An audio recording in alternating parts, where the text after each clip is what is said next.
Good evening, everybody, and welcome to the Town of Greenwich Planning and Zoning Commission meeting being held virtually. Today is Tuesday, March 7th, and it is 4 o'clock. Our seated alternate this evening is Bob Barilak. Should we need a second alternate, it would be Mary Jenkins. We have no postponements or withdrawals for the agenda tonight. The first item on our agenda will be a decision on GP Holding Company, Inc. for a final coastal site plan and special permit at 2 to 28 Railroad Avenue. This is the redo of the Greenwich Main Station. Just so the public is aware, the record is closed on this. The application was closed at our previous meeting, so there will be no comment on the application at this point. We will only facilitate making the motion. And with that, Mr. Secretary, would you be interested in making a motion? Yeah, I guess I can do this. Okay, this is 2-28 Railroad Avenue, PLPZ 2022-482, final coastal site plan special permit. Applicant is seeking approval to demolish the existing theater and construct a new mixed-use building with pedestrian plaza, pedestrian access to the train platform, renovate the remaining mixed-use building, replacement of sidewalks, added street trees on a property located in the CGB, CGBR, CGIO, coastal overlay and flood hazard overlay zones for section 611 of the BZR and sections 22A and 2290 and 22A 96 of Connecticut General Statutes. Commission finds that the current site is not conforming with current parking standards. Total of 45 parking spaces exist on site. The applicant will eliminate 2 public parking spaces on Railroad Avenue to accommodate a revised drop-off area. The applicant has agreed to provide crosswalk extensions, safety ballers, and rectangular rapid flashing beacons, RRFBs, on Railroad Avenue. Bicycle access and storage has been increased on site by the addition of 15 racks on the southwestern wall of the parking lot. A total of 25 on the site complete. The subject site contains a pre-existing bank space on the first floor in the CGBR zone, which is currently prohibited. The applicant has indicated that they intend to reserve their non-conforming rights to use the space on the first floor in the CGBR as a bank use. The subject site is legally non-conforming as to building coverage, lot coverage, side yard setbacks, and parking. The applicant has provided a new ADA compliant drop curb between the first 2 accessible parking spaces on the east side of the front door of the railroad station on Railroad Avenue. Zoning issued comments on 11/17/21 indicating proposal meets requirements of the BZR and endorsed for sign off. Sewer indicated in a memo dated 2/16/23 that there are no further comments as part of the P&Z review phase. Engineering issued comments on 2/16/23 indicating resubmittal prior to zoning building permit. ARC issued comments dated 5/6/15/22 getting approved as submitted. Wetlands issued permit needs questionnaire on 10/5/22 indicating no permit required. And conservation issued comments dated on 2/15/23 indicating recommendations to the proposal. Therefore, a motion to approve the application noting the following. The station shall remain open to public access from the train platform to the train platform on the following schedule: Monday through Friday, 4:45 a.m. to 10 p.m. Saturday and Sundays, 5 a.m. to 8 p.m. Prior to zoning permit, the applicant shall return to ARC with 50% construction documents to address any outstanding recommendations from their 6/15/22 minutes. Prior to zoning permit, the applicant shall provide a construction phasing plan to the Planning and Zoning Commission staff that maintains access to the train platform at all times. Prior to zoning permit, the applicant shall modify any and all easements as needed to reflect current plans and ensure the town can properly maintain any improvements intended for public use. All easement language shall be updated to the satisfaction of the town's law department prior to the issuance of a building permit. The town of Greenwich tree warden shall be consulted on a replacement of all street trees. The Town of Greenwich Parking Services shall be consulted prior to the removal of or relocation of existing public parking spaces. And the applicant shall address any and all remaining staff or interdepartmental issues. You did and I missed it, the valet, right? No, I did not. Okay, so hold on a second. Let's get a second and then we can get a discussion going. Before we do that. No, hold on just before a we do that- second. Hold on just a second. We're gonna get a second and then the commission's gonna discuss this motion. Do we have a second? Second, Okay, Mr. Levy has seconded, Mr. McRae made the motion and Mr. Levy has seconded. Would anybody like to discuss this motion, add or change it? yes. Okay, Mr. Levy, go ahead. These strobes that are going to be put in at the entrance, I'm a little worried about. Because they, depending on how exactly what they are, I think they could be pretty unsightly to have a strobe going all the time. I don't know if they're activated by traffic or. No, they're or how they activated by work. a button on the pole. So a pedestrian, when they want to cross, actually presses a button on the RRB. It activates the strobes on the light. And they go off by themselves, after they've crossed to the other side. That's how a standard RFB works.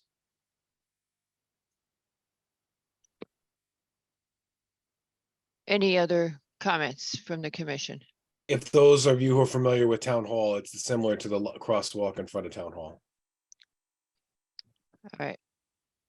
Okay, so the question that I had to Mr. McRae was, we have been, as we have discussed during the public hearings, we are aware that Okay, we're, it's not in the center of the thing. No, it's not like an overhead Okay, light, thank Mr. Levy, if that's what you're asking.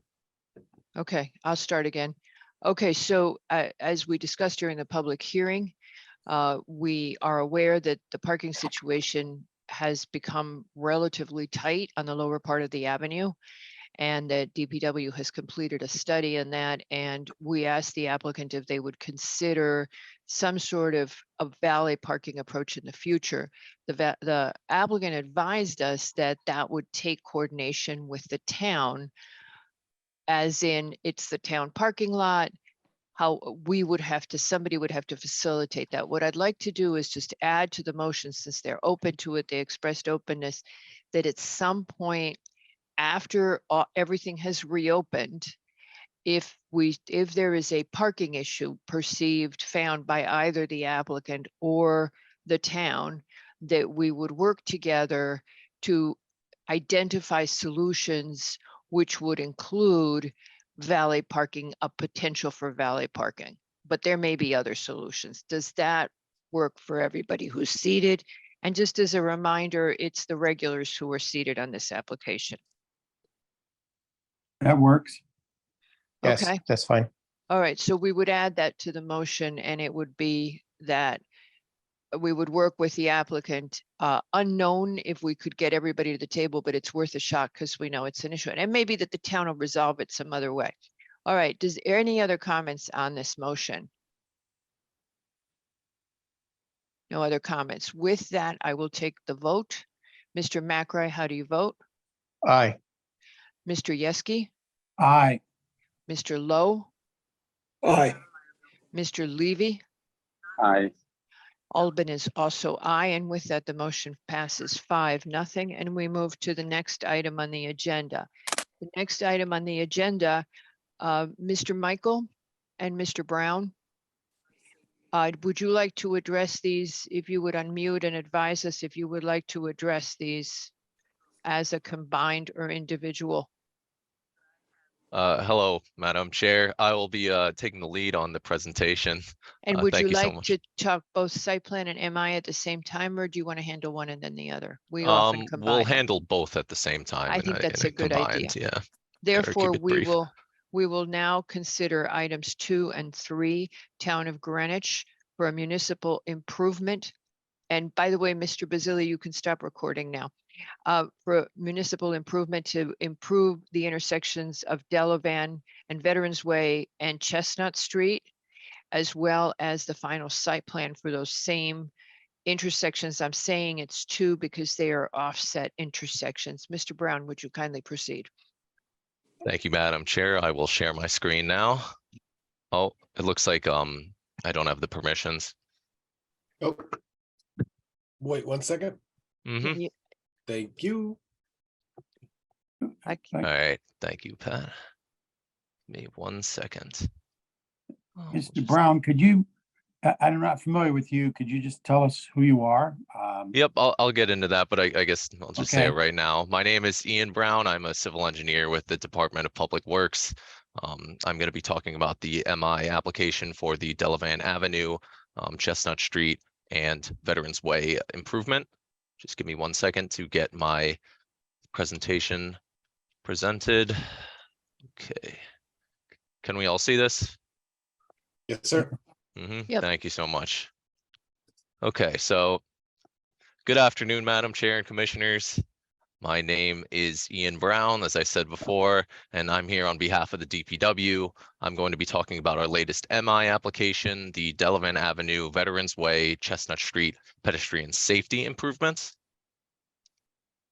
Hey, Ian, Yeah, you're currently in the presenter mode, is Oh. it showing? So if you want to change that just so that it's a little bit bigger picture, that would be great. yeah, let me, I probably shared my screen incorrectly. Don't worry about it. We don't expect you to be good at technology. Sorry, give me 1 second. How do I Oh. I mean, he's only an engineer, right, Dennis? Just like you.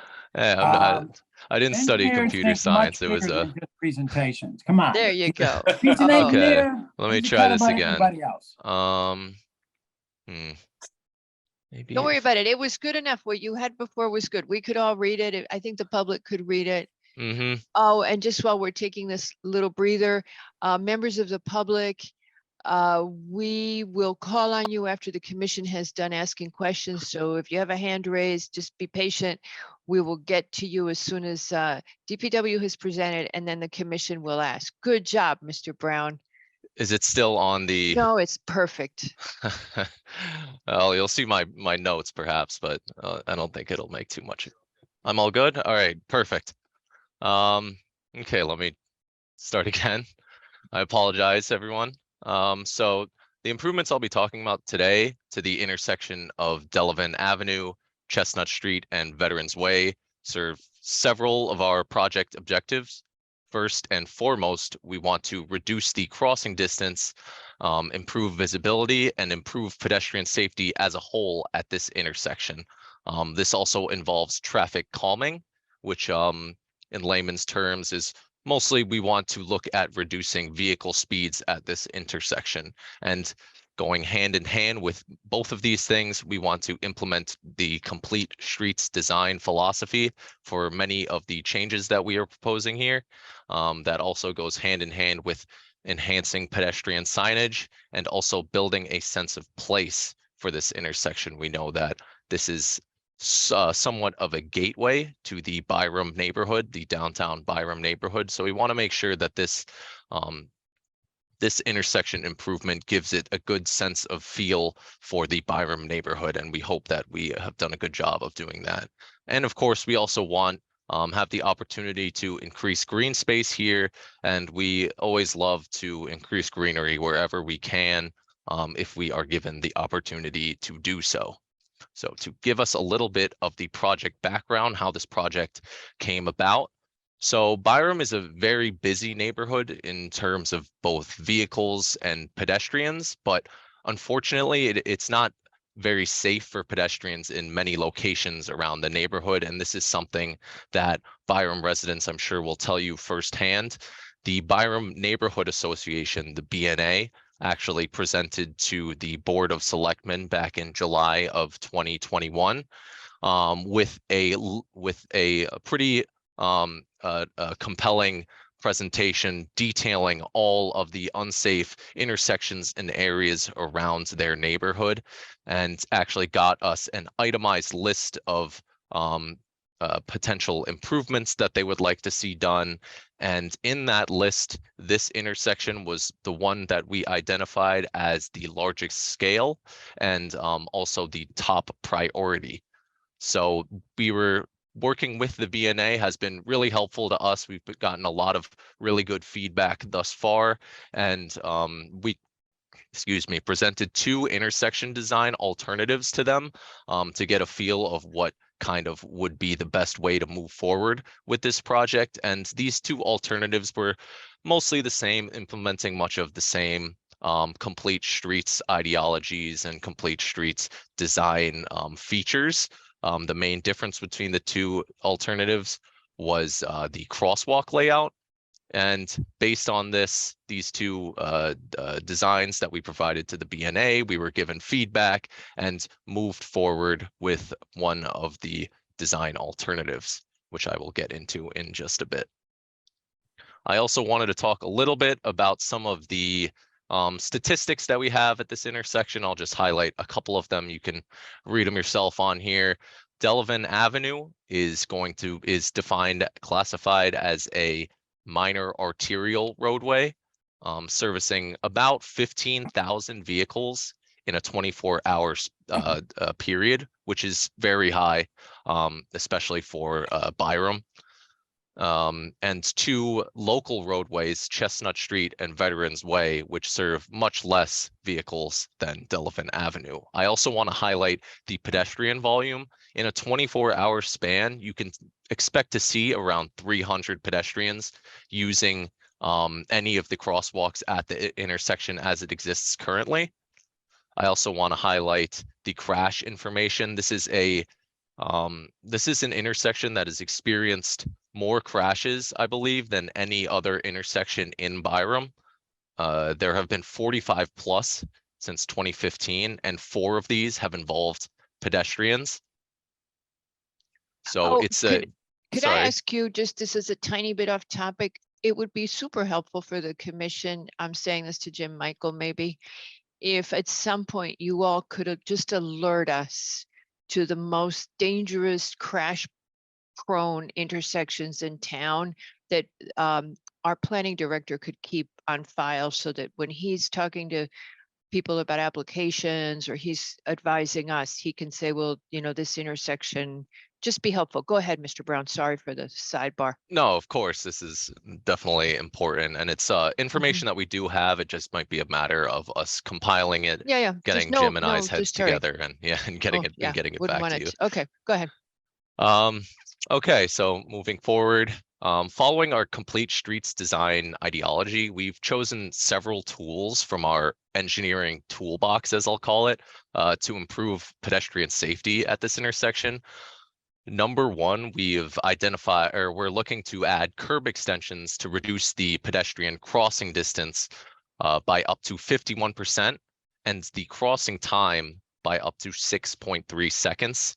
And if you can imagine, the less time you spend in the roadway, the safer for the pedestrian. We've also relocated crosswalks to a more optical layout. As it exists today, it's more of a Z shape, which you'll see in a future slide. We've relocated these crosswalks to be more of a standard box shape.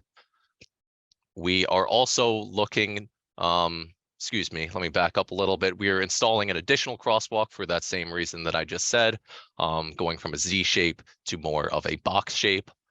The curb extensions are going to improve sight lines and visibility between drivers and pedestrians. As you can imagine, with the curb extensions, you will have pedestrians standing a little closer to the roadway, jutting out from the sidewalk, just to give pedestrians a better sight line of vehicles, and vice versa, vehicles a better sight line of pedestrians as well, just to give that visual connection between the two to improve the safety at this intersection.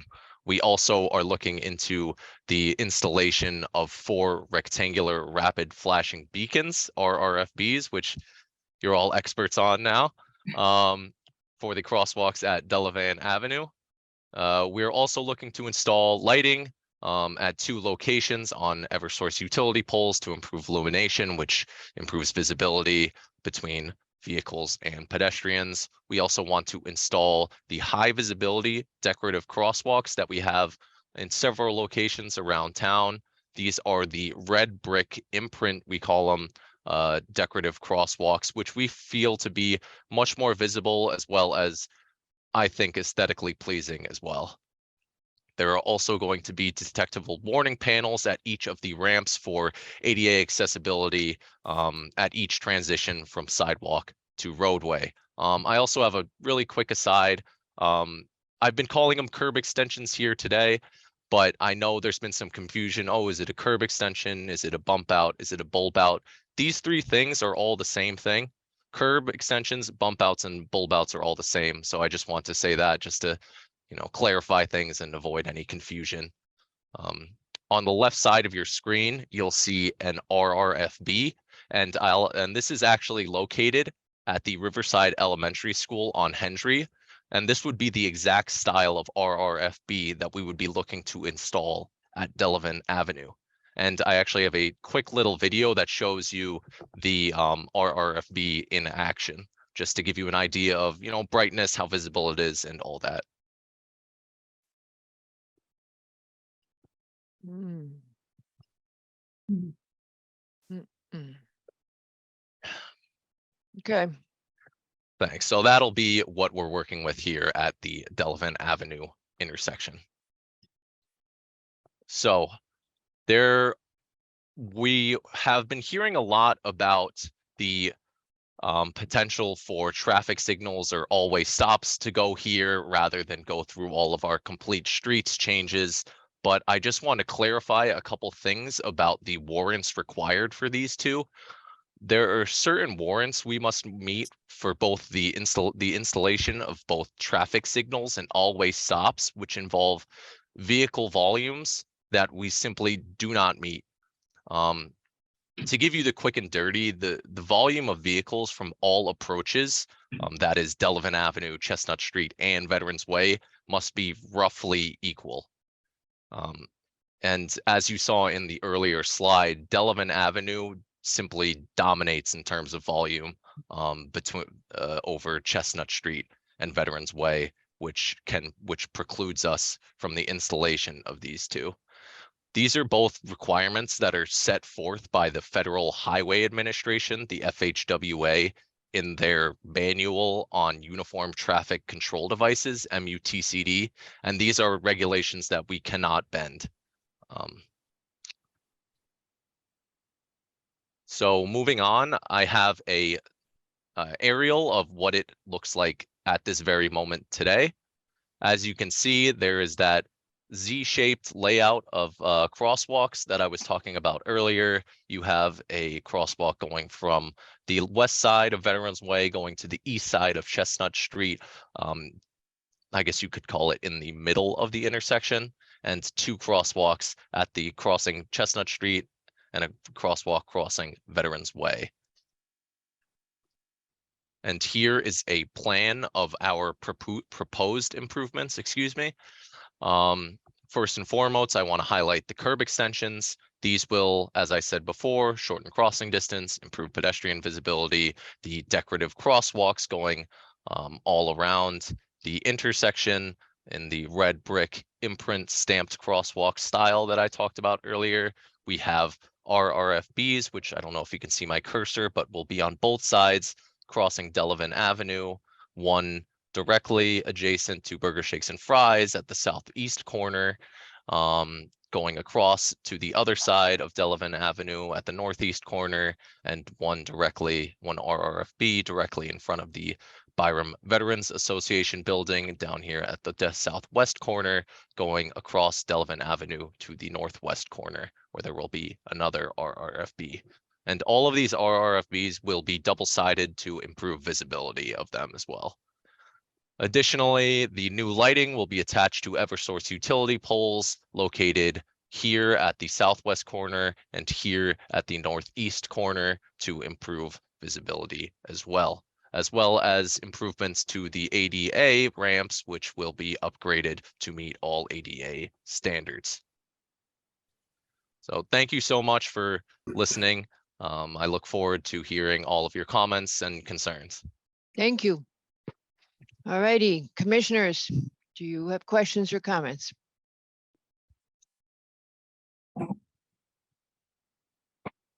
Mr. McRae?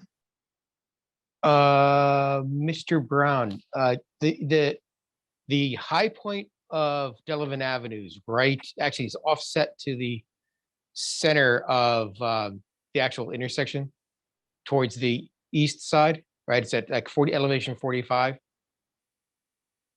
Right. So is this okay?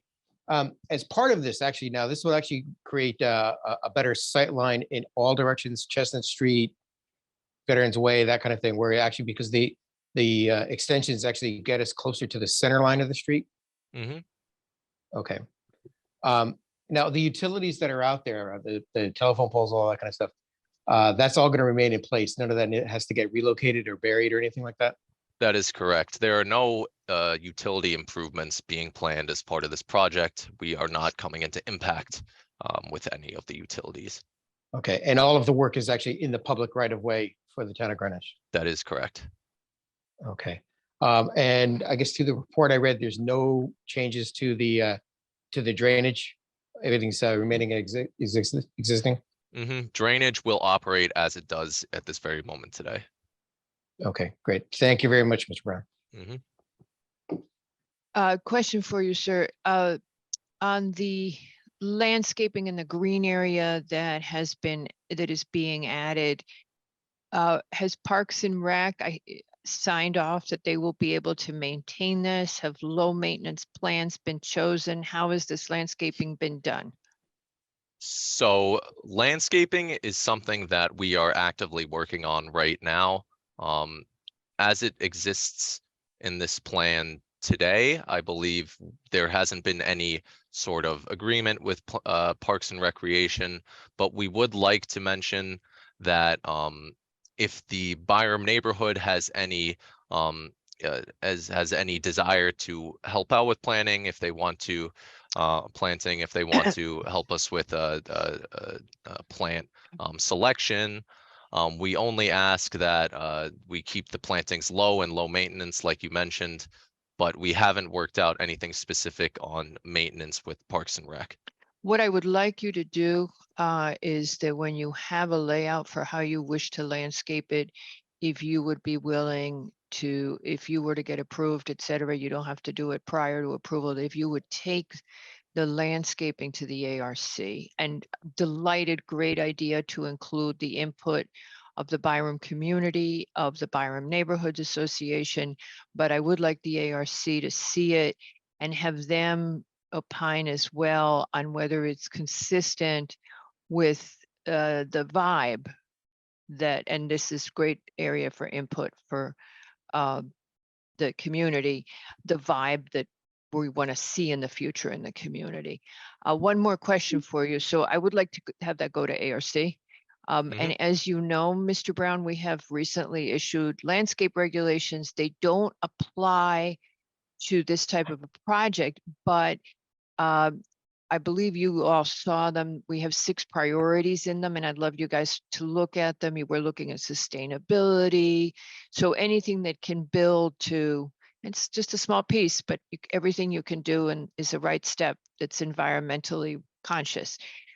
The other thing, and I asked the commission this yesterday, when I was here over the weekend, driving down Chestnut, when you look left as you hit Delavan, there's limited line of sight.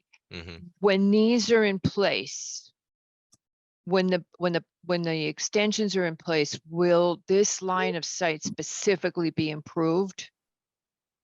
So you're talking about vehicles traveling south on Chestnut Street, looking east on Delavan, looking. If Okay, you're driving if you say south, you that's, look yeah, left. if you say Yes. those are, you look left, drive down Chestnut, you look left on Delavan, will I now have a better line of sight?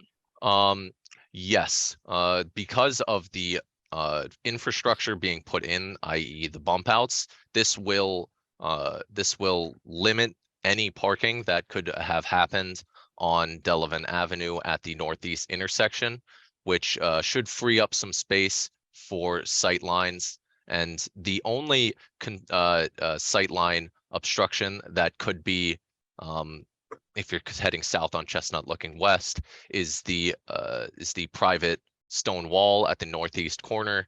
But given that we have cleared up so much space at the northeast corner, we believe that the sight line should be more than adequate. If you also think about how traffic has to navigate around the bump out, they have to move. That is traffic traveling westbound from Delavan Avenue. They have to travel a little bit closer towards the center of the intersection because of the roadway narrowing happening at the intersection. So this would give you, this would mean that cars are more visible as they approach the intersection coming westbound from Delavan Avenue. They would be more visible to vehicles at the stop bar on Chestnut Street. And when you all analyzed the cause of the crashes, was this the cause of the crashes? Was the vehicles traveling in these directions? That is something that is, the crashes, I believe, stems from several different types of, so there are many different reasons why there are crashes at this intersection, sightline being one of them. There were definitely instances of T-bone situations where limited visibility was cited as a concern, which is one of the reasons why we have these bump outs here to limit parking at the corners, which as it exists today is indeed a no parking area at the corners of the intersection, but this physically prevents any type of parking in any situation, which should hopefully limit crashes due to limited sightlines. Mr. Brown, one more question. If you can you zoom in on the 3 spaces in the southeast corner? Mm-hmm. Yeah, right there. The 3rd space, the one to the east, is that an impediment to the curb cut in that driveway at the moment? Or as So proposed? this is actually something we've looked into a little bit. This aerial that I have showing right now is an outdated aerial. The striping has been restriped at this location, and as it exists today, I believe it is a very similar layout to what is there currently. And if you can kind of see on our plans here, it shouldn't interfere with the curb cut because the planting strip along the Delavan Avenue, if you can see my cursor, I'm not sure if you can, but there's a planting strip right here where my hand is. And that extends beyond the parking space, which shouldn't inhibit any, turning movements in and out of this driveway. Although we can look into that a little bit further, of course. Right, if there like maybe a sightline issue or something for anybody moving in and out of that Mhm. space. Okay. Yeah, like I said, this is a slightly outdated aerial. I think the parking situation is more similar to, at least the way they are striped is more similar to what I have shown on the proposed than what is on there in the existing aerial. Right. Okay. Thank you very much. Anybody else? Yeah, there was some discussion about trees, but I don't see any trees in the Oh. immediate area here. Yeah, so these are comments that we have heard from the tree warden. Greg has mentioned to us that there are 3 trees in the area, and these are trees that will be protected, absolutely. I guess I can zoom in on them right now. There's one on Chestnut Street. I believe this is a 21-inch yellowwood. And this is quite a bit of ways away from where we're doing any excavations, so we weren't worried about any impacts to that tree on Chestnut Street. There are 2 more on Delavan Avenue that are within the vicinity of our project. There's one over here, just to the east of where our proposed improvements are, as well as one directly in this landscaping strip that we will make sure to protect during the duration of the project. If we feel that since we're not changing the width of the sidewalk, we're not We're only excavating within the roadway. The only thing that gave us a little bit of concern was perhaps excavation of the existing curb, which exists right where my hand is right now. We'll make sure to apply all caution when we do any sort of excavation near the existing, I believe, 18-inch cherry tree, which is right where my hand is right here. Great. Thank you. Mhm. Okay. Mr. Yeski, you had a question? Yes, I did. Mr. Brown, I waited for the other questions. I have a question you may not be able to answer, although you did yourself proud and your profession proud on this presentation. I'm impressed, but Thank you. is this like one of a series of planned complete street projects? Do you guys have like a running list of these things all around town? Or you mentioned earlier that it really bubbled up from the Byram Association, or is that how you handle it? I'm just trying to get an idea of how many of these might be kicking around in Greenwich. Right. So this intersection was one that was brought to us specifically by the Byram Neighborhood Association. We don't have any type of list that details where we want to do improvements. We kind of operate as an as-need basis or as it comes to us. And to go into a little bit of our ideology behind the complete streets, these are simply tools that we have at our disposal to improve pedestrian safety and to calm traffic, bump outs being one of them, RRFBs being another tool. These are not something that we have.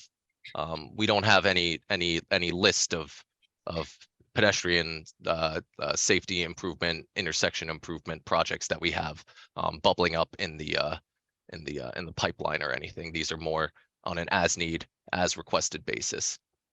Okay. Good enough. Thank you.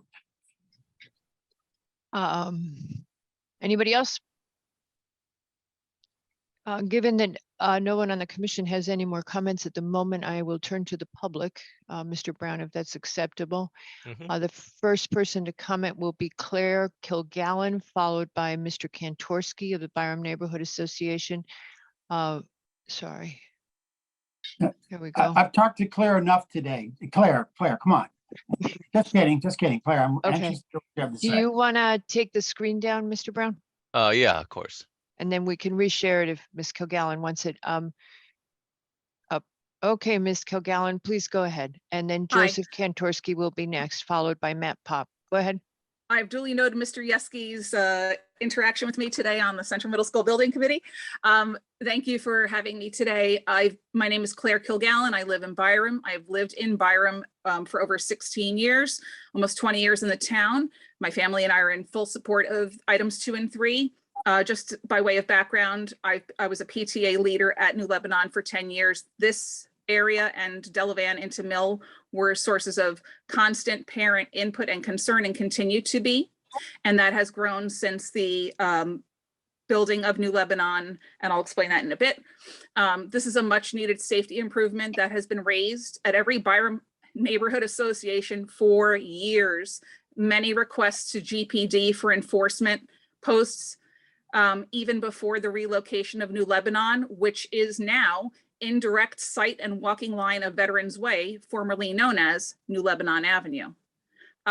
Speaking to your comment about the vibe on plantings, I think anybody in Byram would welcome adding to the beautification, which we don't have any. That road can use the beautification.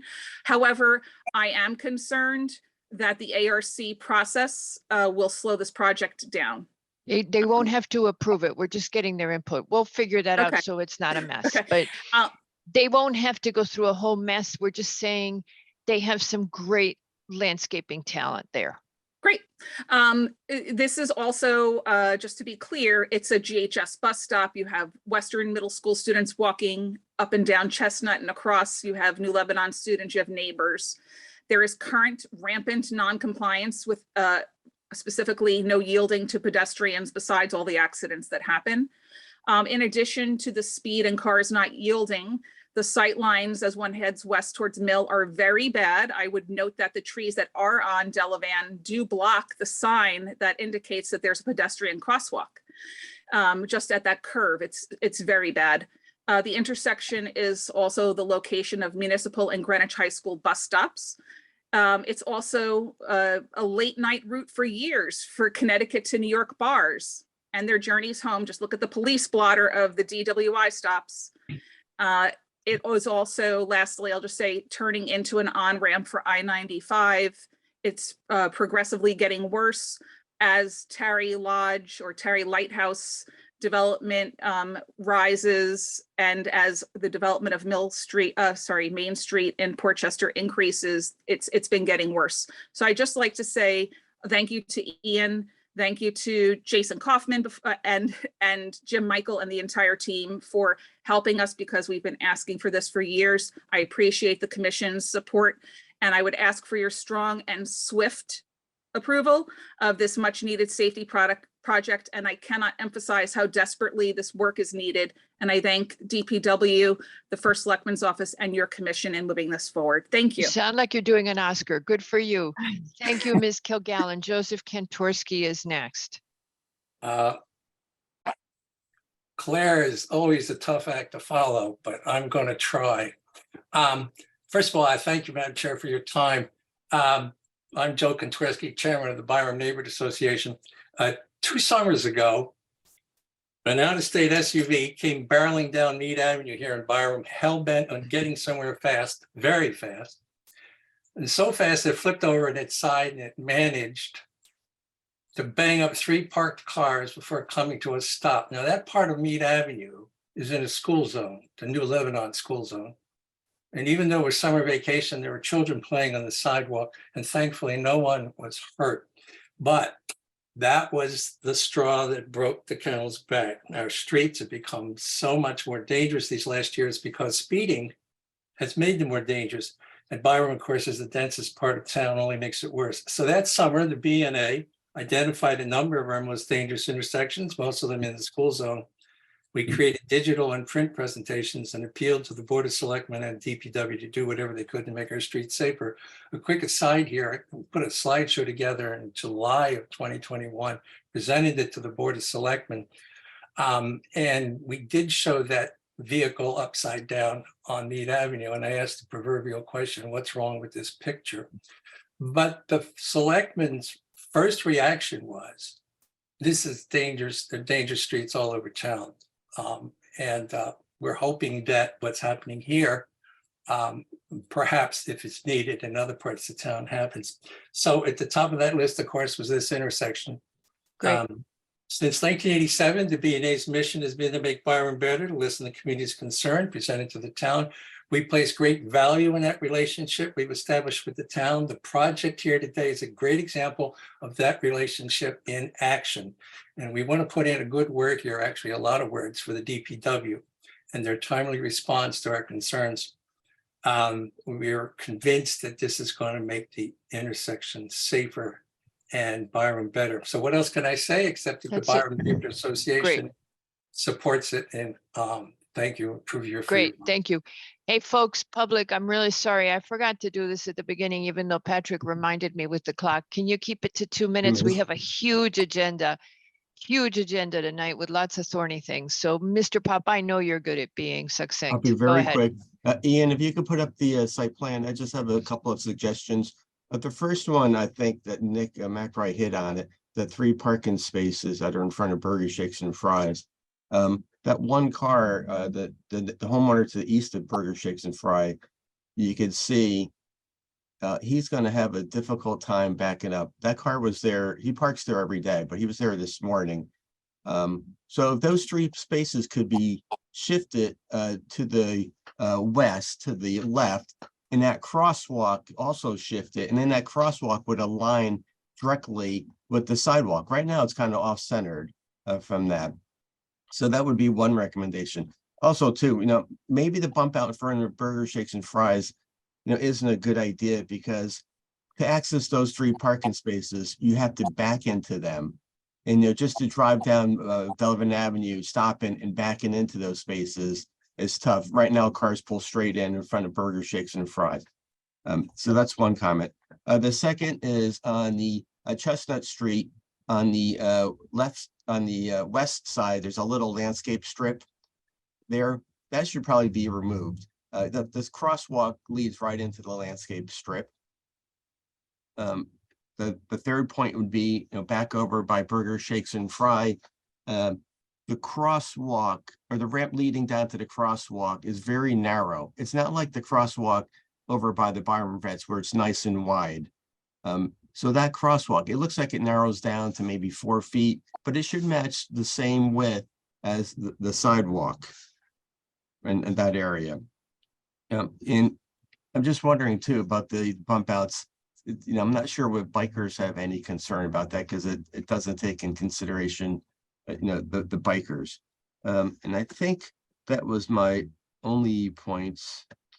And maybe the landscaping is just a lawn area. And again, the bump out on Chestnut Street would be great. I owned a house at one time just on the top of the screen with the little sliver showing, and it was very difficult to make that left turn. So again, maybe align the crosswalk, move the parking shift the parking back and make that ramp wider. Thank you. Mr. Brown, would you like to comment on Mr. Pop's suggestions? And my next speaker is Lucy von Brackel. Would it be best for me to speak on these right now, or do you want me to wait till We can all wait the to the end. speakers? Why don't we do that if you're, Yeah, I doing think that might work a little bit. I'm documenting all the questions, so I will answer them all at once so we can keep things moving. okay, Ms. von Brackel, go ahead. You want to take down the visual again, Mr. Brown, so we can see her? And Mr. Shahade, you will follow Ms. von Brackel. Hi, all. Thank you so much for taking this on, and thank you, Ian, for your presentation. I am very much in support of this intersection. I use it a lot. My sister lives around the corner. I live a few blocks away. I used it when I was 10 years old to get to New Leb, and it has been terrible in all of these, I don't even want to say, but 4 decades since I used it then. And I also just wanted to make a point that there was a Selectmen's Pedestrian Advisory Committee a couple of decades ago, I think like 2006, and this was identified as one of the most high priority intersections in town to deal with. So the fact that we're finally getting to it is a relief. And I also, the other little thing I wanted to mention is that the principal of New Leb was able to join one of the Board of Selectmen meetings to express her support for this as well, and noted that there are a significant number of children who live on Chestnut and in that area back there. And I would add that there are a ton of kids who use a cut through from Byram Road. They've been doing it for as long as it's existed. And we're not going to be able to stop them anytime soon, but they all come and use that sidewalk because they come down Chestnut Street from that intersection. So anything we can do to protect the kids getting to and from school is fabulous. Great. Thank you. I said the same thing yesterday. Thank you very much, Ms. von Brackel. Thank you. Mr. Shahade, if you would go ahead, and you will be followed by Paul Pugliese. Sure. Good evening, everybody. Thanks for allowing us time to speak. I'm speaking as an individual and a neighbor today. Joe is the official BNA spokesperson for this evening. I first wanted to start out at a high level to just say this has been an intersection of a big concern for a long time. And I want to give big kudos to DPW to responding to the presentation of the BNA, to the concern about this intersection and keeping this project moving forward. I definitely want to express my support for it. I'd like to flag a couple of items that I think need a little bit more work, and one of which I'm surprised has not already been raised. In the large vehicle number count coming out of Chestnut Street, those are not just cars. This commission might remember 50 Chestnut Street, back at the far end along the railroad. It's a 60,000 square foot industrial building that has a daily traffic of supply trucks, including 18-wheelers coming in and out. Most of those are heading to and from I-95. And I'm not a traffic engineer, but I look at the narrowing of Chestnut Street and think it might be appropriate for passenger cars. I question whether an 18-wheeler, multiple 18-wheelers are going to be able to get in and out of there safely, either without crossing over to the other side of the road or driving over the bump outs or whatever. So I do think that there's some thought that needs to go into that, and it could be more than a minor tweak. The second comment I had was wanted to reinforce the chair's comment about maintenance. I've been a long time resident of Byram. There used to be flowers planted at the medians at the intersection of Byram Shore Road and Delavan Avenue, and Parks and Recs workers that came out there, and that went out the wayside, I don't know, 7, 8, 10 years ago. And so in theory, this much green space may be gorgeous. I just like people to consider what it would look like in 5 or 10 years with imperfect maintenance at best. And separate and apart from the maintenance issue, the northeast corner of Chestnut and Delavan, where you have the largest addition of green, is exactly where that high school bus stop is. And there's a lot of kids coming in and out of there. And even when they're awake, I don't think that high school kids are going to be very careful with green space. At 8 in the morning, they are definitely not. So again, I support this. We would like to see those issues clarified. Thank you. Thank you. Mr. Pugliese, if you would go ahead. Good evening. Thank you for allowing me to speak. I'm speaking as a property owner in the Byram area. And my concern is the narrowing of Delavan and Chestnut. I support Mr. Shahadi's concerns about the 18-wheeler traffic, not only from Chestnut, from the multiple businesses at the end of Chestnut, but also coming and going from I-95. We wish we could have somehow stopped the through traffic, but it is a reality. And if you take an 8-foot truck with 2 mirrors sticking out, passing another 8-foot truck with 2 mirrors sticking out, with a 10-foot, 5-inch or 10.5-foot rather lane width, there won't be any room for bicyclists or people to open car doors. And I think that could get very dangerous. There may be, has to be a combination of the reduced bump out, but still more of a bump out than would provide an illegal parking space. And I also agree with the landscaping issue. Even on Greenwich Avenue, we've had some concerns about the quality of the maintenance on the landscaping.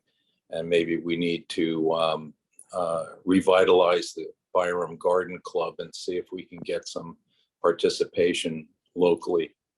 Thank you. Thank you, sir. Mr. Wallens, you will be next. I'm sorry, your hand went down for a while. And Mr. Wallens is the last speaker. Mr. Wallens, I'm going to try you one more time. There you go.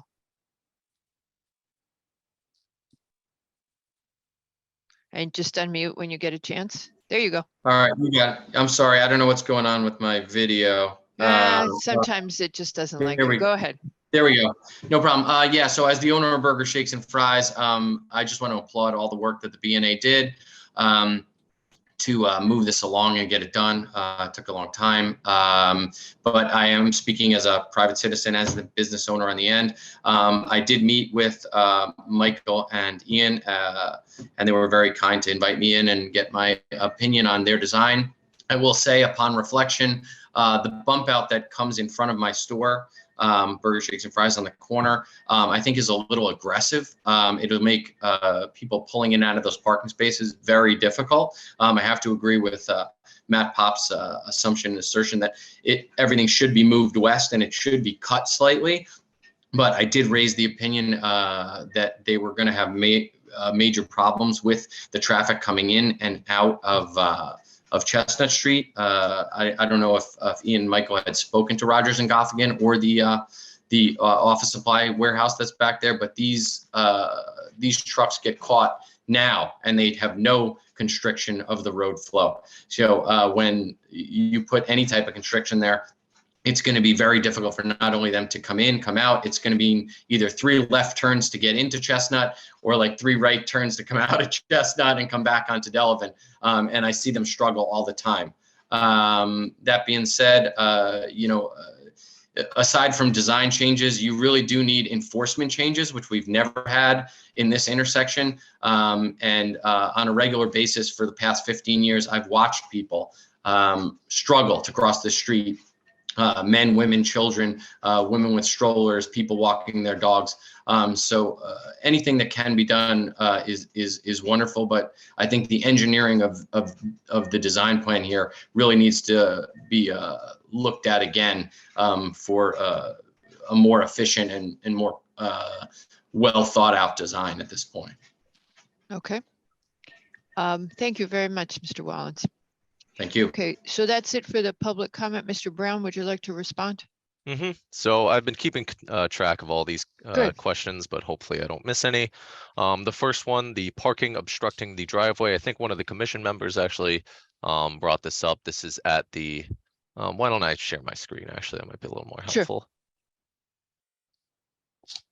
So that is the parking situation on Delavan Avenue at the southeast corner. There was concerns about the potential obstruction of vision for the property owner at this southeast corner, pulling their car in and out, and whether or not it would be possible to move the crosswalk and the bump out further east. I believe Corey brought up a little bit that it might even help their parking situation in terms of navigability. This is something we can definitely look into in terms of shifting things over. My only comment on that would be the tree that exists right here. I would be concerned that if we push it too far, then we start to encroach upon the root structure of that tree, and we don't want to inflict any harm on any existing trees that are out there right now. What we can look at right now, which is something we've actually done a little bit on the other side of Delavan, on the other side of the intersection, on the west side of Delavan Avenue, is a bit of a skew. That does come with the side effect of increasing the crossing distance and consequently increasing the crossing time. But it is something we can take a look at, and something that I've actually been dabbling with a little bit in AutoCAD, our mapping software, just to see what that would look like. Because we definitely don't want to cause any obstructions in terms of sight distance with any new infrastructure obstructing the existing sight lines for that driveway at the southeast corner. There was also a comment about the landscape strip on the northwest corner. I believe that was a comment by Matt Pop about this piece right here. So right now, the reason that we have that there is because there's quite a bit of infrastructure at this corner.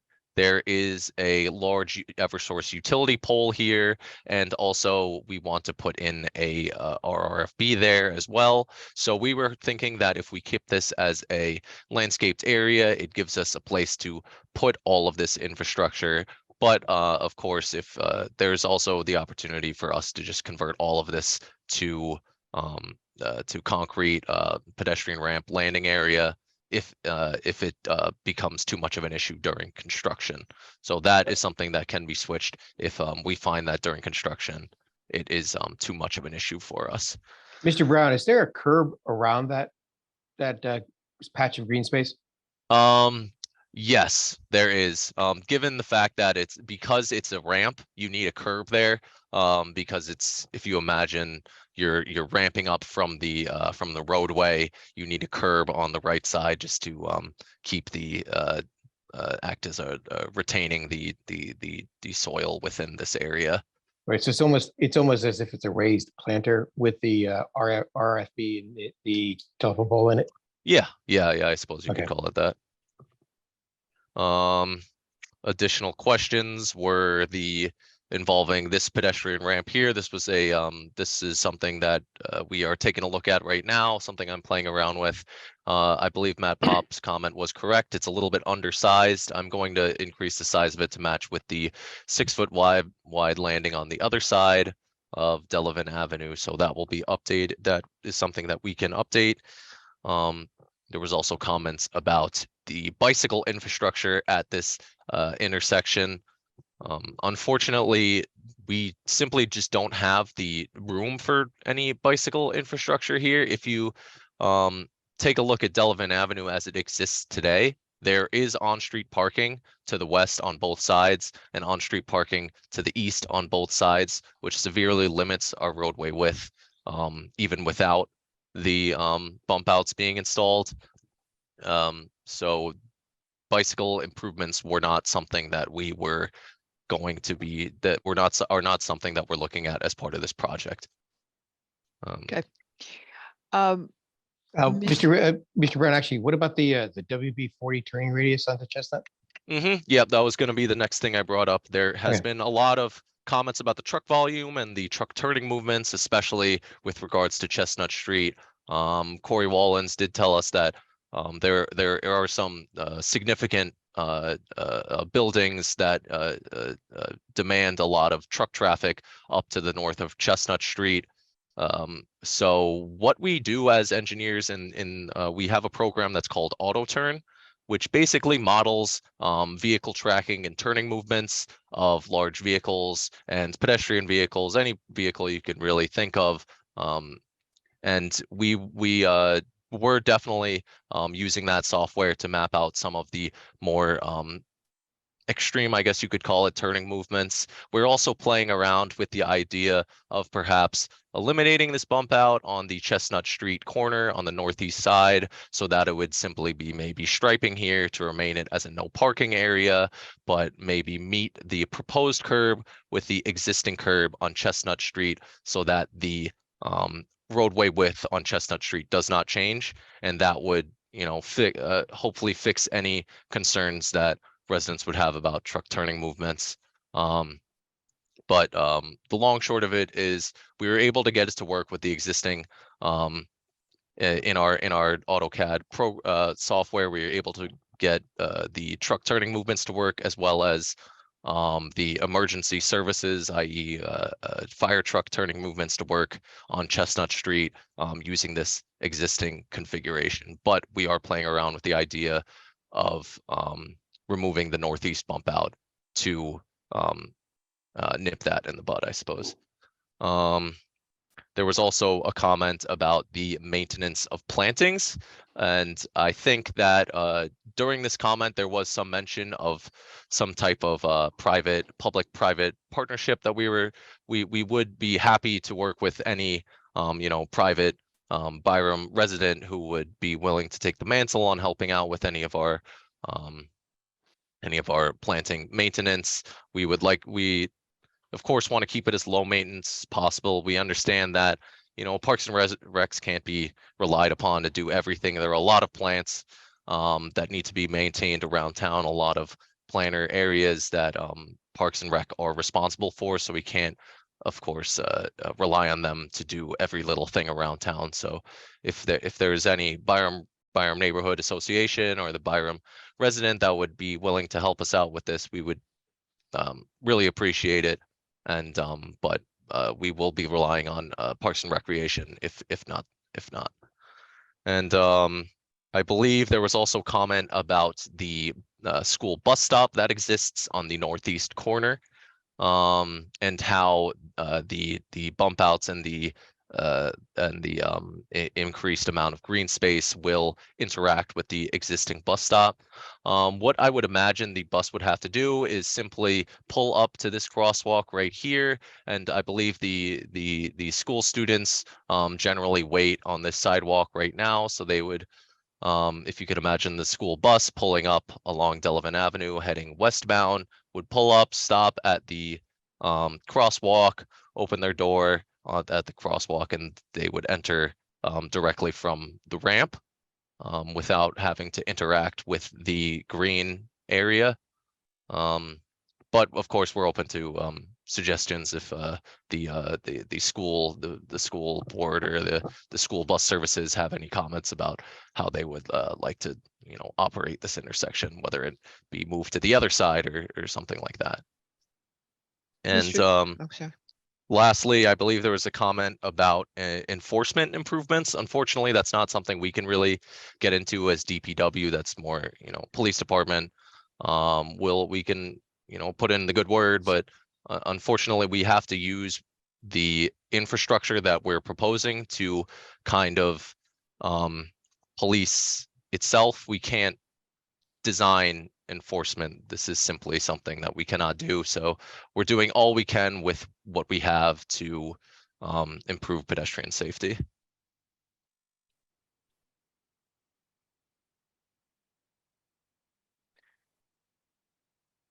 Okay. Mr. Levy, you have your hand up. Yes, thank you. Ian, I was just thinking when you were talking about using AutoCAD and relying on some modeling for the turning radiuses of the trucks. That's a good starting point, and I'm sure you understand that you're going to have to kind of verify all that on site once you've done that work, because it's not perfect, and the existing conditions here are a little harsh and difficult, which AutoCAD just can't take it all into consideration. I just wanted to kind of reinforce that. Okay. Also, I think that you might have hit at something that northwest corner is probably a tough thing to put some green in. So, and also with a raised curb, that just seems like it's a little bit fussy and troublesome. It seems like it might in such a tight area, and I know it very well. It could be just even a tripping hazard too. So, that should be looked at pretty closely. Mm-hmm. Of course, yeah, we understand the limitations that some of our modeling software have. We're doing the best with what we can do, but of course, one of the things that the Byram neighborhood has brought to us over and over again is we want to keep this project moving. So we're doing the best we can with AutoCAD and everything. Yes, certainly understand it. Thank you. Thank you, Mr. Levy. And anybody else on the commission? Okay, so what I've heard is there's some comments, there's things that you could fine tune. Neighborhood support question for you. How do we work with you since you have such strong neighborhood support? How do we work with you? Where are you in the RTM process? Mr. Michael. Oh, you're asking us, Jim Yeah, Lyell. I'm coming Yeah. here. I was getting all my buttons pushed here. So yeah, we've received funding for this project. So this project has been fully funded. Mhm. So our goal was to try and get through your process here. Mhm. We think that the bulk of the comments that we've received here tonight are fairly minor in nature, Mhm. and can make the little fine tunes as we go. And we'd like to get this thing moving so that we can get this thing constructed and be in place and operational by the time school starts in the fall. So that would mean that you have to go before the April RTM to cut to the chase, because you can't do May, and June is probably stretching your timeline. Well, there isn't a need to go to an RTM unless there's an appeal, and I don't want to jinx myself, but Okay. That's All right, so you are not going to go before the RTM on this. You're going to go straight out as soon as we give you the MI. How quickly could you come back to us with the fine tuning? 2 weeks. Okay, so Next meeting. can we accommodate the next meeting, Mr. LaRoe? Done. You have a Done. deal. We'll continue this and we'll put you on the next agenda and hopefully we can get it done. I don't know. I'll reach out. I saw that there were comments. You don't really need the landscaping comments up front anyway. I think you address all the hardscape first and then we'll worry about it later. But Mr. Pugliese said the similar thing. Let's say Mr. Pugliese, Mr. Conti, and Mr. Hein are people that if you just want to work with a subcommittee of ARC on a layout, that might be the best way to do it, and they can incorporate community input. I get the feeling that if it's green and attractive, the community is going to be really pleased. So, all right, okay. Madam Chair, just to Yes. make sure. the Yes, Mr. next McRae. The April RTM meeting. No, they're not going to the RTM. Okay, They're not going to the RTM. so they'll be back on the 21st. So they're just going to come back to us and we would move it forward. I thought they might be taking it to the RTM. They're not required to. They have strong community support. I haven't heard any objection. There's no reason to expect that they need to go to the RTM. Okay, Very so good. we'll see you at the next meeting. Oh, Mr. Yeski, hold on. Go ahead. I'm confused. Why are we continuing this? What's the major? We had a lot of discussion. Maybe I probably missed it, but what's the major? They need to, they're not at final yet. So they come back in 2 weeks, they do final. They've got some little things to work on, whether they move them, whether they move the spaces down a little bit, whether the turning radii, what else, Mr. Brown, did you have to do?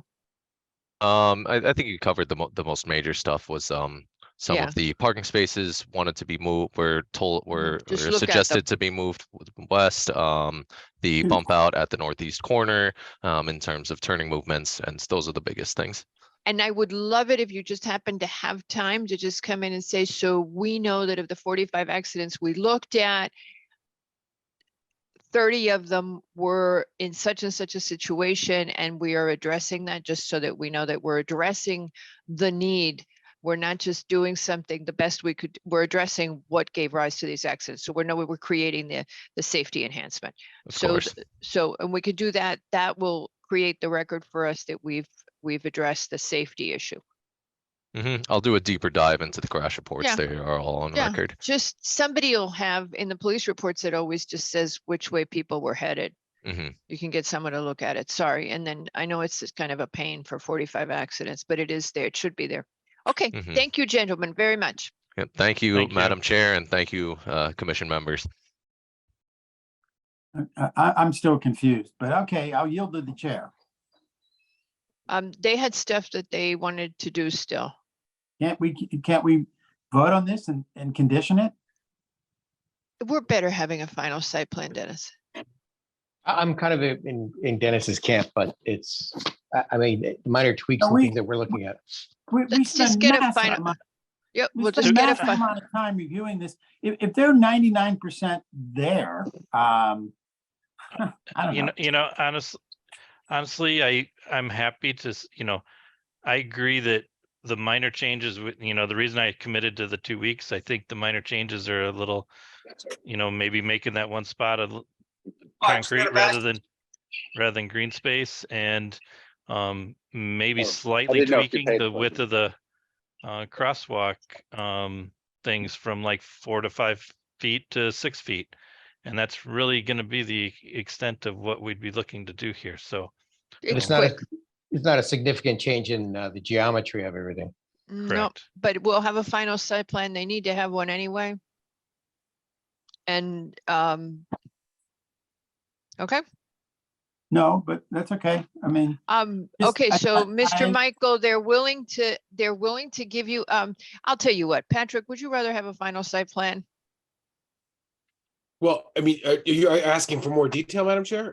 No, it's whether they're gonna relocate that space, whether the turning radii all work, those Well, kinds of I'm questions. hearing that they're going to do Yeah. that. So I think that everything's in the affirmative, but again, I don't fault any commission member wanting to see the changes now or Right. later. But again, if Just you do think that they're minor, we can certainly handle it in the execution after the fact. All right, you guys, if you want to go ahead, I'm sure that DPW is not going to give you a hard time. If you want to address all the open questions and just say that, it's approved conditionally, that's fine. Well, you know, I personally would like to see the final Done. site plan. So done. There you go. Okay. 2 people want a final site plan. 2 people are kind of moving it forward and everyone else is silent. So we're going to go with, let's get a Wait. Peter Lowe, Peter Lowe, you muted, Peter. but you can talk anyway and we'll pretend we heard you. Excuse me. I'm happy to tip the scales in favor of doing this sooner rather than later. but there are two commissioners, one of whom hasn't identified herself, I think, but you know, who don't want to do that, that's fine. Okay, let's just get it final. I think it's just better. It's not going to take us long. Mr. Yeah. Michael, don't give us a big, long presentation. That's really what they're saying. Don't make us read a lot of stuff. Give us a long presentation. Tell us, here's what you asked us to do and it's done, and we'll close it and vote it. Okay? All right, goodbye. Thank you. Will do. We would not give a non-municipal applicant an approval on a site plan that was still subject to change. And I'm uncomfortable with giving the town a pass. Okay, it's just, we would make a regular person give us a site plan. And we should treat the town the same way. All righty, here we go. 140 Hamilton Avenue LLC for a final site plan to construct an 8-space parking lot in the rear of a property in the LBR2 zone. Who is presenting this, Mr. Leroux? I believe this is Mr. Hopper. Oh, sorry. Of course it is. I thought it was Mr. DeAndrea. I'm sorry. No, it's Mr. Hopper. He sent the letter in today and I blanked on that. Sorry, Mr. Hopper. Thank you.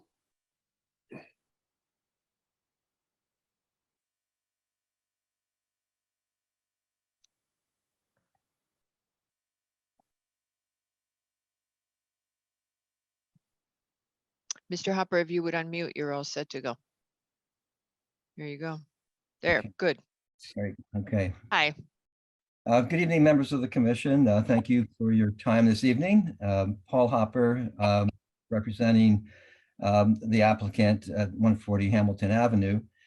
We are proposing to build a parking lot in the rear of the project, which is an existing building that's been a mixed-use building since 1911, and I believe pretty much in continuous use as a retail use throughout that period, with a couple of changeovers in terms of ownership and types of store that was in that corner of lot there.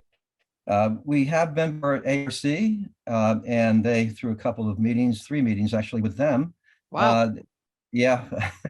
Have gotten their approval on the parking lot, and there was we had moved the parking lot over closer to Hamilton Avenue at one meeting. We enhanced the landscaping, and on the January 4th meeting, we were approved for the parking lot and also the storefront. There were some changes to the building itself that were requested. Right now, the critical need is parking in this area. Those of you, I'm sure you're pretty familiar with Hamilton Avenue. It's a fairly busy street. It's tough to park there. With the ongoing traffic in both directions, there's a bus stop right in front of the building. We have a commercial use that is in critical need of having parking for their establishment. It is something that would be on a side street, and it would also benefit. There are 4 apartments in the building, and the residents currently have to park on the street when and if they can find parking. So there's a very significant need for parking, both for the retail use and for the residential use for the tenants. Right now, we have 8 parking spaces that are proposed. That is something that is about what could fit on the back lot there, given the constraints of parking dimensions and access and things like that. There was some comments from DPW, the engineering department, that will be addressed. We tried to have a meeting before this hearing, but weren't able to do so given the constraints of timing.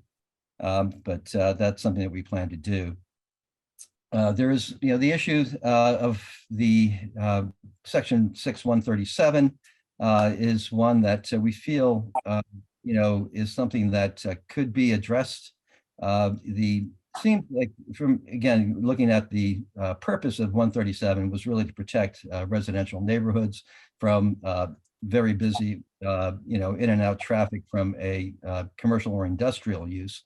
Again, this is a small retail establishment. And we don't feel that the traffic would be significant, given the fact that directly across on Charles Street is a split zone lot that has a quite busy bike shop and doesn't seem to present any real problems in terms of traffic flow from that I know of. So we feel that it's appropriate to the neighborhood. We have some neighborhood support. I think you saw that there's a letter that was issued to the commission earlier this week in support of the application. And we feel that, given the fact that this is not just a parking lot that is opposite a residential zone, but it's also opposite another LBR2 zone. So given those parameters, we feel that, the need is critical there. And also in terms of additional parking, which is very important in this particular neighborhood, is a benefit to everybody, the neighborhood plus the building, the folks in the building, both the retail and the residents. We would lose, one, maybe two parking spots by accessing the parking lot, but we're gaining 8. So net, we're at least a +6. It may even be less than 2, but it's 23-foot wide mouth of the parking lot. Again, a 19-foot parking space, 1.5 spaces or something like that. So we figured, again, that's going to give us additional parking, which is, a critical need in this area. And it's also going to get some of the traffic off of, parking in and out of a busy street on Hamilton. So we feel overall, this proposal is a benefit to the neighborhood as well as to the, the inhabitants of the building, both retail and residential. So with that, I would be happy to take any questions. I believe Tony DeAndrea is on board, can answer more specific questions regarding the engineering, but be happy to turn it over to the commission. Well, the first question we would have would be regarding our own regulation, and not adhering to our own regulation. We can't actually waive our own regulations. So what we were talking about yesterday was, what about if you did the parking for your residential units and you added 4 spaces instead of 8? And that way you would not have to go to the Zoning Board of Appeals for a variance. I'm not sure how you would convince the Board of Appeals if you have an argument that there's a hardship, because the lot's been what it's been. So what would your reaction be to having residential parking, having it marked for residential? And it's marked that way. Obviously, it's going to be empty during the day. Your liquor store during the day would probably be able to have some parking on the street. Would your client be willing to consider that? Well, I think one of the issues is the amount of parking that would be available. It's a fairly, you could see by the engineering drawings, it's a fairly large undertaking to create a parking space, a parking lot here. And having again, if you look at the overall parking load, if it were a new building, I think the commission, the staff came up with 13 spaces that were needed. So we are 13 short on spaces right now. Taking 2 away from, potentially 2 away from the Charles Street parking and adding 4, it gives us only a net 2. Well, the second, I apologize. Yeah, mathematically make a lot of, in terms of sense, why would I realize that. The second thing we would suggest to you is that you narrow your curb cut, because you're now doing a wider curb cut than you would need to do a residential drive curb cut. So you could do it so that we only lost 1 parking space, which means that there would be a net of 3 spaces. That's my personal suggestion to you based on what you're proposing. In addition, Byram is hard pressed for green space and pervious surfaces. It is highly developed and would benefit from retaining some of that backyard. I know you've already taken all the trees down, but it would benefit from being replanted and having some sort of recreational space for the tenants in the remaining part of the yard, as well as some easier drainage. That's my input. Anybody else on the commission have thoughts, comments? Can I just Mr. respond to the trees? Because my understanding is that the current owner was not the agent who took the trees down. They were done before. I'm not questioning who took them down. I looked at the stumps. It was clear that they were removed some time ago. So Yes. I'm not questioning at this point. I don't think you dashed out and clear cut. But I'm just saying, Mr. McRae, you started to say something. Right, so Mr. Hopper, my understanding from what you're telling me that this parking lot would relieve the dearth of public parking in the whole area. So anybody really could park in these lots, these Ooh. spaces. Is that No, what I'm understanding? Yeah, no, I mean, they would take, I mean, currently, there's a parking load that's created just by the building inhabitants. So Yeah. it would relieve that load of The parking. 13 spaces that the building would require. Right. Right. But the exactly. building has had non-conforming parking for 100 years.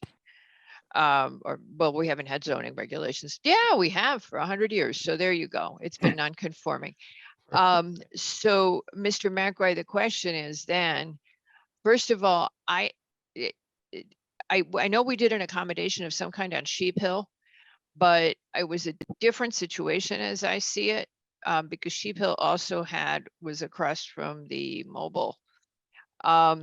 We can't vary our regulations very easily on this. We can't waive these, correct, Pat? Right, but I do have a suggestion as to maybe Go a ahead, give it a solution to shot. this issue. Ms. Dagger, can you bring up the either the ZLS or one of the site plans? Mhm. Madam So Chair, across this, Yeah, go ahead, Sorry. Mr. Laurel. Sorry, Nick, I was just taking the opportunity while the image was coming up. Your question was specifically? Waiving the regulation, they'd have to go to ZBA, correct? I mean, we have the ZEO has told us that they don't comply with the regulations, so they would have to go to the ZBA. To have business parking accessing out here, yes. I think the regulation is very specific and limiting in that factor. So you have a choice. You'd have to go to the ZBA and you would have to establish hardship. Or, now see, this is the thing where, when I look at that curb cut, that's a very big curb cut. Go on up to the. 23, it's 23 feet wide. That's the mouth. And I believe Right. that's the highway department standard. For okay, commercial parking, not for right, residential. Ms. Correct. Dagger, can you actually zoom in to the the left of the new curb cut, but include the curb cut across the street? So as I see this, Mr. Hopper, you had indicated that actually the zone next door on the other side of the street is split between the R6 and LBR. Mhm. Following with what Chairman Evelyn was talking about, if it's 4 spaces and the curb cut is shifted to the, I guess it's the west, okay, then the curb cut itself could be narrowed down to 14. It would be totally opposite the LBR zone. And But your then 4 spaces could be on the west side. Yeah, that's actually, if you look across the street, Mr. McRae, to the north or up the page there, you'll see that the zone line crosses, We see again, it. We're it very gets- clear. We know exactly where the zone line is. We're looking Okay. at it. Okay, the map I have, it doesn't, yeah, it's not on the drawing I'm looking at. So the Okay, zone but- line is that much farther east. There's your That must- zone line right there. You're Yeah, looking I at see it. it. Okay, it's not on the drawing I have in front of me. Okay, so then that's my why. solution won't work. I know that. That's what And I no was matter starting to what, see. it doesn't really matter because actually, if you're putting this parking lot, there's no way to get into this parking lot at all with a Right. curb cut that's not opposite the residential zone. So we give you 2 options. Well, I think actually the specific, I think we really should state that actually the reason why we have this particular regulation is to prevent exactly this issue Uh-huh. where you have a commercial use and commercial Mhm. access to a zone directly opposite or adjacent to a residential zone. Yep. I think that's why it was framed that way, so you wouldn't have an ingress egress to a shopping center, if you would, right next door to a house. And we love I mean, listen, we try to serve every resident in town, but our Byram people, yes, they Like complain about Chickahominy. but it's in Byram in general, right? And, okay, But Nick, it depends on who you ask. all right, okay. I agree with Nick. Can I interject All right, something? no, Mr. Hopper, I'm trying to finish the sentence. Okay. here's the issue. Byram, yes, they complain about lack of parking, but at the same time, they complain about lack of green space and about the intrusion of commercial into residential areas. So we're giving you a compromise. I'm giving you a compromise that you could try, which is you do 4 residential spaces, you alleviate the parking in the area to some extent, you serve your residents. Those parking spaces are empty during the day when your residents are at work. You decide, you label them that it says for residents only, and you decide how you handle the empty time. Number 2, you can go to the ZBA and you can establish before the ZBA that you have a variant, that you want a variance because this is a hardship. You would have to take your chances on that. That's your decision.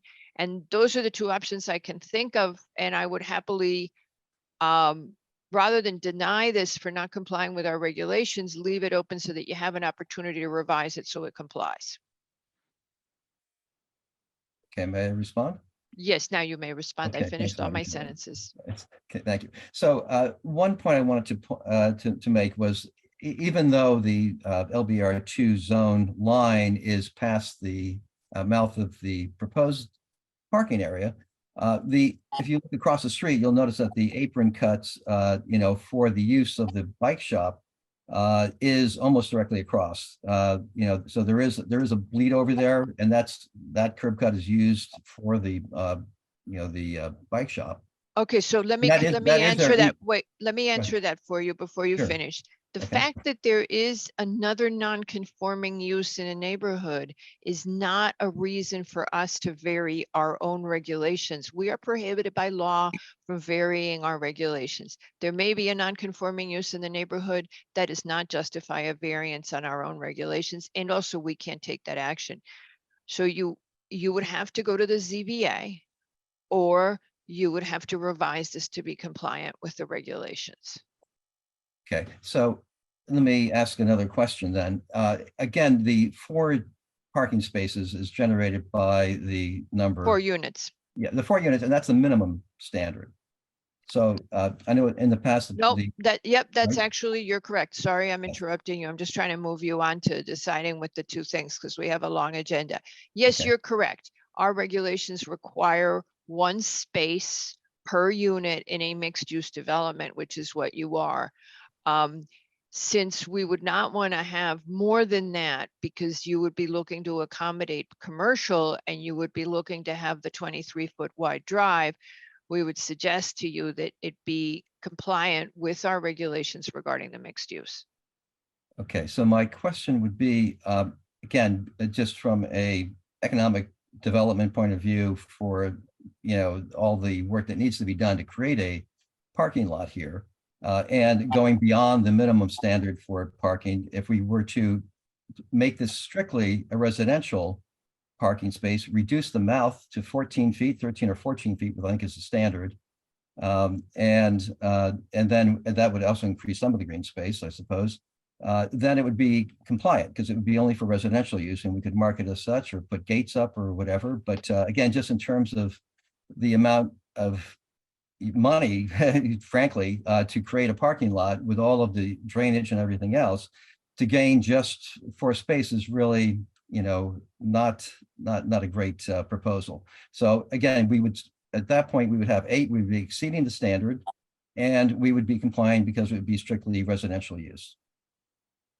Right, except that we're only looking for you to have 4 spaces for 4 units, and we're looking for you to create green space and have better drainage. I think you had a drainage issue here as well. He's looking for submissions for you to resubmit, and DPW has a concern about the width. I think you could reduce the curb cut significantly if you only had the 4 spaces and that they would be agreeable to that. So then maybe what you do is go talk to them, see if you can narrow down the curb cut. So you're definitely only taking 1 space. There you are. That's my take. Anybody else? So it's zoning about the 6137 engineering, wants the meeting, et cetera. Mhm. Sewer is looking for the acknowledgement letter. Conservation was talking about a permeable pavement. And I guess I'm actually, don't know, staff maybe be able to answer this. ARC was looking for an electronic return. I don't know if that's happened or not. Yeah, ARC seems to be okay with it. When did they file, Patrick? Is this under the new regulations? Doesn't matter because the parking lot's less than 10 spaces. Okay. Well, yes, you answered the question, Madam Chair. Yeah, sometimes I just have to talk to myself a little bit. Okay, so I'm not hearing a lot of other thoughts. So I would ask you, Mr. Hopper, to think about this and, decide what you want to do. We can leave it open and you decide what you want to do and come back once you've decided. I just don't want to preclude you doing something that's compliant. But I don't have a lot of enthusiasm about putting 8 parking spaces, which you're trying to figure out how to use for the business. Well, if we were able to satisfy, and I believe we can, satisfy all of the engineering questions regarding the 8 spaces. I mean, we've already made, I think really good progress with the ARC in terms of enhancing the landscape with multiple plantings and various different species. So I think that's a big enhancement to the neighborhood right there. Again, if we can handle, and I think again, according to our engineer, the drainage aspects with a few tweaks, that's we're compliant with engineering, and if we have 8 spaces rather than 4, which it would be beneficial, then it would be a residential use, and if the commission would approve that with that restriction. There would be no reason for you to provide 8 spaces. Yes, you could. An applicant can provide as much residential space. I'm telling you that we would rather see you provide some recreational space and some open space in an area that severely lacks it. That we would prefer you to do that. I would say, think on it, talk to your client, talk to Patrick, and see where you come out. Patrick and I have discussed this, the commission's discussed it with everybody, and see where you come out if you can come to something compliant.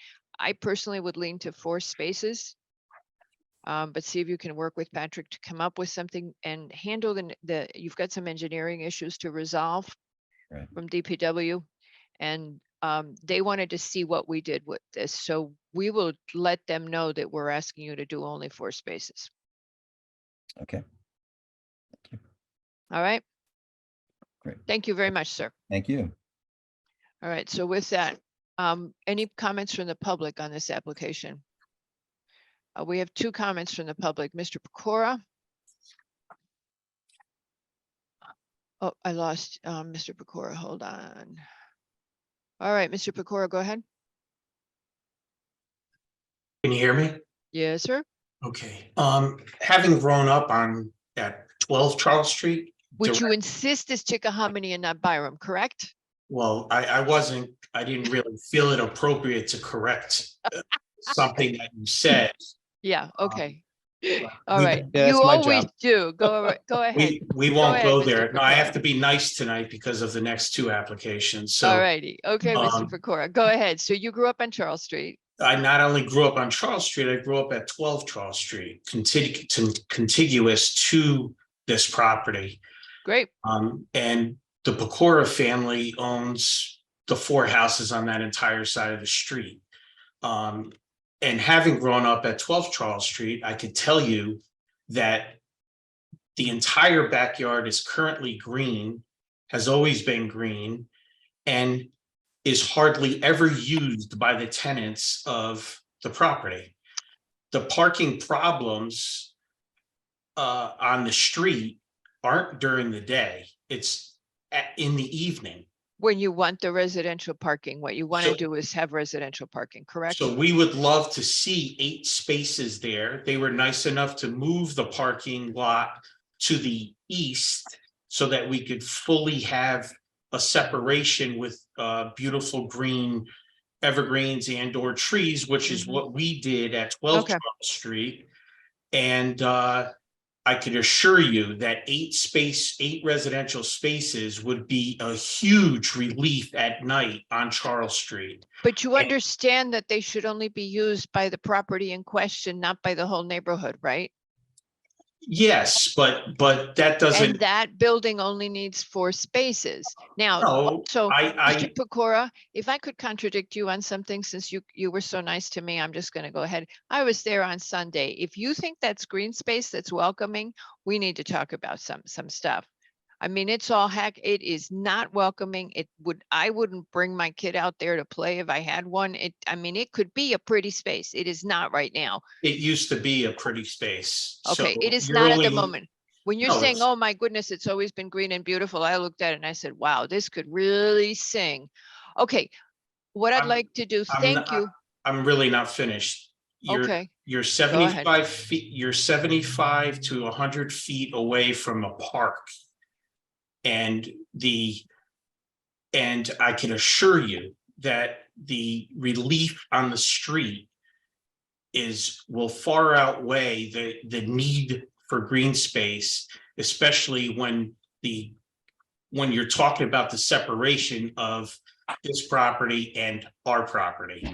We would love to see this as 8 parking spaces with a nice buffer, the way it's presented, separating the 2 properties. Thank you for your time. Mr. Thank you. Pecora, Mr. Yes. Pecora, I thought I heard Mr. Hopper say that the parking lot wouldn't be for public use, that It's not.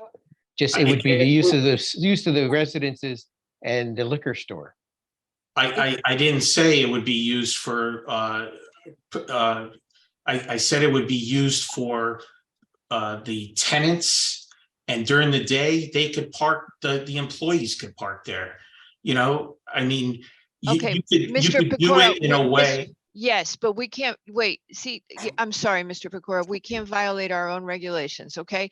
So first of all, you can't make public parking because you have a space behind your house. And second of all, you can't call it commercial parking and you can't say a wink, wink. You know, yes, we're just going to have 8 spaces and then people can come use them and it'll really be commercial parking, because the whole point of the regulation is to protect neighborhoods. So I do appreciate you commenting and I do appreciate the supreme tact with which you have done it. But I would send Mr. Hopper to think about it as we had requested and let him return to us and to Patrick with a solution. Can I make one more comment? Yes, Mr. Pecora. Thank you so much. So this is the 5th property on this street that Sylvester and I have envisioned where you have a LBR2 zone with parking behind all of the properties.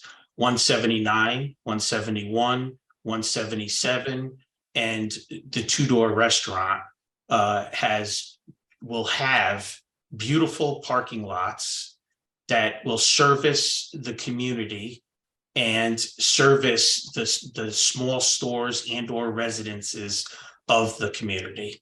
Thank you for your time. Thank you, Mr. Pecora. Mr. Rocco, you have your hand up. I don't know if this is the application. You want to speak on this application, sir? Go ahead, unmute. Hi. Hello, Hi. Madam Chair. Hello, Commission. My name is Michael Rocco, like you said. I'm the owner of the project, and I just want to bring to the Commission's attention that currently the house contains 3 2-bedroom apartments as well as a studio, and between those 4 apartments, there's 8 cars. So I know the minimum is 1 car per, but it doesn't address the fact that I have 8 cars in the building. One apartment is being shared by 4 girls that attend Manhattanville College as hockey players, and they're each have their own car because they have to get back and forth from their classes and to their jobs, whatever they do, and to their practices. And it just wouldn't, be any way to divide these 4 spaces between these 8 cars. Like, please, if I had this project in front of you as a clean slate project, everyone, just put their biases aside and just, you wouldn't even let it happen with 8 parking spaces. If I only showed 8, if it was 4 units and a commercial space, it would be a no. Right. So please just open your hearts and open, to the fact that this is the right thing. This is really the right thing for the neighborhood. It's pressed for parking. It's difficult to find parking there. Maybe not on a Sunday afternoon, but maybe on a Sunday evening when everyone comes home from church and from their days and their weekends. it's tough, you know, it's not for the business, ma'am. It's for the tenants. As much as, you know, I could put a gate there and we could have it go up and down and have the tenants have the passes for it. We could do it differently, you know, but I need you to just understand why I'm doing this. To Okay. give the tenants, you know, some type of amenity that they don't currently have. Okay. Please. All right. Thank you, sir, very much. Mr. Pugliese, did you want to speak on this? He just disappeared. Paul, if you wanted to speak, can you re-raise your hand? Yeah. All right, go ahead. Mr. Pugliese?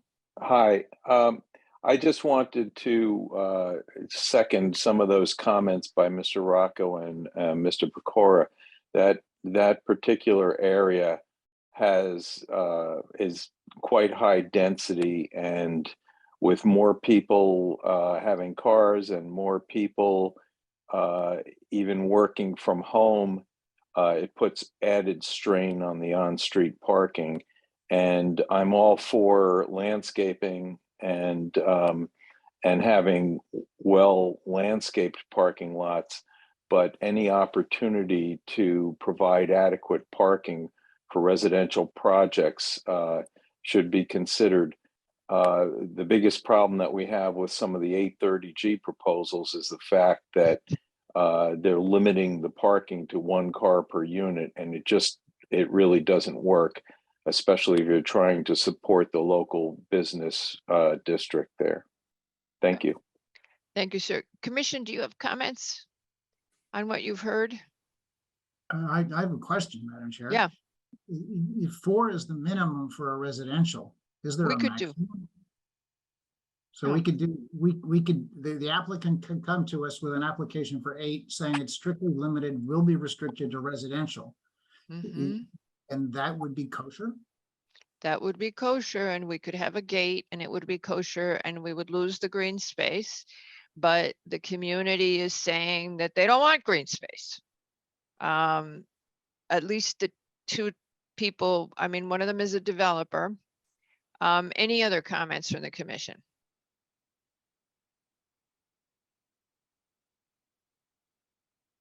Wow, you guys, just like an indication either way of what you would like to see the applicant return with? No, I think we've covered what I was looking for. I think Well, they're thinking things they have to resolve. I think we have to, see the solution to getting around the 136 or the 137, 6137. Right. I understand, yeah, there's a problem with parking, but it's been a problem with parking for years. This Right. is a solution, but it needs to be a conforming solution. It needs to be a conforming solution, so you make it residential, to Barilak's point, you make it residential, and you do 8 spaces residential is what he's saying. There's nothing wrong with doing 8 spaces residential, especially if we would require a gate and signage on the slots. The question is, we're fighting for every piece of pervious area that we can get on the western side of town. And Mhm. that's the big issue before us. Do we give this up because 2 people who both own building, I mean, both Mr. Pugliese and Mr. Pecora are in the development business at some point, so they are expressing that perspective. So our choice here is to balance it and say which is more consistent with the POCD. So we can get something compliant, but what's more consistent with our POCD objectives? And our POCD objectives are environmental and preservation of community character.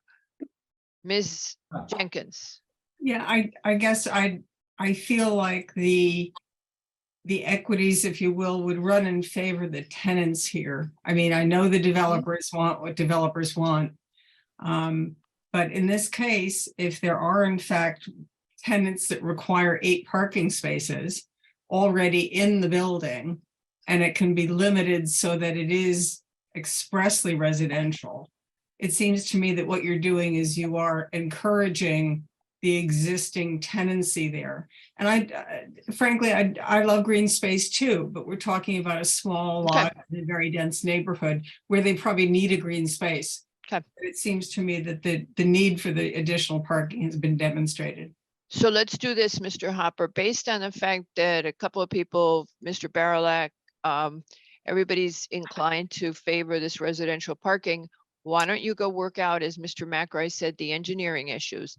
Look at narrowing the drive. They can narrow it, right? For the 8 spaces can still be below 23, right, Patrick, for highway standards? I'd have to double check if there's a quantifier with the number, but you're absolutely right. Residential parking spaces are, don't require the same throw. that So the, you could then, if you could go to where you're only losing 1 parking space, which is DPW's concern, because technically you're taking away public parking in order to accommodate. So you say, oh, at net, we're getting 6 spaces, but net, they're Mr. Rocco's spaces, and the public interest loses 2 spaces on the street. So can you narrow that down to 1 space? And it sounds to me that you might get some support from the commission on having only 8 residential spaces. And I'll just add that removing public parking spaces is not a decision the commission can make on their own. So The DPW has to give you whether or not they would support the 2 spaces being removed. If you can make that only 1 space, they're going to be a lot happier because you're taking away their public on-street parking for the benefit of your private purposes. And they have to make that decision. So, but it sounds like you've got some support on the commission for doing 8 residentials that with a gate on them. Why don't you go work out the engineering and DPW, the traffic, the parking issues, and come back to us. Okay, thank you. I think we will do that, and I appreciate your consideration. All right, thank you. Thank you. All right, okay, so our next application. Oh, Madam Chair, the next applicant, I'm sorry. I thought there were more comments from the public. I apologize. Too late. No, it's the next application. All right, yeah, because we already took public comment and we know, well, I mean, if somebody. Well, wants to- I thought there were hands that were left up, but they were clearly Yeah. not. All righty, so the next application is Thomas Foley, an NTC group, for a final subdivision to split the vacant 2-acre lot at 0 Cacum Road, I learned, between 2 existing lots at 62 Cacum Wood Road and 76 Cacum Wood Road. This is in the RA2 zone. Mr. Hegney, kindly go ahead. Thank you, Madam Chair. Good evening, members of the commission. For the record, Tom Hegney on behalf of the applicant. If we could bring up the presentation material to slide 2, please. These 2 parcels or 3 parcels were part of 2 lots in a 1930 subdivision that was filed prior to our subdivision regulations. This is map 1404, lot 10, which is the southerly lot, and is the next one, please, Bianca. Great, thanks. Is the southerly lot, has had a house on it since 1931. The northerly lot, which is 7A here, has had a house since 1928. The history is that they were basically in the same configuration until 1975, when Mrs. Timmerman, who was then the owner of number 76 or lot 7, split it into 2 parcels, and then went back in 1990 and combined it again into 1.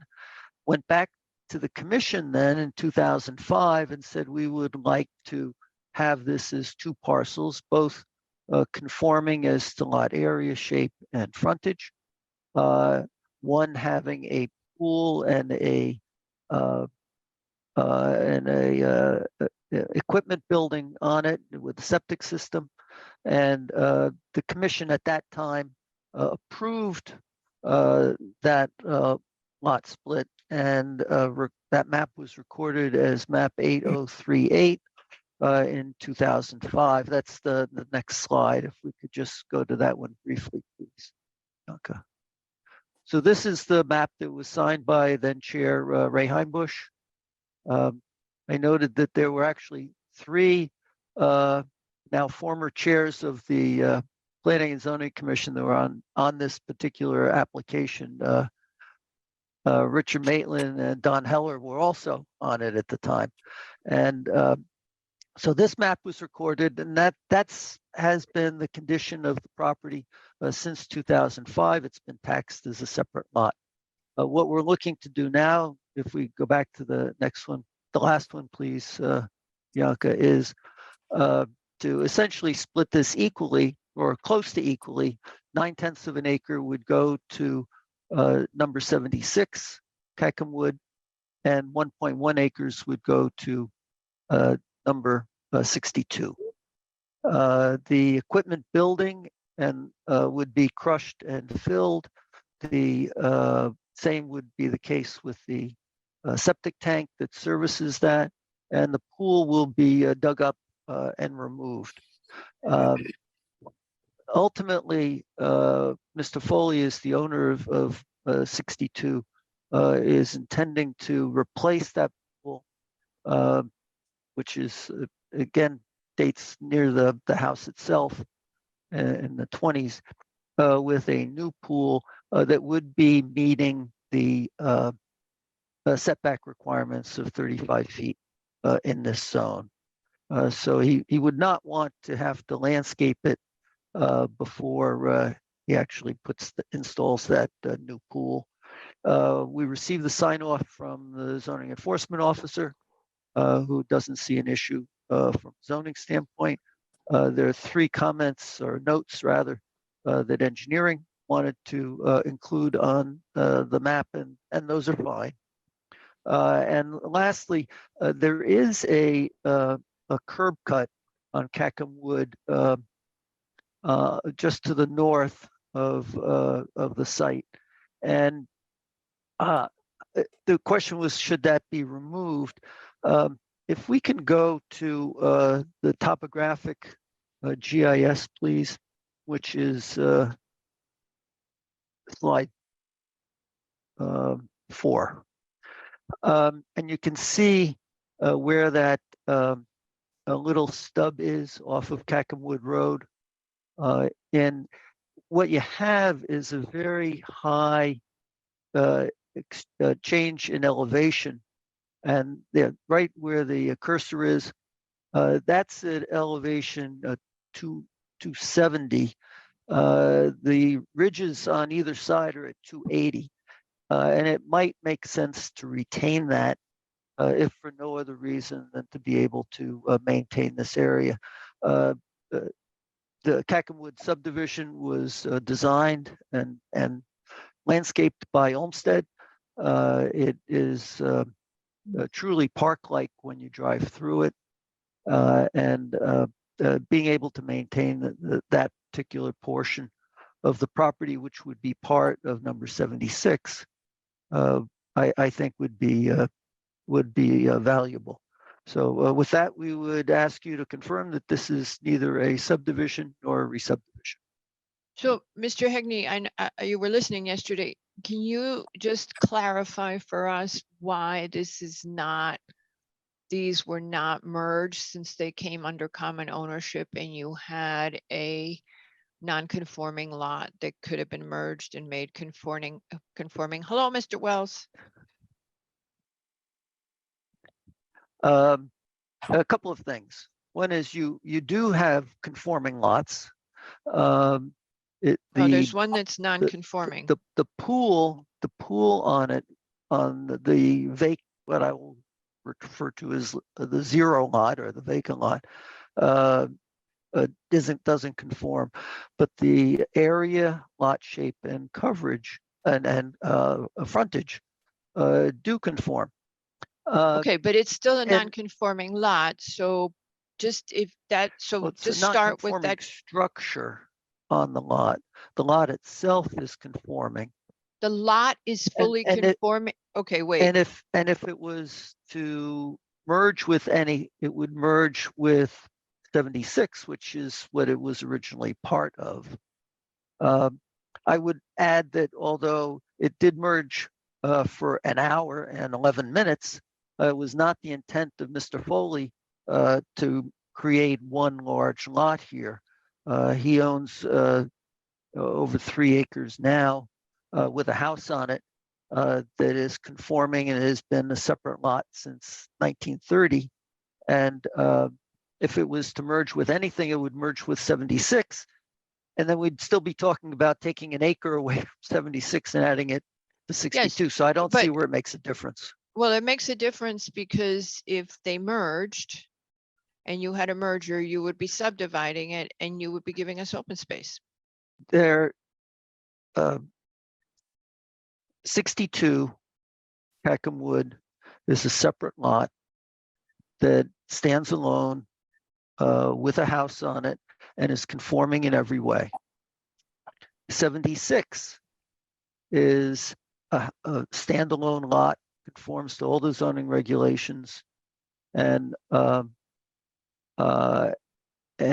is conforming. So So you have add, those two lots. So if you want to say what the commission did in 2005 was wrong, and that they shouldn't have created the vacant lot or the pool lot, and you want to consider it part of 76, which is what it had been part of previously, I don't think it makes a difference if we're taking an acre away from that and adding it to 62. except that you created that you had an ability to repair the nonconformity through common ownership. And therefore, as you said, for whatever amount of time, it was merged and you would now be subdividing, you wouldn't be doing a lot line revision. I'm just asking for the legal clarity of this because I was stuck over the weekend on this. Why you would be, if you have a nonconformity and you have a common ownership for all three properties, why it would not have merged to repair the nonconformity. Not saying you were going to abandon the nonconformity, but if you agree that it merged even for a nanosecond, why didn't you file this as a subdivision anyway? So Well, that's because I only have that's the only I know that, application I but can I'm not file. asking you, I mean, really, you've already got it in as a subdivision. It's not a resub. That's very clear because the lots were created before zoning regulations. So, but I still don't follow why it didn't merge and why this wouldn't be a subdivision. I'm sorry, I'm being dense. I kept saying this yesterday. I don't get it. Yeah, I think one of the things I'm looking at, the subdivision map or the map 1925 or the no. 2005? 2005 shows the pool. Yes. So it was created as a legal lot with an accessory structure on it. There's no primary. So that's the legal definition of the quote third lot. Which is illegal. Okay. 'Cause Well, you it was can't done. have, Yeah, I know I that. get it, but Patrick will be the first to tell you, you can't have a lot with only an accessory structure on Right. it. So we had two lots prior to zoning. Now we have three lots during zoning. And now we're going back to two lots. Mhm. Okay. If I'm looking at subdivision regulations, Mr. Hegney, under 261 6C, materially diminishes the size of any lot thereon as defined in the article, any of the lots shown there and have been conveyed. Okay, so in a sense, would you say that maybe we're diminishing lot, quote, lot, whatever lot B is, we're actually eliminating it completely? Yeah, but they have to meet all the conditions. Right, you're eliminating a lot that was approved by the commission in 2005. Mhm. And if you didn't think that that was a conforming lot then, even though your predecessors did, then the only parcel it's going to merge with is Lot A, which is the main house at 76 Cackham Wood. It Mhm. doesn't merge with 62. 62 has been a standalone lot since 1930. And if you wanted to make Lot B with the pool conforming, you would bring it back in and say, well, the commission members in 2005 really didn't know what they were doing. And we'll put it back in with Lot A, which is what it was part of when the subdivision was originally formed. Would your And that client be, gets me back that gets me back to my point of whether either it's 2 lots or it's 3 lots. And either way, I'm taking an acre off of a larger piece that's 76 Cackham Wood and adding it to 62, or I'm taking a 2-acre lot that was formed in 2005 and I'm splitting it up between 62 and 76. Either way, it's not a subdivision. I'm not trying to Okay. make this, Yeah, so in a sense, actually, now we can say that it's not a lot line revision. Okay, would you say that it's not a lot line revision? Because Well, I'm just not- trying to, how would I define this as to what it is? What is the applicant requesting here? it's a split of lot Of a lot. B Right. between 76 Cackham Wood and 62 Cackham Wood. So you're starting with 3 lots and you're ending up with 2. So And a lot goes under any away. stretch of any definition of subdivision, it's not a subdivision. Mr. Mary? Because you're McBride, not creating another lot. the Yeah. lot line revision is not a term that's in the subdivision regulation. So it's either is or is not a subdivision or re-subdivision. Right, okay, So those there are it the is. tests. Okay. Right, so it's not that, okay. Ms. Jenkins, you Yeah, wanted to say, I'm just going to add to the confusion here. When Lot 0 was created in 2005, you say it's taxed as a separate lot, but was there common ownership between 76 and 0 at that point? Yes. And as a recorded subdivision map signed by the chairman of the Planning and Zoning Commission, whether it's in common ownership or not, it doesn't merge because it's a separate lot on a map, on an approved map. And it was Now- vacant, and in 2005, it was a vacant property? It had the pool on it, which it has had since, the 30s. But I thought you couldn't have a lot with a with an accessory structure. It's true, and that was one of the things that was pointed out in the decision letter, and the commission approved it anyway, and that's why Chairman Albin is fussing. Heimbush. No, so you're- I'm saying that's why Chairman Heimbush signed the map and it got recorded. But this is if you why think that they I'm were wrong fussing in because, 2005, right. the only thing that would happen is the lot with the pool would continue to be part of 76 Cackham Wood. It wouldn't become part of 62 in any way, shape, or form.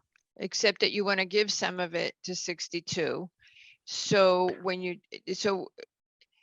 you're saying then you would make the nonconformity go away by having it remerge with 76. I'm going to get the numbers right. And then you would split it off and do a lot line revision to give it to 62, a portion of it to 62. That would be another approach which gets us to the same goal of Okay. having 1 acre as part, one of those acres as part of 62. Yes. And how- And that would Go ahead, predicate wait, us Mary on, first. Mary, I interrupted Mary. Go ahead, Mary It first, just- then Nick. Sorry, it just seems to me that although that's a different approach, if we don't use the different approach, we're basically confirming a mistake that was made that could have been something that could be qualified as a mistake that was made in 2005 when a non-conforming lot was created. No? Yes, I agree with you. We are subject to revisit when it is before us again. We can revisit the decision and we can find that they shouldn't have created a lot with only an accessory structure on it. Well, I don't want to debate this as a academic question, frankly.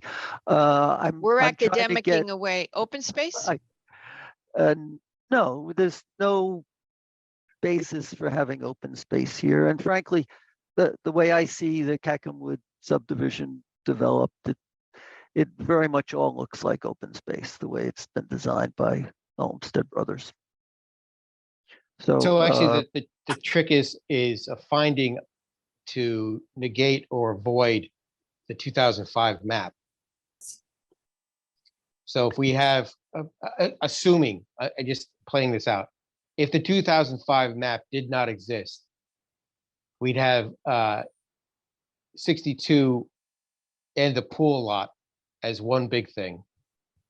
And then this would be a revision of common lot line between 76 and 62. That's what, Right. that's how we're kind of teeing this up. So the trick would be, how do we state that the 2005 lot map didn't exist? Well, we need a new map, and then I don't know, can we do that? I don't know how you even do that. We've never done that before. It's doable, right? Why would we need a new map? I mean, we have an executed action of the commission, so whether the map Because we is want, there. So no, I yeah, guess the I'm map's not already following. been filed. So I don't know So- how we do that. I get to where we're all going, which is we think that there was a merger.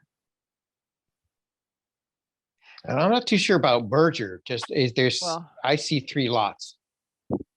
And to me, the 3 lots are, we're actually kind of cutting it in half, but it's the actual subject. What is that third lot, the 0 lot, if you would? Well, isn't the thought process either it was 3 lots that would be made into 2 under the current proposal, or Right. 2 lots that would be reorganized? So I think the question is, would the commission under those circumstances consider open space to be part of the needed for the decision? And if not, then that's your answer. But I think that's, I understand that what Madam Chair is saying, and others maybe, that there may have been merger of the lots post Well- even the commission's decision. But again, it's either 3 going to 2 or 2 going to 2. So what does the commission think about that? And I think that would maybe focus us. Right, to me, understanding the pool is going to be removed, No, and rebuilt. but where? We're in the same spot, he said. Well, in a similar location that will meet Yeah. the setback of 35 feet from the side Yeah, property line. it's gonna be in the same spot. Okay, so approximate same location, closer to the driveway. Mm-hmm. Correct, Okay, on 62. Yep. And that driveway is used to get to 62 and crosses the pool lot. So. Wait a Aha, minute. Wait, no, No, dang, no, does completely not. different direction. okay, so it Mr. Hagney, goes to just, 76. right, Mr. Hagney, understanding Show me the the driveway. nature of the 'cause- property. Yeah, You have a stream that goes from through 62, correct? Yes, Okay, and then you've got the lake adjacent to it as well. So there's significant wetland buffers around those water bodies. right, but they're not impacting the wetlands. It's in there somewhere. Yeah, but that's kind of de facto open space, if you would, all the way around all of that Oh, you're borderline. trying to get to an answer. Okay. So if we're looking for open space, I think it's already there. Because there's a significant impingement of edge of lake and the stream that runs through 62.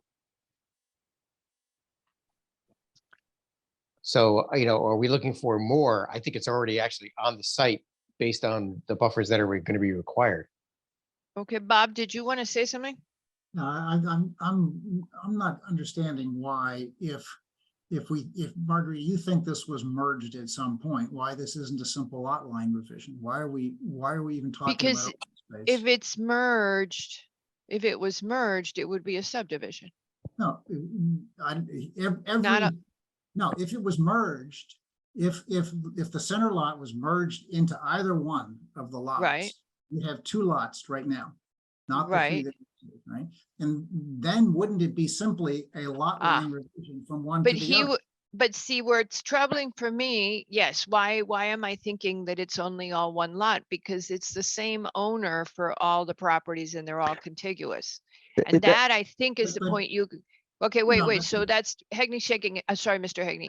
You're shaking your head because what you're saying is it would not have gone into one entire lot. What you're saying is it would have gone into only the one lot necessary to correct the nonconformity, giving you at present 2 lots, and therefore the ability to revise the lot line between those 2 lots. Now, Exactly. how do we get there so that it's legit. I suppose what you're saying is it really doesn't matter because you're going to end up in the same place. Right. We cannot overturn, we can leave alone the 2005 decision, and we're going to end up in the same place. Right. We simply have a finding that there was a merger of lot 0 into where it was originally. 76.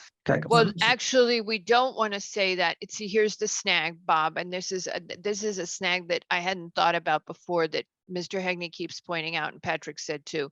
In 2005, the commission said, oh, it's 3 lots. We're good with that. Today, you have a very statutory oriented commission. I don't know if they were as oriented to that, and our regs say you can't form a lot that only has an accessory structure, but they for some reason went ahead and did it. We're questioning that, but do we really even want to open that Pandora's box? Because Hegney's point is it's done. You're going to end up with 2 lots, 62 and 76, regardless. Don't throw the old commission out the window. Don't throw them under the bus, as Nick would say. Just move on. Mr. Hegney, how much I hate that because I like it all to be ticky-tock. You know that I like to follow the law and the regulations. That's what they pay us the big bucks for. But with the but I got it. determination that you're making is that it is not a subdivision or re-subdivision. And I'm then just saying, this map therefore, that we had Okay. on the screen will get signed by you, Madam Chair, will be recorded on the land maybe records. Nick will have and there to will sign be that one. 2 maps. And you And there will won't be give 2 us, lots on this one map. and you wouldn't be willing to consider open space. No, I don't think it's warranted here. And plus, what Mr. McRae said was, you get a lot of open space here anyway, just de facto. All right, I've got the logic of it now. I struggled with it for 3 days and I was all over doctrine of merger, but okay. I've got it. So in that case, folks, any other comments on this from those of you who thought this was incredibly boring to hear us argue about it? Any comments from the public? This is on the Cackham Road subdivision. No comments from the public. All right. I believe that we can make this motion. I do it dragging my feet because I really, in my mind, this should not have been a legitimate lot, but we are making it go away and the problem becomes moot. So I'm gonna swallow my, all right, okay. I have a question, actually, before we move on. Mr. We Hegney, can't move on. We have to do something because it's in the regular meeting. Mr. Hegney, the driveway that DPW is talking about, that's a maintenance driveway, correct? As you're talking about? Yes, it's essentially just a curb cut to be able to get into the site at a much lower elevation than either side of the property. Okay, understanding that, is there a gate or anything on that? I don't know. I don't know if there's a gate on it. Why are you asking if there's a gate? DPW has talked about actually the 3rd curb cut, if you would. And I'm just wondering if it's just a maintenance driveway and there's something to prevent it to be actually an honest to God curb cut. It's just a gate, something to prevent it to being used. Why don't you just close it off? We can, Well, we can modify the application so that we can't condition. Oh, wait, on the lot line revision, we can modify it, right, Patrick? Yeah, Well- so we can modify the application, just ask them to close off the driveway and they'll just have the curb cuts that work for the 2 properties. This is a private road. It is not subject to review by the Public Works Department or Highway. Okay, but Nick still asked a question and he's asking forget who reviews it. He says, why don't we reduce the curb cuts? So why not, Mr. Hegney? Why don't you have less curb cuts and just have what the 2 houses need and that modification? Well, actually, I'm reading DPW again. It's a recommendation. Yeah, And they actually indicated that it's a private road as well. Yeah, they know that. But the question is, darn, can we just see the driveways, Bianca? Because I can't find them right now. And I was confused exactly as to how they work. If, Bianca, if we could bring up the topographic survey again, the topographic GIS, I mean, again.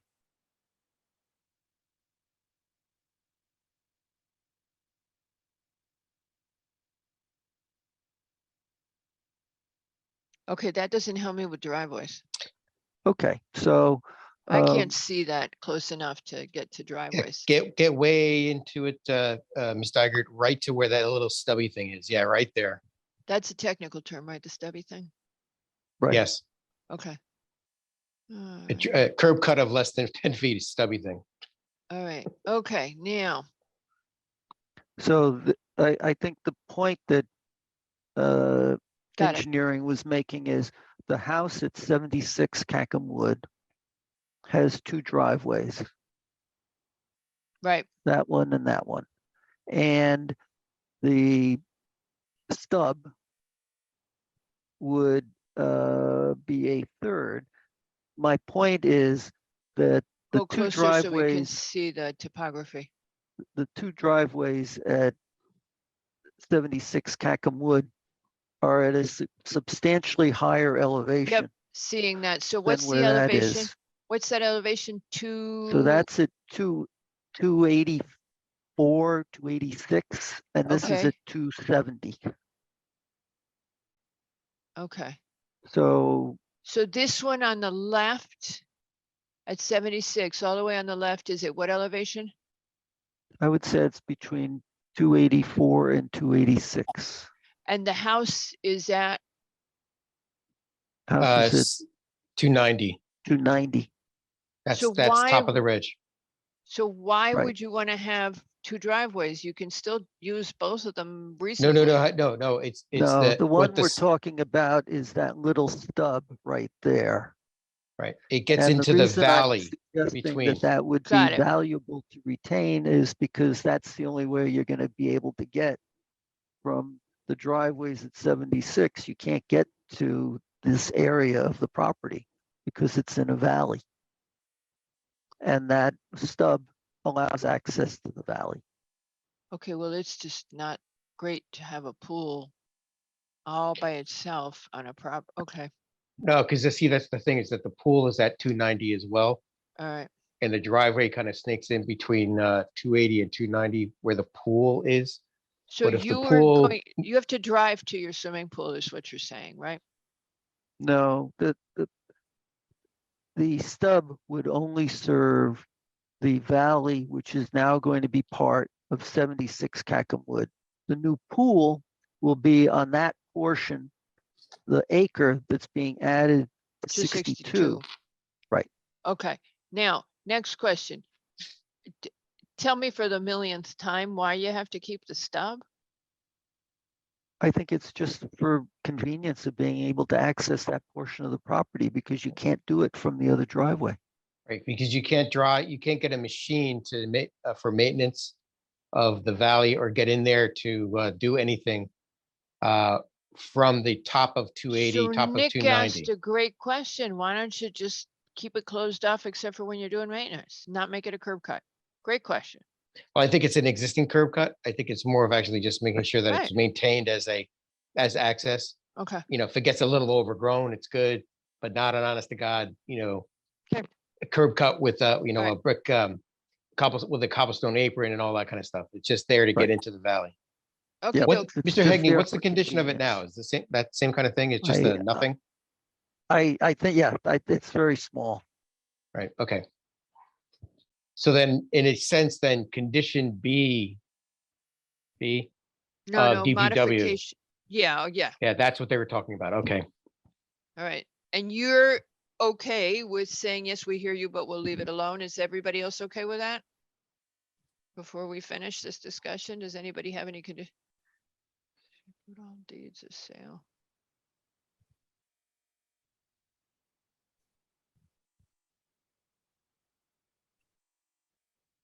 And so why does the lot why does that other lot have to have those two big driveways? Why not keep the stub and only have one driveway? They're existing from when the house was Because built they've 10,000 years ago. been there for close to Alright. 100 years. Doesn't mean it's good. Okay.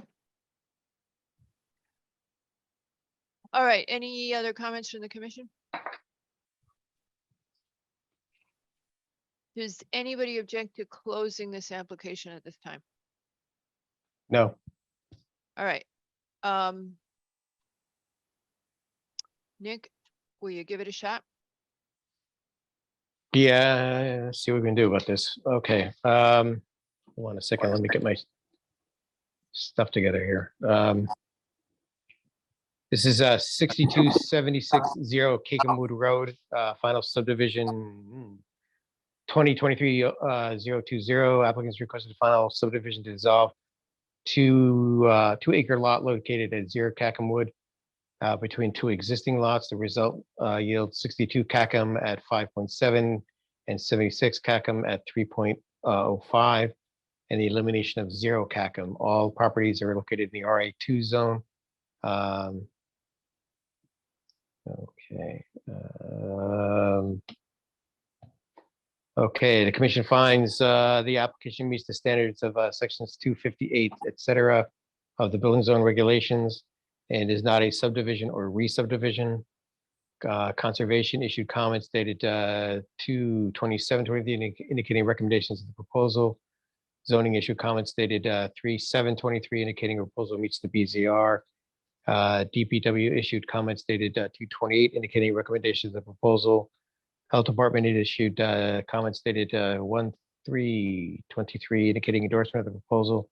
And Wetlands issued a permit needs questionnaire dated 1/26/23 indicating no permit required. Therefore, motion to approve the application for final subdivision or whatever we wanted to call it. The applicant should prepare a record sheet in the form of suitable for the chairman of the Planning and Zoning Commission to sign and file with the Greenwich Land Records. The record map shall contain and this is where we'll get a little tricky. It's going to be 5 DPW engineering notes and recommendations. Recommendation letter B concerning the driveway, third driveway we've discussed that was a moot point. As it will be maintained, maintenance driveway will be maintained for maintenance of the valley use only. I've listed there is A, C, 1, 2, and 3 of C for the engineering notes. Okay, And that's it. The applicant shall address any and all outstanding staff or environmental issues. okay, so you have to find that it's neither a sub nor a resub was where we Did that. left it?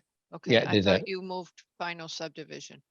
I heard you say Motion final to subdivision. move the application for, that's Final it. It's nothing. It's Not- final.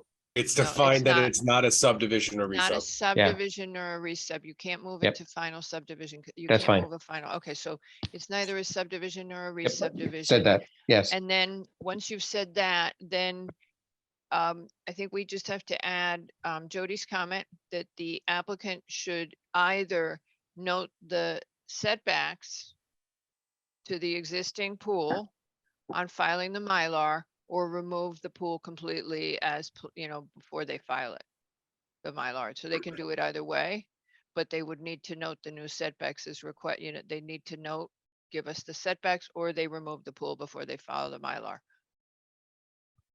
Okay, No open space, I guess, huh? I don't know if they still use Mylar.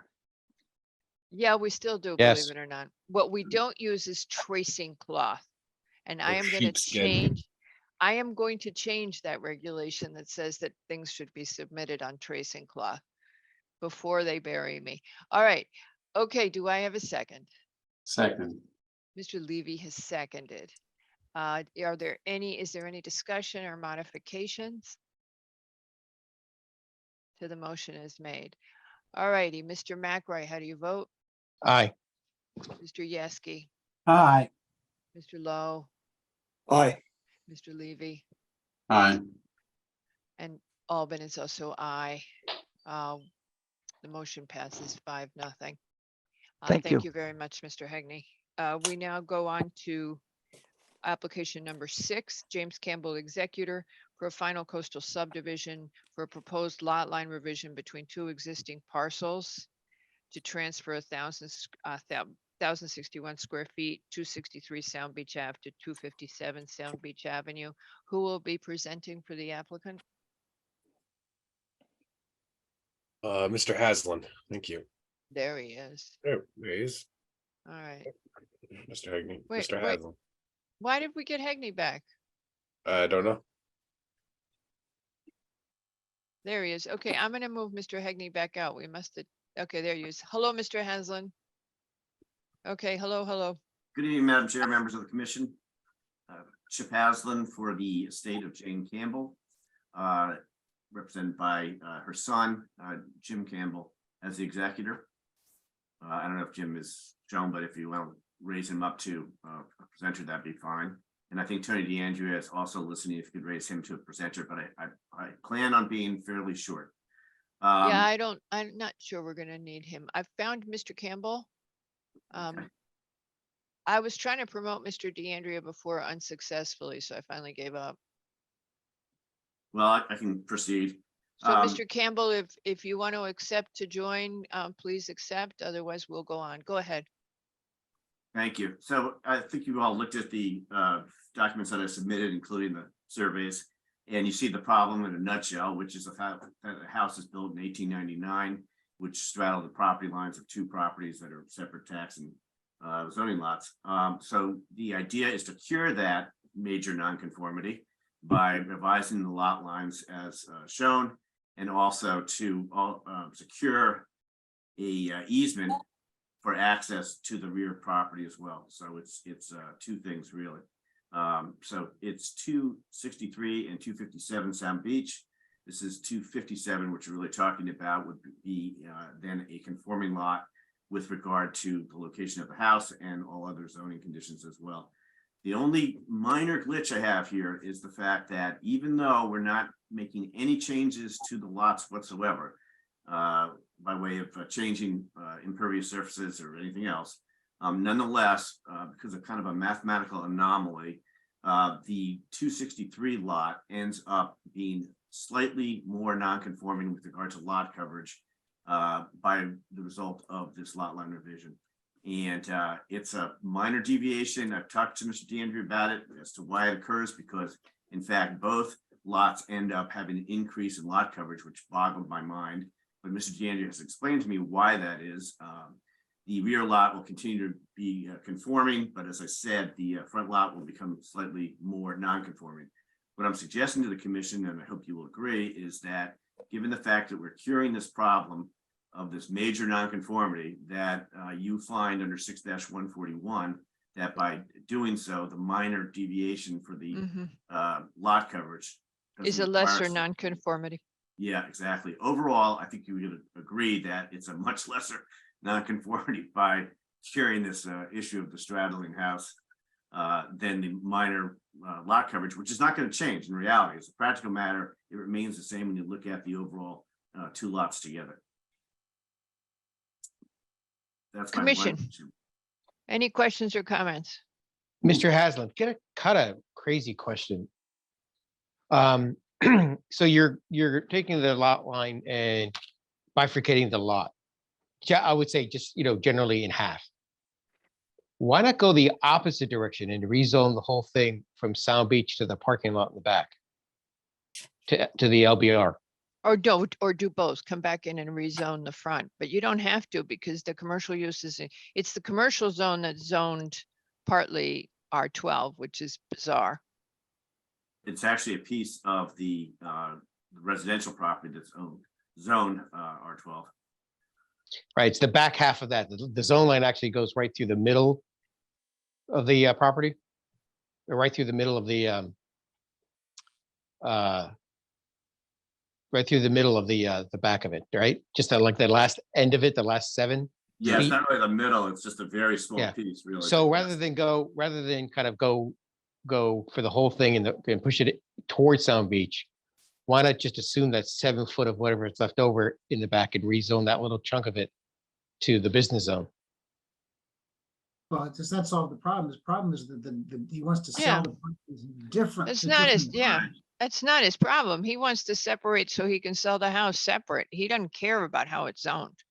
I mean, you just want it to be clean and tidy, but he doesn't care about clean and tidy. He just wants to have a separate piece of property. I'm with Barilak on that. Mr. Right, Barilak. exactly. I'm just trying to cure that big Yeah. problem.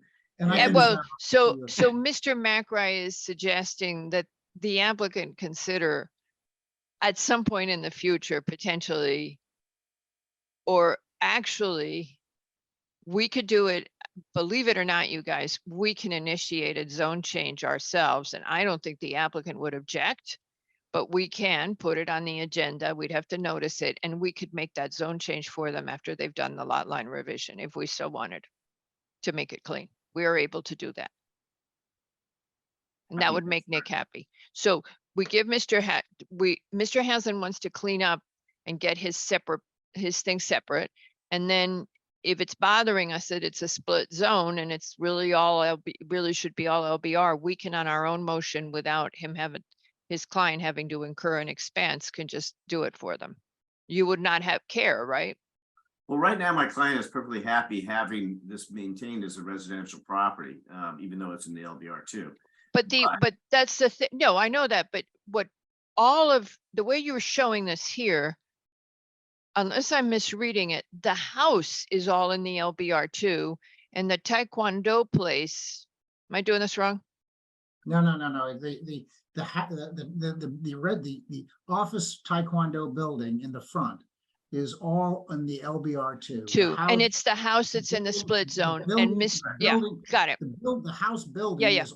the house building is all in the LBR two. The Thanks, only 'cause thing that's in the yeah. R12 is the back end of the garage.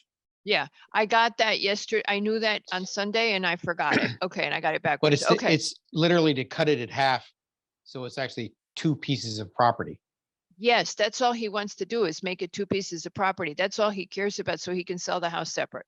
Well, it is 2 pieces of property. It's just that I've got this gross nonconformity of this house Yeah. up on the property line. Yeah, I got that. Mr. Haslam, and you're totally sure you don't straddle that other property line, right? Which of the property line are you referring to? I'm always so bad at directions. The southern end. The house doesn't straddle, no part of the no. house structures. Okay. No. Because on the on a couple of the maps, it was really tight. Okay, Yeah, so mine is GS. so your client actually would not want to see us rezone to all commercial because they might want the opposite. They might want to turn that into an R12 at some point, depending on who buys it. Possibly. We just didn't want to Yep, really mess got with it. the zone right now, but I got it.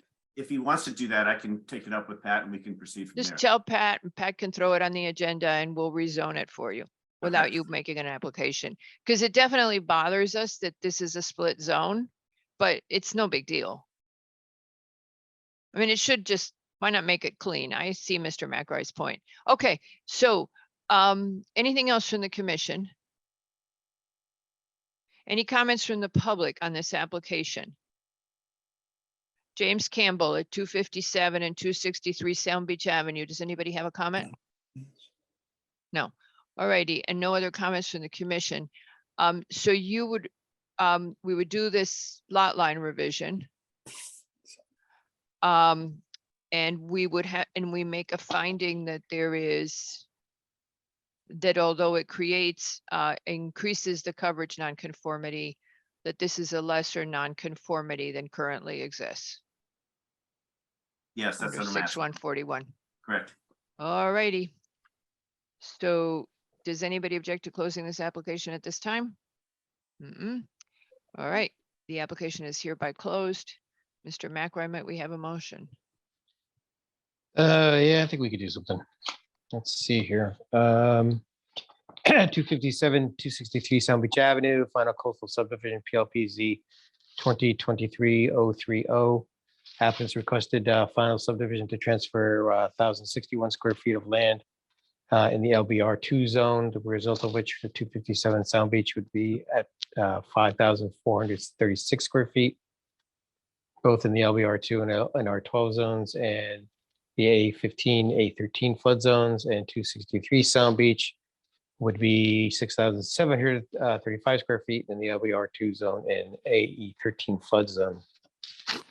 The commission finds that the result of the application would increase the illegally nonconformity of the lot coverage of 263 from 91 to 95%, where 75 permitted in the LBR, but a lesser or nonconformity for 257 Sound Beach. The overall coverage of the two lots together will remain unchanged as no work is proposed in conjunction with the application. Both properties are designated within the front building lines of the, as shown on Greenwich Land Records map 4103 that was signed by the commission in 1960. The applicant meets the standards of sections 258, et cetera, of the building zone regulations. Zoning issue comments 3223 indicating proposal meets the BZR.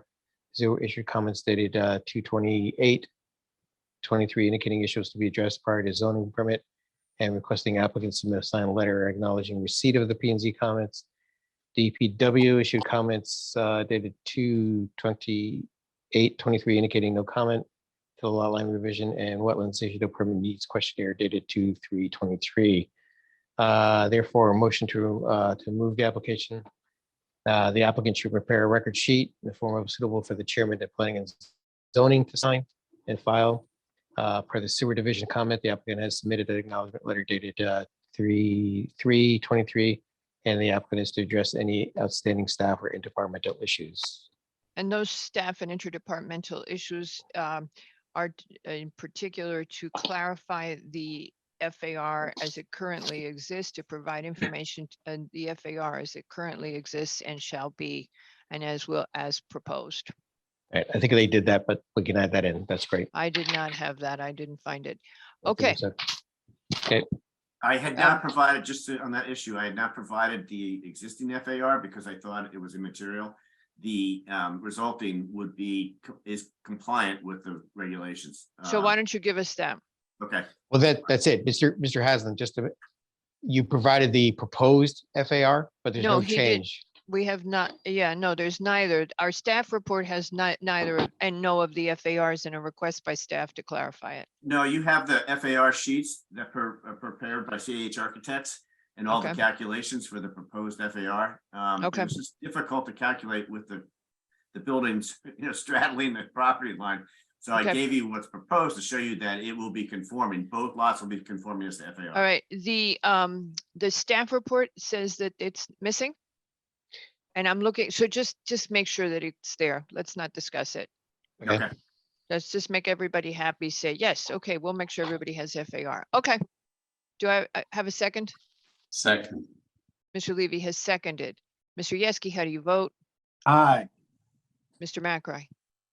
Aye. Mr. Lowe? Aye. Mr. Levy? Aye. Albin is also aye, and with that, the motion passes 5-0. And we go to the public hearing. Hello, Mr. Bazzili. Thank you. Okay, goodbye, Mr. Campbell. Goodbye, Mr. DeAndrea. Good luck, everybody.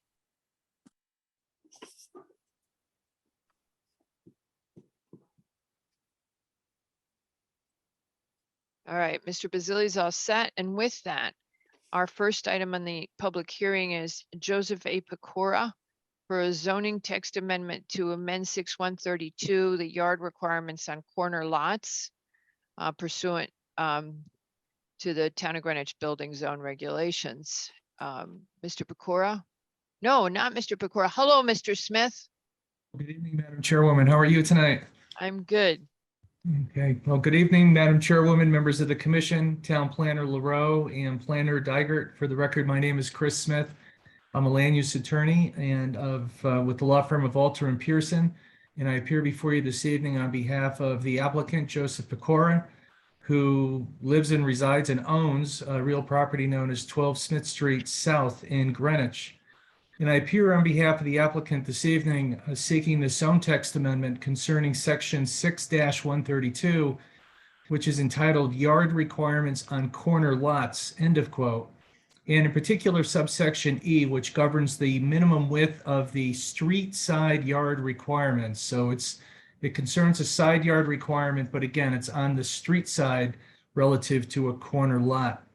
What I'd like to do with the permission of the chair is our proposed format would be that I would provide an overview of the proposal and address the standard for the zone text amendment. And then Mr. Pecora will provide a summary of his analysis concerning the properties that would be eligible for this text amendment provision or relief provided in the text amendment if the commission were within your discretion to approve it. From my presentation, my portion, I would be referring to Exhibit B in the application package.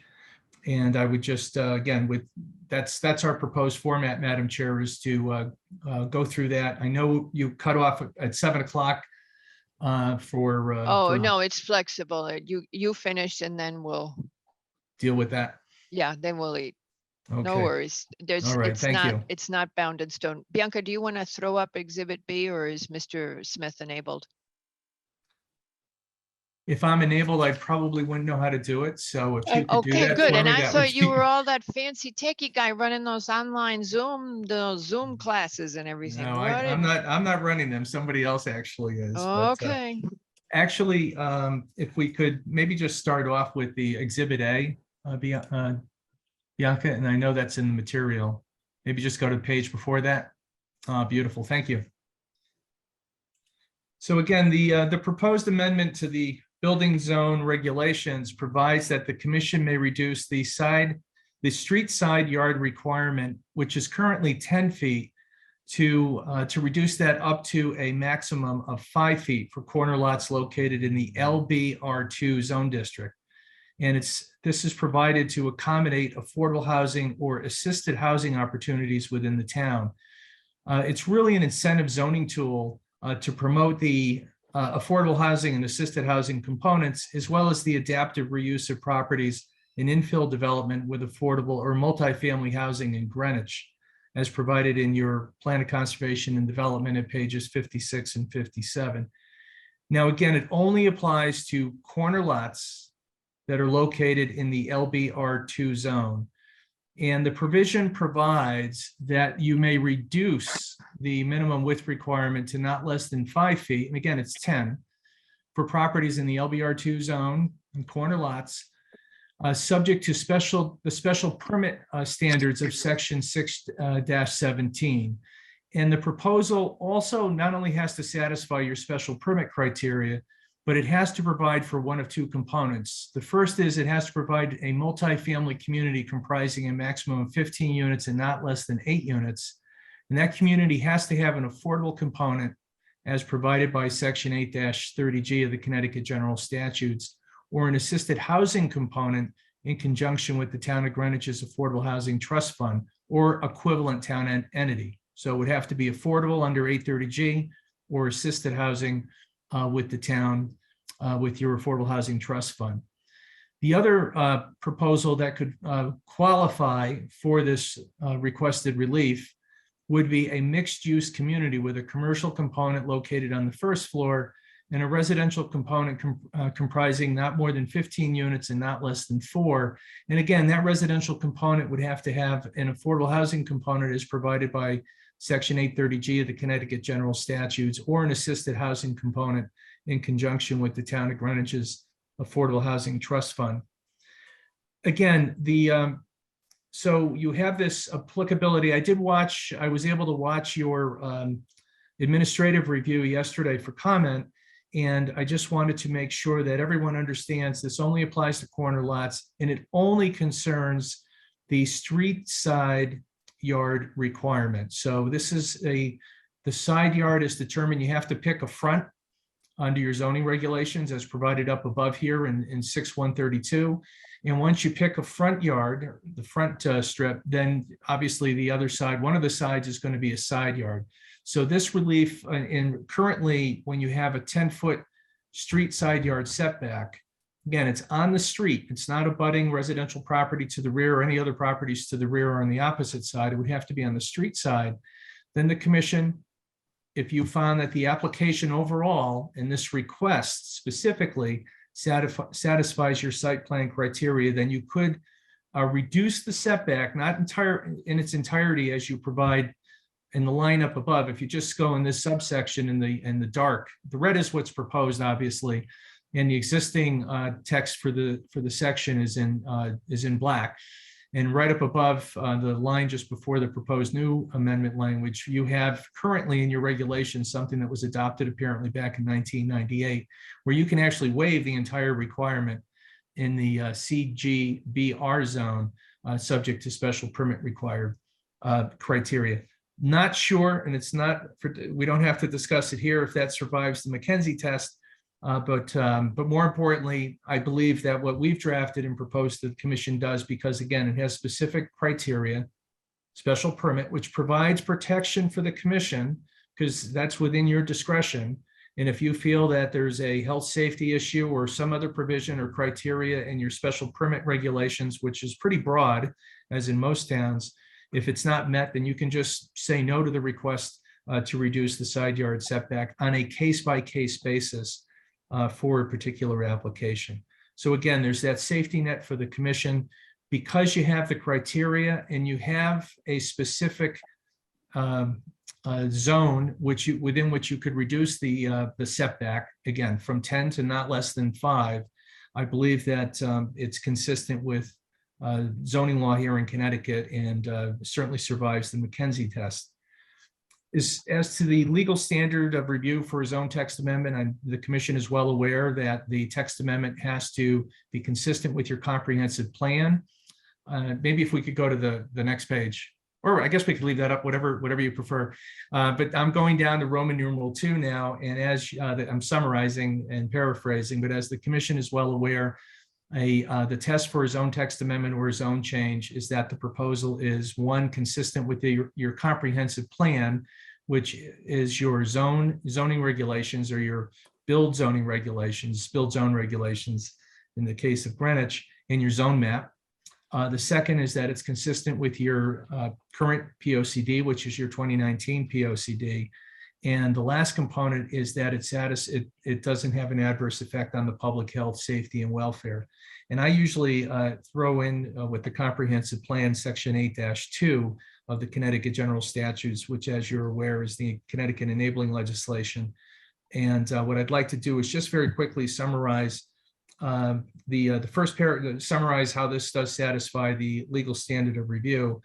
And number one is, again, it's consistent with your comprehensive plan, your zoning regulations, and zone map. It's consistent with this specific provision, subsection E of section 6-132, where you do provide provision for a relief of this street side yard setback in certain situations.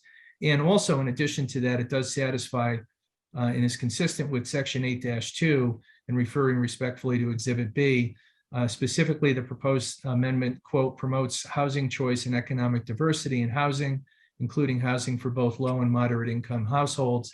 And it also, the proposed amendment encourages development of housing opportunities, including opportunities for multifamily dwellings, end of quote. And that's right out of section 8-2 of the Connecticut General Statutes.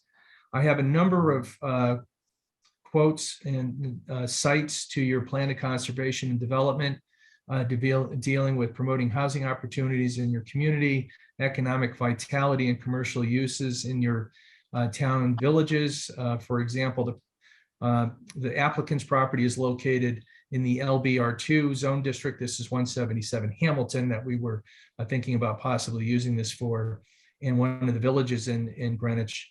And again, it promotes housing opportunities and affordable housing for an aging population, subsidized housing in public transit areas, and incentives for moderate income housing, and updates your building zone regs to promote affordable housing opportunities. And I have the various page citations there. And I would also refer to your efforts to promote the adaptive reuse of properties in Greenwich with infill multifamily housing as provided at pages 56 and 57. And finally, relative to the legal standard of review, I would respectfully submit that this text amendment, certainly with the protections afforded by the special permit criteria that you would have to find satisfied in order to grants a reduction from the 10 feet to, not more than 5 feet for the street side yard setback, that the proposed regulation, will not result in an adverse impact to the public health, safety, and welfare.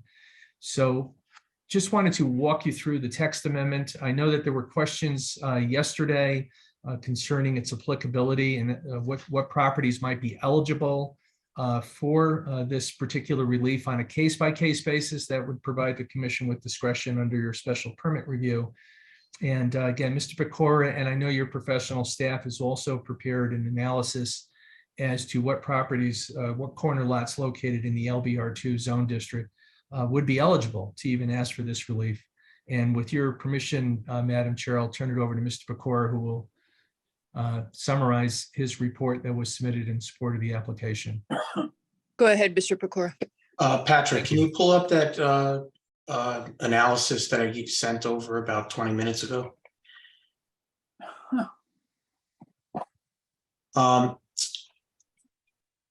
This analysis, I actually used Patrick's maps on his staff report, which was quite helpful.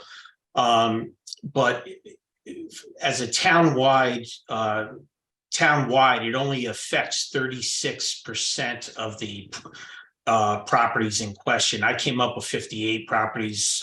Patrick came up with 60. So I couldn't figure out how we got to 60, but that's not a big deal. What this does is it really helps the small lots in Chickahominy and Byram specifically, and it only affects 9% of the properties in Byram and only 28% of the properties in central Chickahominy outside, not including the West Putnam Avenue portion of Chickahominy. When you add those up, it affects 42% of the properties in overall Chickahominy. But again, only 28% in the village itself. It doesn't affect any properties in the Fourth Ward. It affects 44% of the properties in Coscob.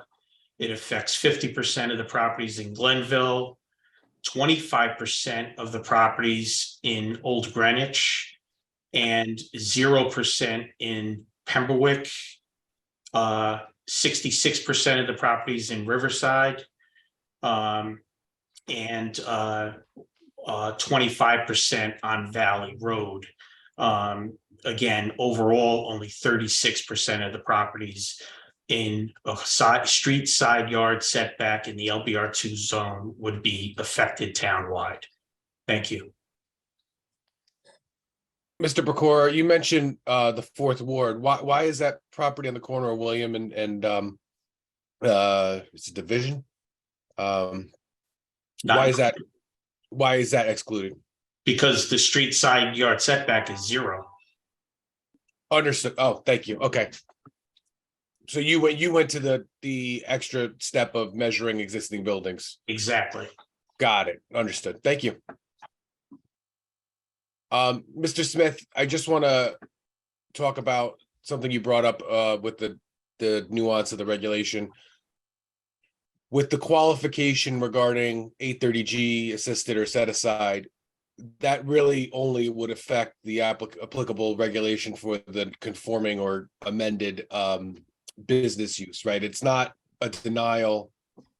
An application for mixed use, it wouldn't be a denial of the housing component. It would be a denial of the waiver that of the street side setback, right? If those didn't comply, if you didn't have the 5 or the 15 or 8 to 15 units.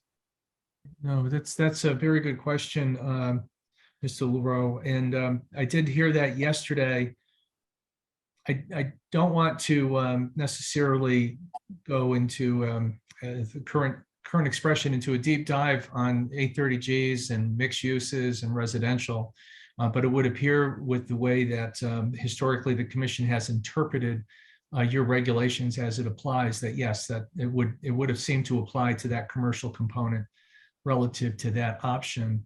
I'm not sure if the commission took a different position and just because of the property being located in the zone, whether it was irregardless as to whether it was a full multifamily use, an applicant would seek that relief. I suppose that would be on a case-by-case basis. And if the commission determined, since it was just multifamily or residential, that you did not need it, then I suppose that would not be required. I think am I responding to that correctly? Or No, am I well, responding to you? maybe I'll rephrase it another way. This regulation doesn't have the ability, nor either implied or as executed, would not have the ability to stop affordable housing units unless the town unless the town had reached its state required percentage, right? Yes. It's only those limiting factors that we've all read in the proposed text is related to the commercial use, which would be a permitted use in the zone and therefore applicable. I apologize, Patrick. I lost you. You in that better last ask part. again. Sorry, was my internet going out? I apologize. No, you're just no, talk my- about doing my- a deep dive. Just parse My that out a little internet went more. out. Yeah, So, go ahead.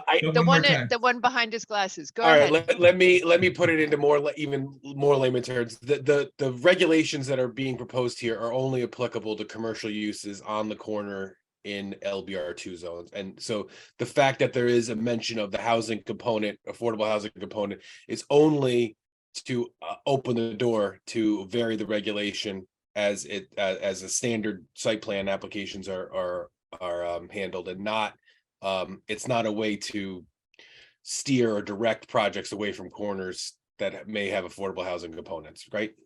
No, I think that it could apply to either, I think it could apply to a straight multifamily application that had that affordable component. Now, whether it met the full 30% or it had an affordable component that met whatever the commission chose, it could be at 20% of the number of units at the 80% median income as provided by 830G.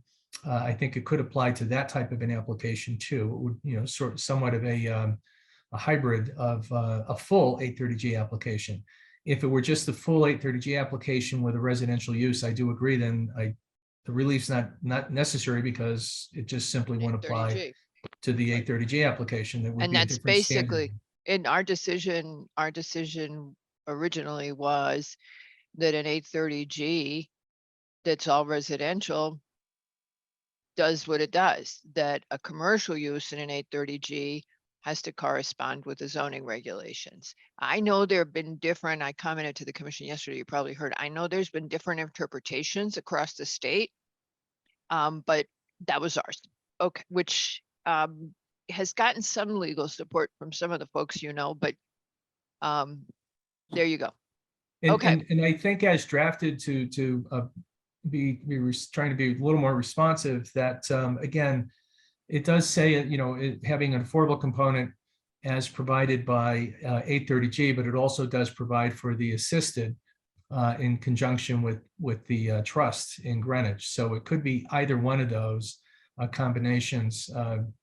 So it could apply that way besides having to have a commercial component. I think Patrick, just to clarify that. And again, I also think the way that it's written, if the commission chose to, it could also apply to an application that, again, has an affordable component, but maybe doesn't satisfy the full 30% with the 830G. But if it were a full multifamily, only a multifamily that did provide for the assisted housing component, then you would be able to utilize this relief, or a property owner would be eligible to ask the commission for it. But Town Planner LaRoe, you do raise an excellent point with that distinction. So, Mr. Smith, as I understand this, so the relief would be for first floor LBR2 retail, whatever constructs.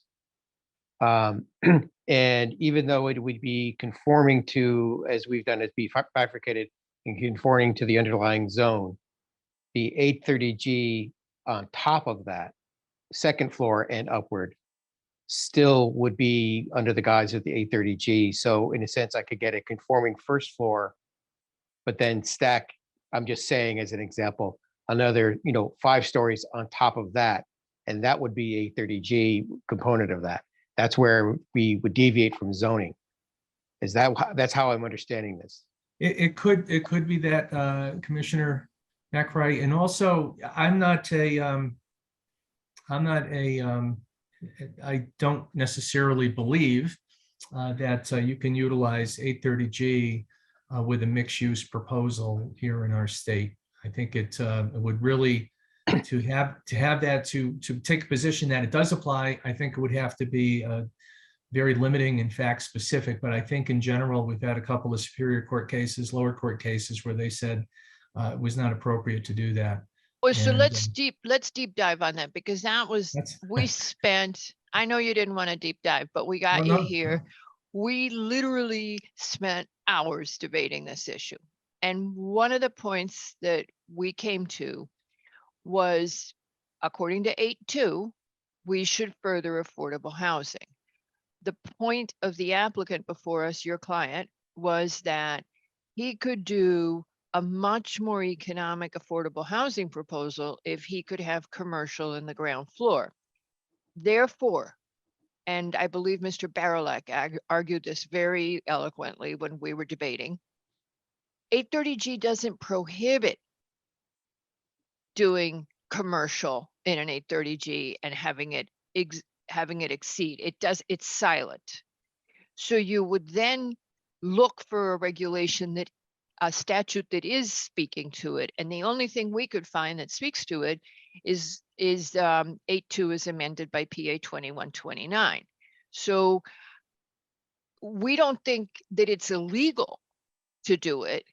We just don't think that 830G enables it. So that's how we made our decision. That was our deep dive. Sorry, I got a little geeky on this, but we're just saying, so there, I hear that there have been these cases, but one of the things that I believe one of us said at the time was, so really we like help out the developer by letting them do commercial in an 830G, and you're going to sue us for approving an 830G? State of Connecticut, what are you, crazy?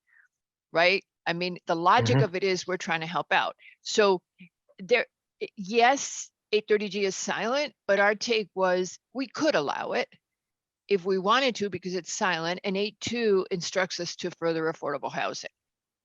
And we would be furthering it. So just for that, so just to be stuck. And now I come back to, so the whole reason we're looking at this amendment is because Mr. Pecora wants to be able to do a commercial on his ground floor and feels that this would be a better project if he did.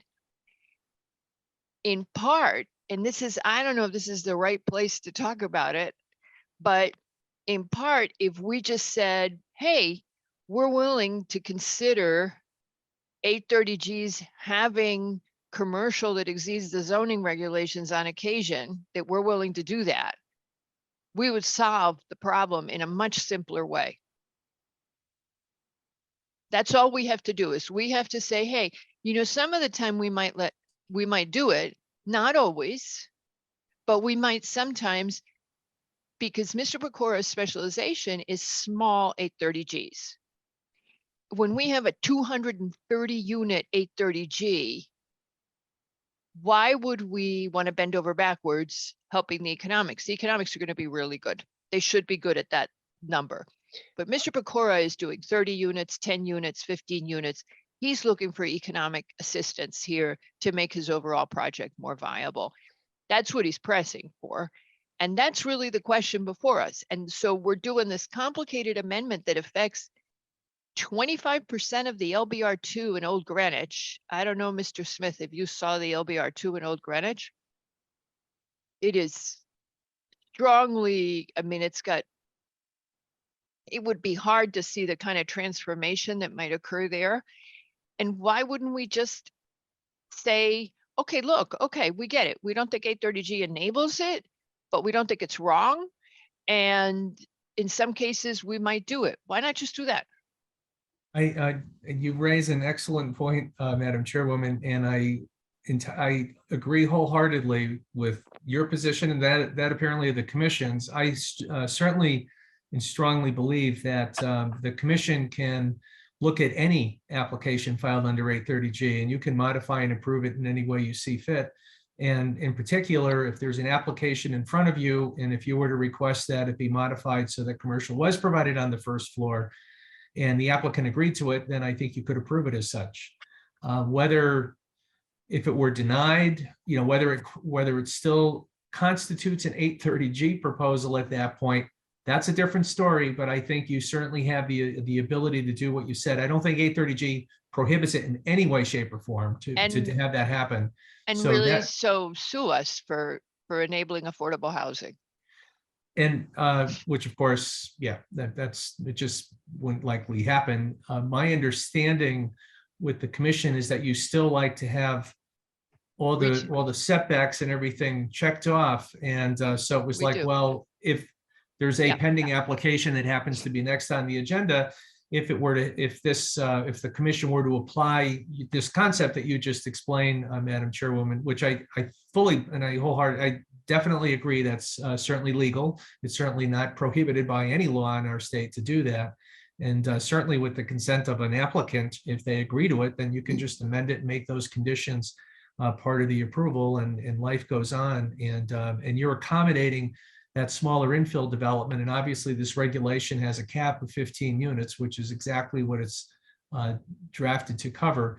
But if the commission were to, if in your opinion, when you had an 830G application, if you were to allow because it's an 830G application, for example, commercial on the first floor in the building to go within the street side yard setback, which I think you could do, then you would really moot this provision, except for the assisted housing component with the trust, which it would provide for that. But you raise a good point, and I appreciate the opportunity to clarify that, because you've clarified it for me a little bit on the commission's position, but I certainly feel that you can do that. And I also think that you would, on a case-by-case basis, because it's an 830G application, I think you could say, well, look, we recognize you don't meet the 10-foot side yard setback because of the commercial component, as Town Planner LaRoe indicated, but because it's an 830G, we don't think you have to, as long as you can demonstrate that it doesn't adversely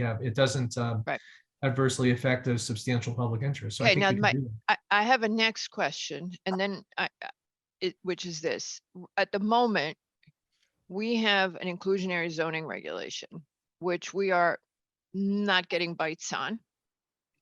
So instead, people are coming forward, as Mr. Pecora has, with 830Gs. Same objective. We're increasing our housing options. I feel that our inclusionary zoning regulation does and will continue. We're going to revise it, but it will continue to give a zoning bonus to people, because for a small number of units, they will include something below market. And we are giving a zoning bonus already if you do that. I feel like this regulation is going to work counter to that one, because on the one hand, you have an inclusionary zoning reg that gives a zoning bonus for the exact same type of situation, 5 units and below. 5 units, actually right now we have it at 4 units and above. For the exact same kind of situation, we're giving people a zoning bonus. And now you're adding in a second type of change, which is this corner setback. And I feel like it's like a double dip. It makes our regulations, to your point, is this consistent with our comprehensive plan? And I would say it's going to create a problem with the way 6110 currently is and how we want to revise it, because we want to open it up some more. We want to, we're looking at how to expand those incentives. And I believe that they would bump heads, because they're both doing the same thing. And so they would not be, even as it is today, it would not be consistent with our comprehensive plan, which would be our zoning map and our book of zoning regulations. So that's a big question. Now that's my theoretical, I love this stuff. So that's my theoretical question. Nick, you raised some questions at the briefing yesterday. Yeah, Bob, what you I'm- look, what- and then Bob looks like he wants to say something, even though he hasn't raised his hand. I know he's dying to. I feel like we're kind of dancing a razor blade here because We to are. me, We're always the trying to figure out LBR how. zones are the most vulnerable for overdevelopment. This is why I was. And it's not just Byram, Chickahominy. It's 58, 60 properties all across town. So we look at a text amendment. It's not just in one little place. It's not one piece of property. It's a lot of pieces of property. And what I find that what this doesn't address is the end result. If the commission sees fit to actually say, yes, we can actually reduce the setback for the commercial down below on the first floor, that's great. But what happens above that? And So if I what- may you know, and I'm answer looking at your, 15, well, hold on a second. It's Okay. 15, a maximum of 15, not less than 8. But what does 15 units look like in an LBR2 zone on top of a tall, retail? okay, so The retail continuity is important, but it's that kind of thing. It's like, I'm giving you something that's helping you out, but what am I really getting in return?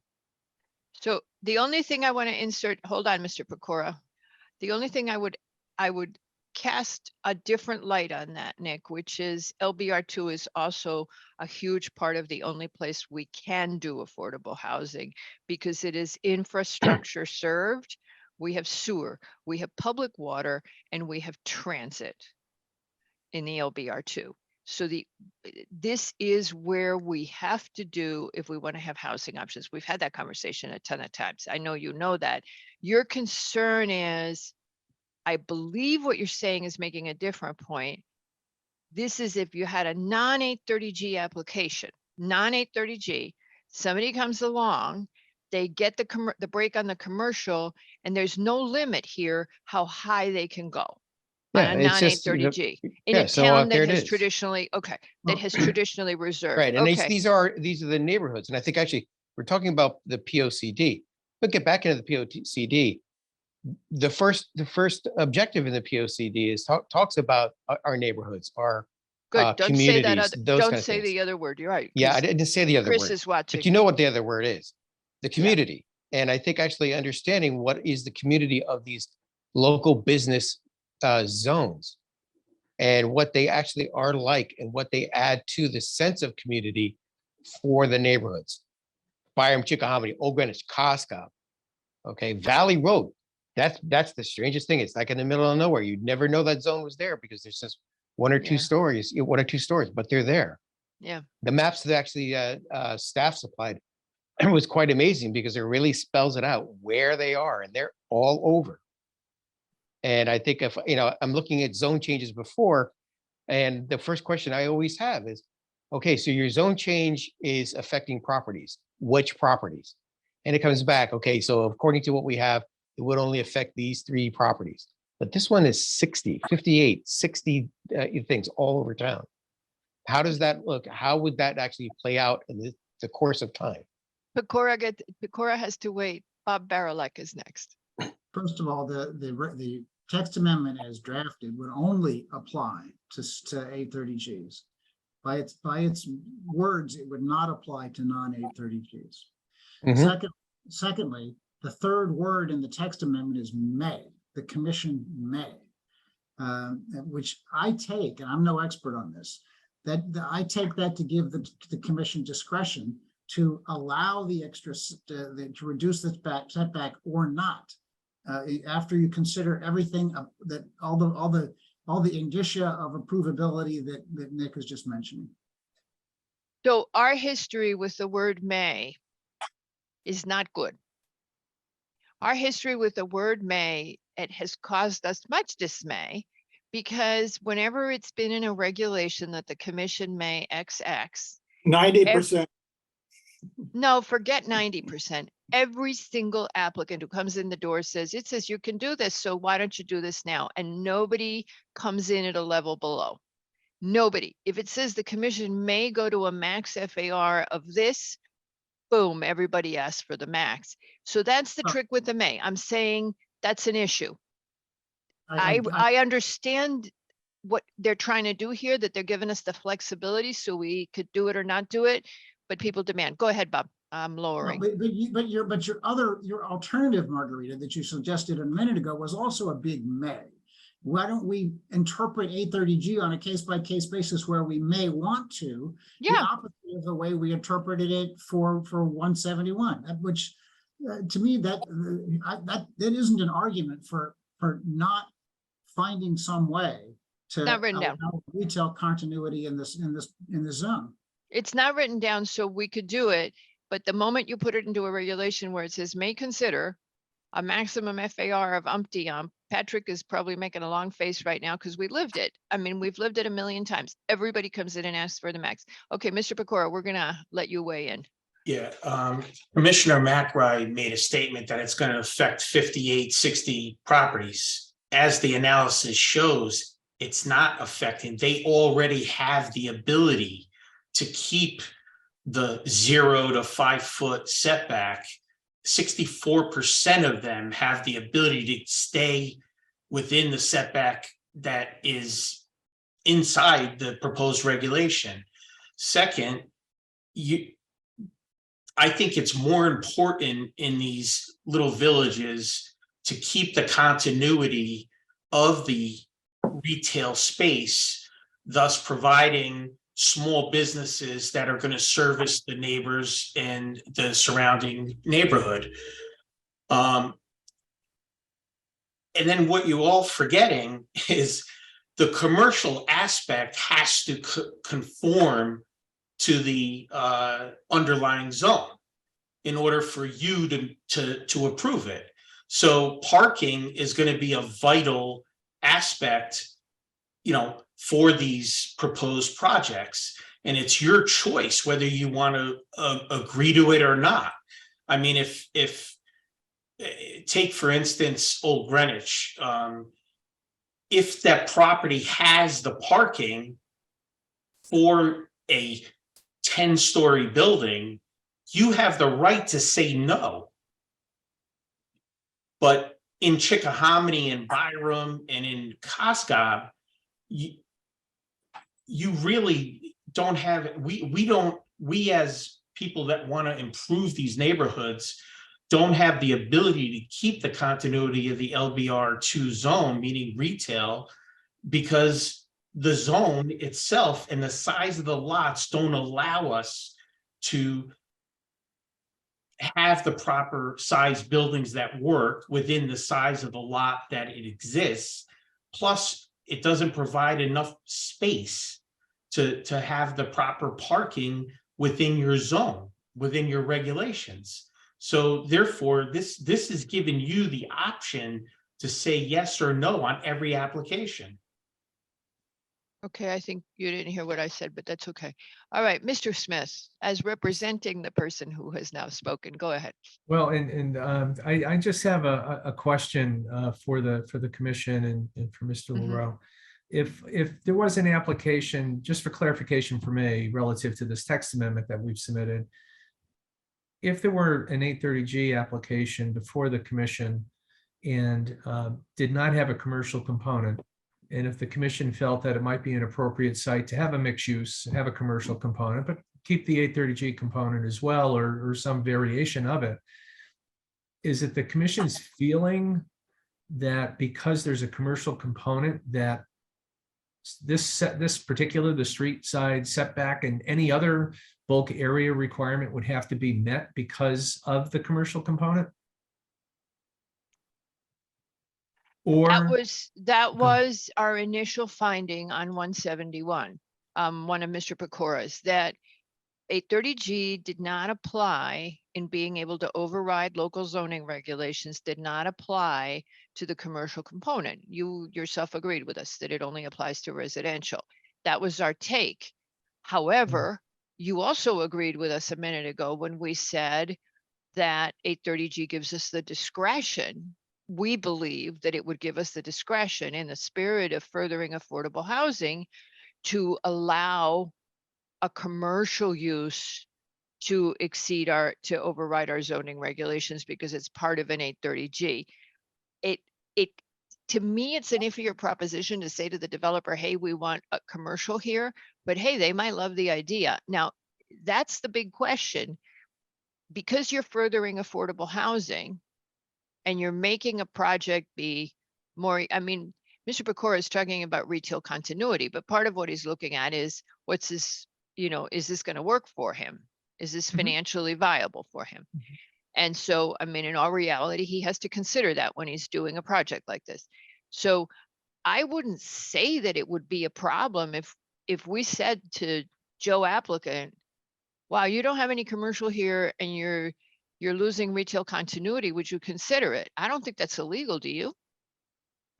I do not, and I didn't mean the first part of what you said, Madam Chairwoman. I think if there is a commercial component in an 830G, whether the 830G, whether it takes it out of the 830G protection for the applicant to take an appeal and have that burden, the standard that we all know exists. I think that you could approve, as you said in the second component there. I wouldn't think if it's an 830G application and it has a commercial component, then I think it overrides zoning, so to speak, in the sense that I think you have that flexibility where We have the the applicant, flexibility.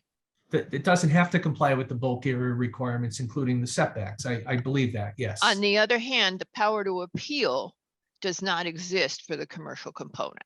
So the applicant loses, the developer loses the power to appeal. We're splitting hairs. Everybody's going to start yawning in a minute, but No, but if the applicant agrees to it, then the applicant's not going to be taking an appeal. But Right. if the commission Right. said, look, we're going to approve it with, I do get approvals with 830Gs, but they modify it so that in most cases it can't be built. It's not financially feasible.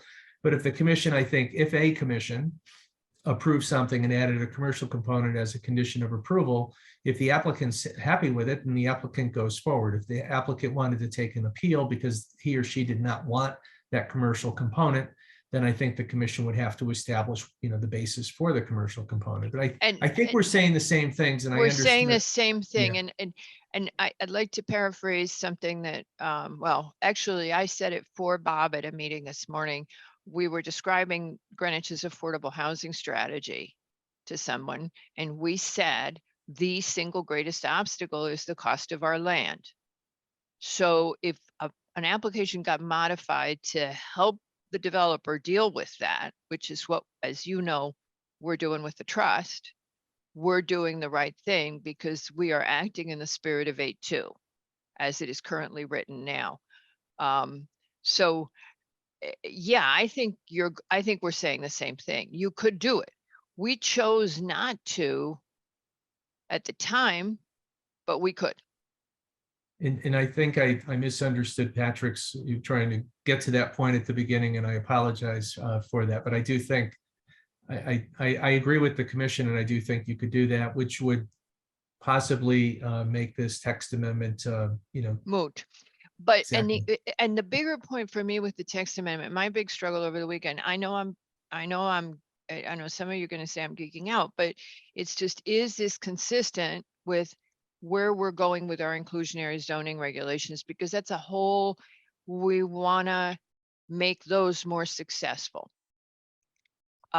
Because we can do those automatically at a higher below market cost level, rent level, and we can give zoning bonuses that are more attractive. So is then suddenly changing your setbacks on 830, that's what I'm saying is, does this all work together? Is that what I'm struggling with? Because we have to be consistent. Patrick, if you feel like bailing me out on any of this, feel free. It's like I'm babbling. Okay, anybody else have comments? Nope, I have none at the time.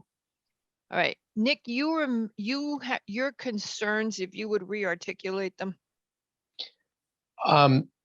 I think what we're doing, or what this seems to me, is that we're providing relief of something, but I'm not too sure exactly what we're actually getting in return. What material issues are we getting in return here? We're providing retail continuity on the street. That's fine.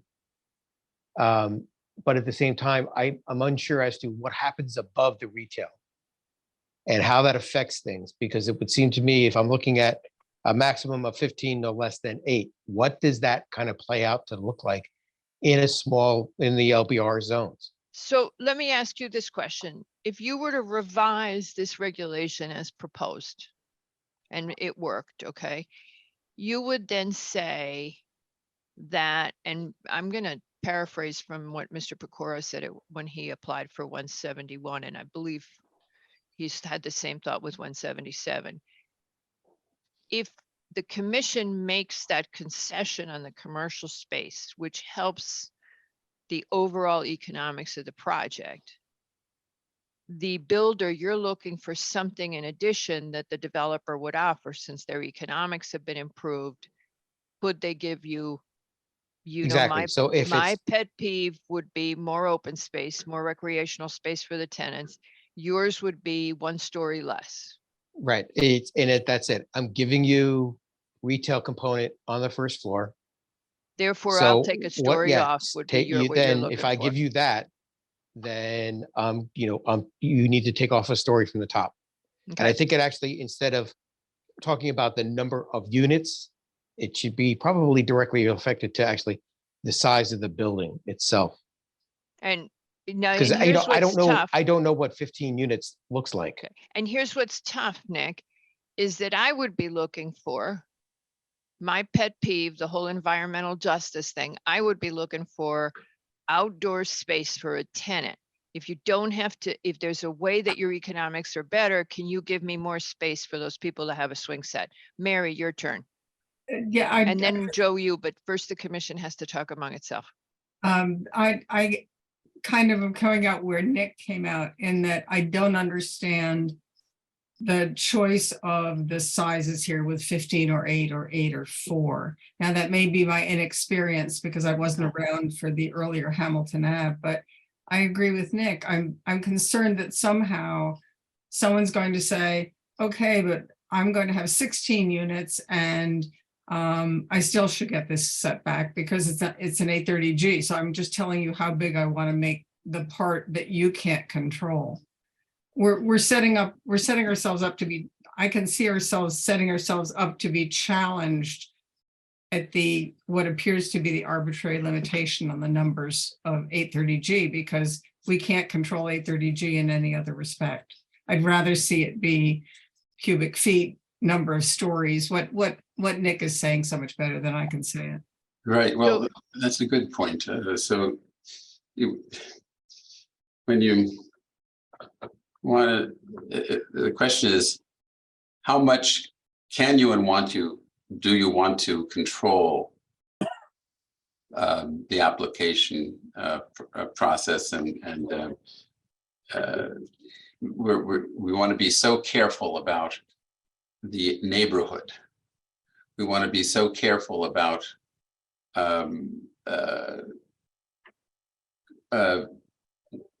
not disturbing the fabric. So putting in commercial, including that somehow. We want to be so careful about, well, if something is going to be so much taller than the other buildings, how does that affect the neighbors? We're really giving away a lot of our discretion on some of these decisions. And yes, so this is, we either have confidence in the process, or we're going to be second guessing ourselves all the way through each application and regretting that we've given so much away, kind of thing. And I think that, as Margarita pointed out, sometimes the less said is better, because then then you have more sway and more ability to control the situation. So the inferences of this text amendment I'm struggling with because maybe it's saying too much, and maybe it should say less. And I think that there's this we want to try to fix things on the corners when we really need to have more confidence in the regulations as we see them. And I don't know how to look at this particular application and reconcile all this. Bob? Yeah, I'm lost about the concern for For what? We lost you. I don't understand the concern about being afraid that this gives us too much or says too much. Really, all it says is that if the commission wants to, it can allow a smaller setback, and obviously can only, it has the power to only afford that smaller setback, where what it gets in return for the setback reduction is satisfactory to the commission. I don't see how we would ever apply this to facilitate an increased commercial first floor on an A30G that proposed to go 19 stories in one of these zones. We would never do it. We would never approve the additional setback. Well, I'll just give you an idea. So you have a 0 lot line and a house right next door, and it towers over the building next door. And so it creates this anomalous condition. So it puts a burden on us to how to want to look at this. In that case, first of all, you've already got a 0 lot line on one side on your example, and presumably it's the street side that is looking for a reduction of setback, right? To put commercial in. In that case, if you think that the developer is coming in and proposing something that is going to dwarf a neighboring structure, you're simply saying no to the request to give them more setback, to give them a smaller setback. You guys are smarter than I am about what might happen on zoning rules. You've all lived it longer than I have, but I don't get it. I don't get what the fear is about being unwilling to face tomorrow the hypothetical case that you're not facing today. Patrick, do you have any comments? Mr. Town Planner.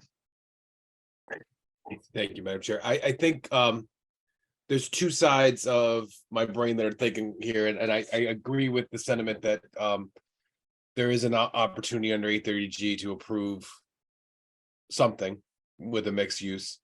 But I generally like, as a formality of things, is to have some regulations to identify expectations, not just for property owners, but neighbors to the properties about what could happen there. And so if the commission, but again, this is all somewhat of the negative connotation with 830G, is that you don't know what you're going to get and see.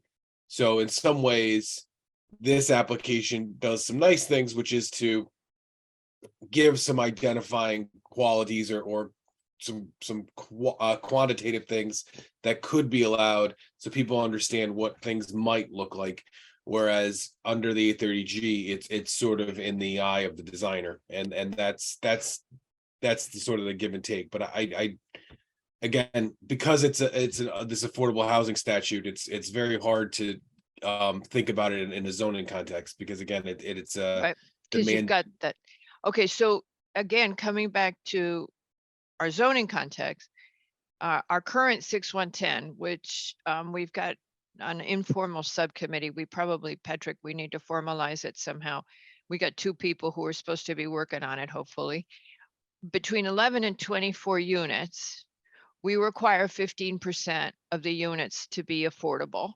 And we give people a zoning bonus of FAR bonus of 0.75 plus an additional 1,000 square feet per extra affordable housing unit. Now, we thought that was going to work. The developers, led by Mr. Pecora, he was the first one to say it. He said, I'm just going to do 830Gs. I don't like that enough. I remember you said that, okay? So here we are. We haven't had any proposals under this. So we're thinking about how we're going to do this. Now, if we give this steroids, the 6110, why would we be changing setbacks also? And that's where I come back to the inconsistency with the comprehensive plan. I honestly think we got to work on 6110 first, Bob and Nick, the official subcommittee. We can do that, but Margarita, I don't see this as related to 6110 at all. No, I do. Because I- of I the, really- of how the regs, see, because this is about this, it is related to 6110 because the regs have to dovetail with each other. And we're giving zoning incentives on the one hand to do exactly the same thing that we're doing on the other. It's affordable housing units, so it isn't or isn't an 830G is, I think, your point. But okay, go ahead, Bob. I interrupted you. I was rude. No, my point is that we know that our 6110 doesn't work. Doing this is not going to make our 6110 work less well than it works now, because it doesn't work now at all. Right, but if we decide, but it blocks our kick on the 6110 and potentially is inconsistent with it. I see it. I think we have to decide if we are going to require under 61, we amp up what we do with 6110 so that the incentives are greater. We don't want to be giving setback relief in one regulation for one type of affordability and setback relief in another regulation for the exact same type of affordability. That's what I'm saying. It's confusing. It's not, I don't see it as consistent. Now, maybe I'm being too geeky about it. So, okay. Pecora, we're going to let you talk one more time, Mr. Pecora. This is gonna be a while, so, Oh, no, don't go a long while because it's Yeah. 7:41. We have to leave this open. Your client, your attorney's going to tell you not, I would like to leave this open and let us chew on it and ask the commission to give Patrick feedback on how they would revise this proposal to get it to work for them and give him some ideas he can give to you guys. But if you're going to do a really long speech, we got a long night ahead, and I think we've given a lot of thought to this. Chris, do Mr. you want to Smith? speak first? Yeah, let Well, your attorney speak I'll for you. just- It's always good. If I can, Madam Chair, just based on what I'm hearing, and it always is a challenge for a commission to try to come up with an inclusionary zone district, whether it's an IHZ under the incentive housing zone statutory provisions Well, or not. that's exactly right. That's the other thing. You nailed it. We're trying to get consistent with 8-2I, is it, or J? I always forget, but we're trying to get it fully lined up with 8-2. So yes, it's always a challenge, and all those people who have moratoria tell us it's easy, but it's not easy if you don't have a moratorium. Yeah, we know. No, and it's a challenge, and I just see it across the state. And Yep. Some commissions, some towns have what they consider to be a real bonus inclusionary zone district, and nobody uses it. And that's usually a sign, as everybody's Not big saying, enough bonus. it doesn't work. So and go back and revisit it. What this is, this would provide just this one limited relief, the ability to even ask for it. And as Commissioner McRae, and hopefully I'm saying it correctly. Yeah, but people get it wrong, and he gets over it. Okay, I thought I heard it before, but anyways, with regards to the height, and I heard it from Commissioner Jenkins as well. If you don't like it, then you just say no, that we're not going to afford that relief. If it's a pure 830G application, the setback, the street side yard setback is going to be of no consequence because it doesn't apply unless it's creating a substantial, an adverse impact to a substantial public interest. Like any other bulk area requirement, it doesn't have to be complied with. This is really designed to afford a property owner, and in particular, my client's looking at one of his properties and maybe other properties. This relief, if the commission found compliance with the special permit to an application, it doesn't have to be fully compliant with 830G. It has to have an affordable component or an assisted housing component. And quite frankly, under 830G, and I've had this conversation with at least one member and with the trust and Mr. Mr. Barilak, yeah. Barilak there, we agree. And I've talked to the state and it's not really clear we know as to what amount of assisted housing do you need in an application to have it qualify as an 830G. We all know that for each unit that's assisted, you get points for it. A town does, and that's all good. We get that. So consequently, no, wait, no points. Well, No I think- points. No, we're not interested in moratorium. We Oh. think it's chasing your tail. Okay, we think moratorium is not in the best interest of the community. You either do what you're supposed to do. You don't just every 4 years.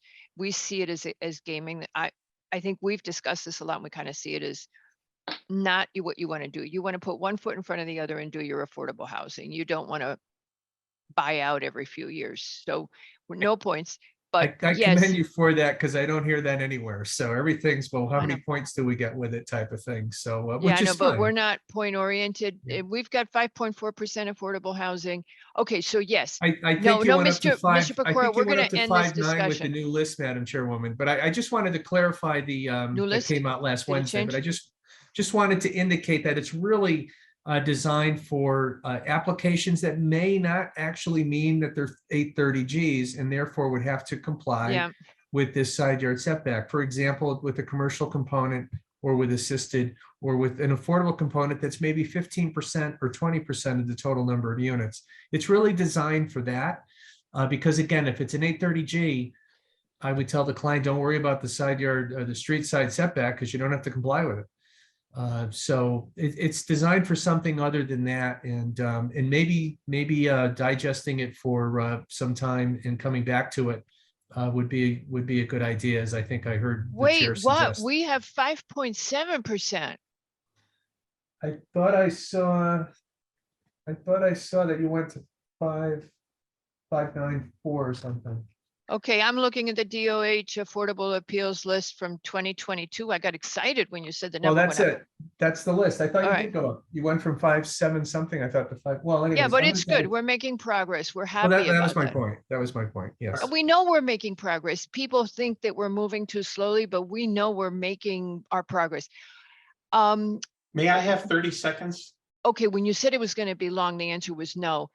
30 seconds, public comment, and we got to get out of here because we got a long night ahead of us. Commissioner Macra and Commissioner Jenkins were concerned as to what do you get back for this? Mhm. One, you get to keep the continuity in the small lots in the LBR2 zone. Two, the opposite of that is what you're gonna get is a 4-story building. The only way that you could get a 3-story building is for a retail space to be on the first floor, which will require the 5-foot setback and allow me to go to the Affordable Housing Trust Fund to ask them to work with me to reduce the size of the building to 3 stories, which is what we did at 171. Otherwise, Bruce Cohen, you, me, everybody agreed on 171 that you can't approve this with a retail component, even though Mike Santora said you could. Okay, you can't approve it with a retail component unless it complies with the underlying zone. So therefore, I'm just trying to keep the continuity of the retail. And I get it, but Chris Smith just agreed with us, and we've talked to 2 other lawyers. The statute is silent. It is up to us how to interpret the statute, and you use for interpretation, somebody stop me if I'm wrong, you use other statutes that are helpful, and in that case, 8.2 is amended by PA 2129. I mean, we covered all that. so I could go in with a retail component on the first floor then. In theory, you could, but this was not a receptive commission the first time, because we had that big debate. But in theory, what I'm saying is you definitely could, and see where it shakes out. Well, you So why guys don't, are when the you go, ones, you were the so ones. why don't we talk about it when we have after we've had our dinner break? Yep. And we get to your next application. Mr. Smith, are you representing Mr. Pecora on the next application? Yes, Madam Chairwoman. So Okay, I'll well, be here. okay, so because we all get a little testy if we haven't eaten. Does anybody from the public wish to speak to this proposed text amendment for the setback on corners in the LBR2? The best I can put it. Anybody going once? Any public interest? No. Okay, there's a lot of people waiting for the very last item on the night. Okay, so I would say we continue this And the commission provides some input to staff. If there are amendments to this proposal that you would be amenable to, that you would like to see, and then we pick it back up at the next opportunity. And in the meantime, it's 7:50. Could we reconvene at 8:10 for dinner? Mr. Lowe, can you live with eating? Are you okay with that? I'm good. Okay. Thank you. All right. Thank you, everybody. Thank you.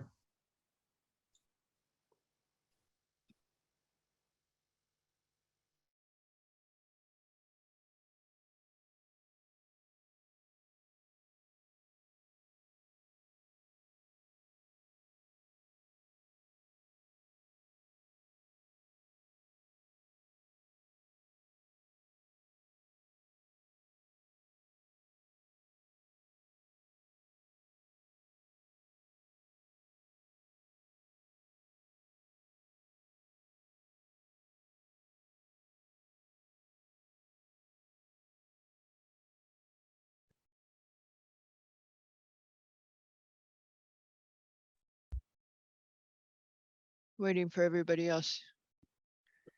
Mr. Smith, are you there?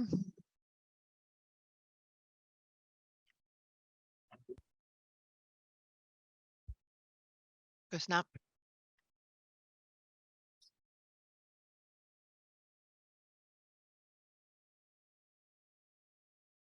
I am, Madam Chairwoman. I was just trying to get my cursor over to the right Oh, spot here. okay, Sorry so about I that. wanted to ask you a question.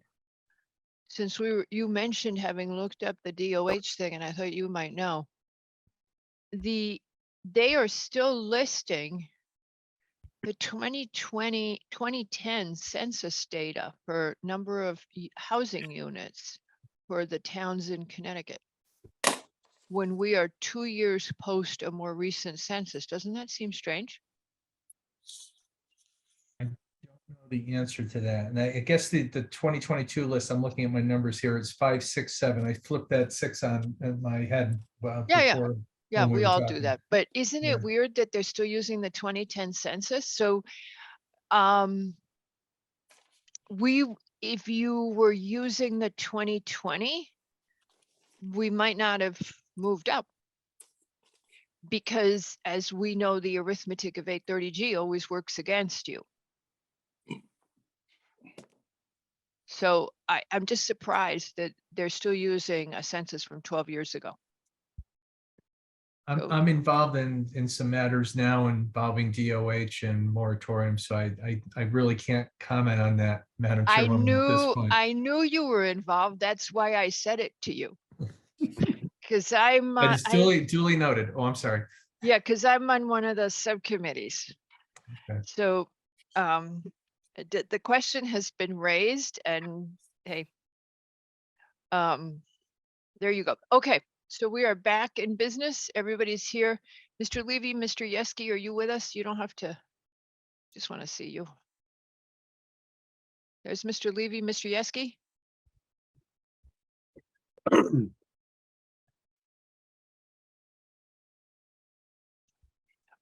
Okay. Let me give him a call. Oh, there he is. Okey doke. All right, we're all here.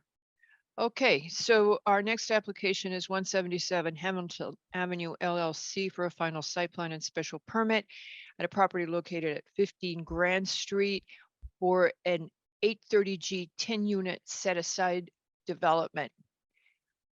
And I will let you guys look up the number of units. Mr. Smith, if you would proceed. Good evening, Madam Chairwoman and members of the commission and Town Planner LaRoe and Planner Dygert. For the record, my name is Chris Smith. I'm a land use attorney with the law firm of Alter and Pearson. And I appear before you this evening on this matter on behalf of 177 Hamilton LLC concerning this application for a 10-unit multifamily residential community with an affordable component as provided by and in compliance with Section 830G of the Connecticut General Statutes. We did have as the commission may recall, we had the opening night of public hearing back in December on the 20th. And we did a full presentation to the commission. I don't know if you need a quick overview, but again, it's 10 units with the 30% affordable component. And just would, again, reminding the commission that it is an 830G application. And we can review the legal standard at the end in closing if we end up closing tonight. But I, just for the record, would like to state the numbers on the new 10% list that the chair was referring to before, and this was just released this past Wednesday, March 1st.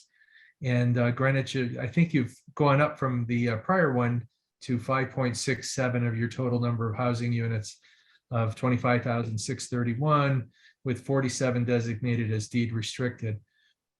During the first night of the public hearing, we did provided you with an overview of the site development, including drainage, architecture, and traffic. Subsequent to the first evening of hearing, we did receive comments from your professional staff as well as various town departments. And this evening, we were thinking that what we'd like to do is just provide our responses, a summary of our responses to the department and staffs and yours, the commission's comments from the first night of hearing. And first, we'll hear from Mr. DeAndrea, our professional engineer and licensed surveyor, concerning the site development and site design components and comments that we've heard. And then secondly, from Mr. Canning, our traffic engineer, who will address the related traffic comments that we've heard. If this is in closing, if this turns out that this is our final rebuttal, Madam Chairwoman, then what I'd like to do is just comment on the legal standards and have some closing comments. But at the outset, with your permission, I'd like to turn the presentation over to Mr. DeAndrea. Mr. DeAndrea is MIA. Does anybody see him? There he is.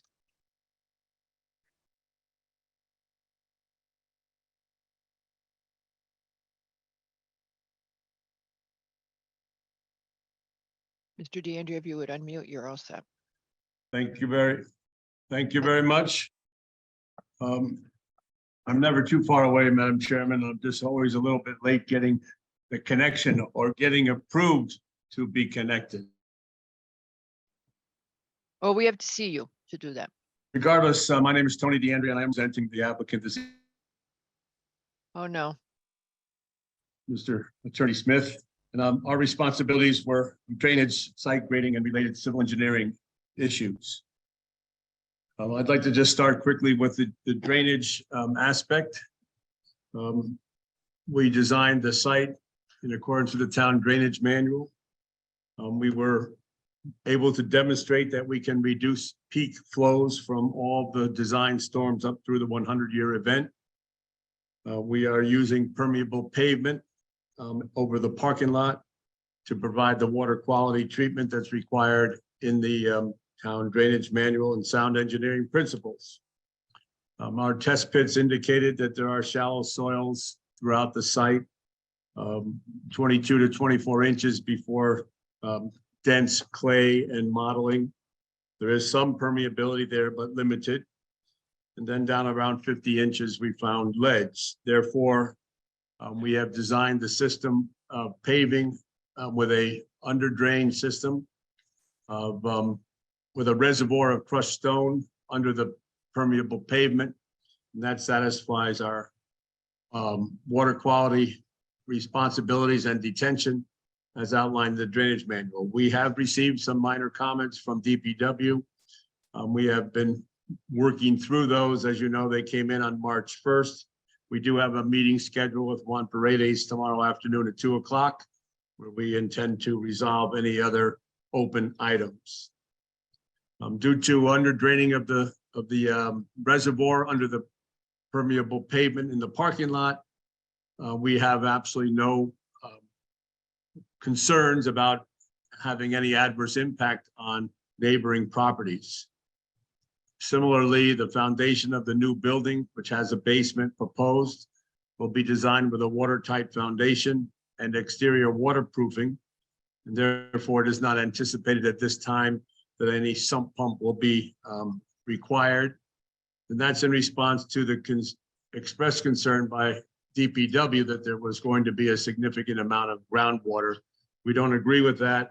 And again, the type of foundation that will be designed and constructed will prevent any migration, and no neighboring properties will be affected because the reservoir will be under drained.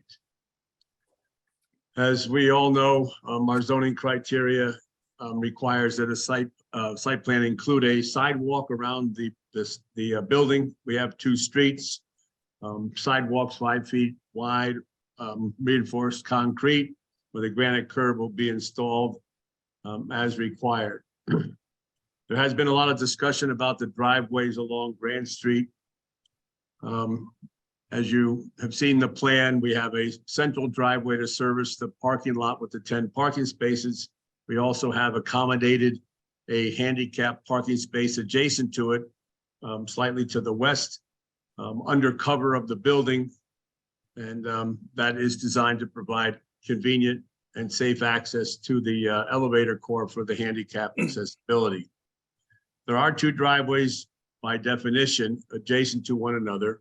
The total width of the driveways from edge to edge, including the flares that are required by our town standards, is approximately 71 feet. Anyone coming from the east on Grand Street approaching Hamilton Avenue from the dead end street will have more than ample sight line and visibility to see the driveway combination. From anybody approaching from the east, in our opinion, it will appear to be one driveway, and therefore there's absolutely no reason to be concerned about the proximity of the handicap space next to the driveway serving the 10 parking spaces. Similarly, a driver exiting the handicap space, in this case, they would be backing out into Grand Street. This is not an unusual situation. It's seen all over town. I would like, to mention, of course, that you want anyone driving down Mallard Drive, for example, virtually all of those homes back out onto that heavily traveled street. There are also similar situations all along Grand Street. So it's not unusual to expect that someone would be backing out. And again, with the high visibility that'll be afforded there, there's no problem. The requirement for the separation of 75 feet between driveways is a design policy that was implemented back in 2006 under the administration of Lloyd Hubbs.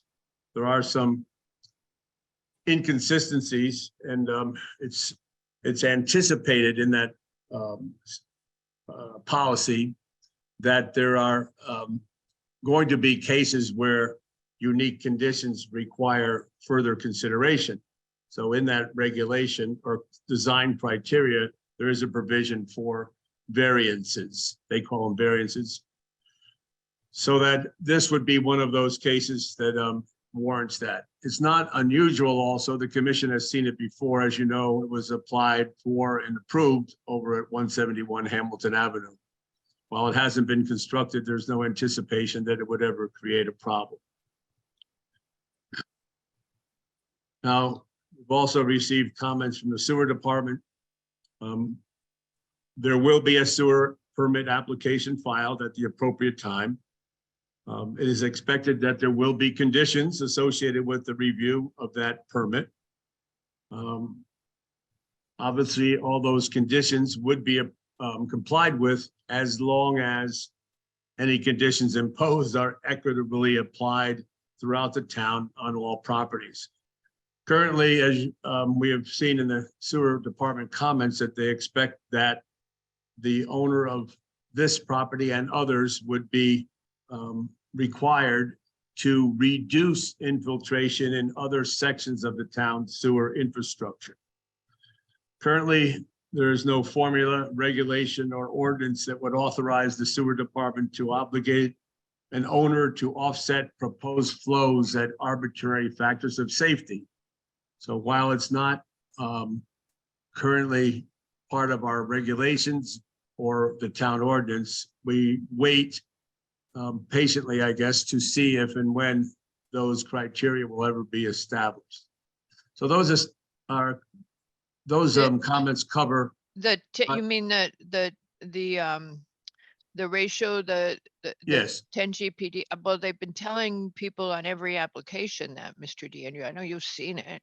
We have seen it, and what I'm mentioning here tonight for the hearing is that it has not been established as to how that obligation would be apportioned to any owner of property applying. And until that is done, it's very difficult for any of us as engineers or owners to assess the impact. And while we have discussed it with the sewer department on several applications that were being brought forth and not yet implemented, may not either, we don't have anything concrete to evaluate. So I'm just mentioning that. For the commission. Let me just translate this. You're referring to Mr. Feminella's sentence that says potential improvements to the system may be required Yes, and implemented through the capital improvement planning process in the future. yes. That it doesn't say that it's going to be required of you. Why would you? Well, he's suggesting that for this project, I'm quoting. an Where estimate- are you in the paragraphs? Where did I miss this? I'm on the last paragraph of the March 6th memo from Richard Feminella to Patrick LaRoe. And in the last paragraph, it says, for this project, with an estimated average daily flow of approximately 541 gallons per day, it would require 5,410 gallons per day off-site extraneous flow removal. So there's no basis for that at this time. So what we're pointing out is that it's not part of our ordinance. It's not part of the charter. There's no formula established, and therefore, until and unless that's done, all we can do is say we will consider it. And I think that's the only appropriate and fair way to say so for the commission.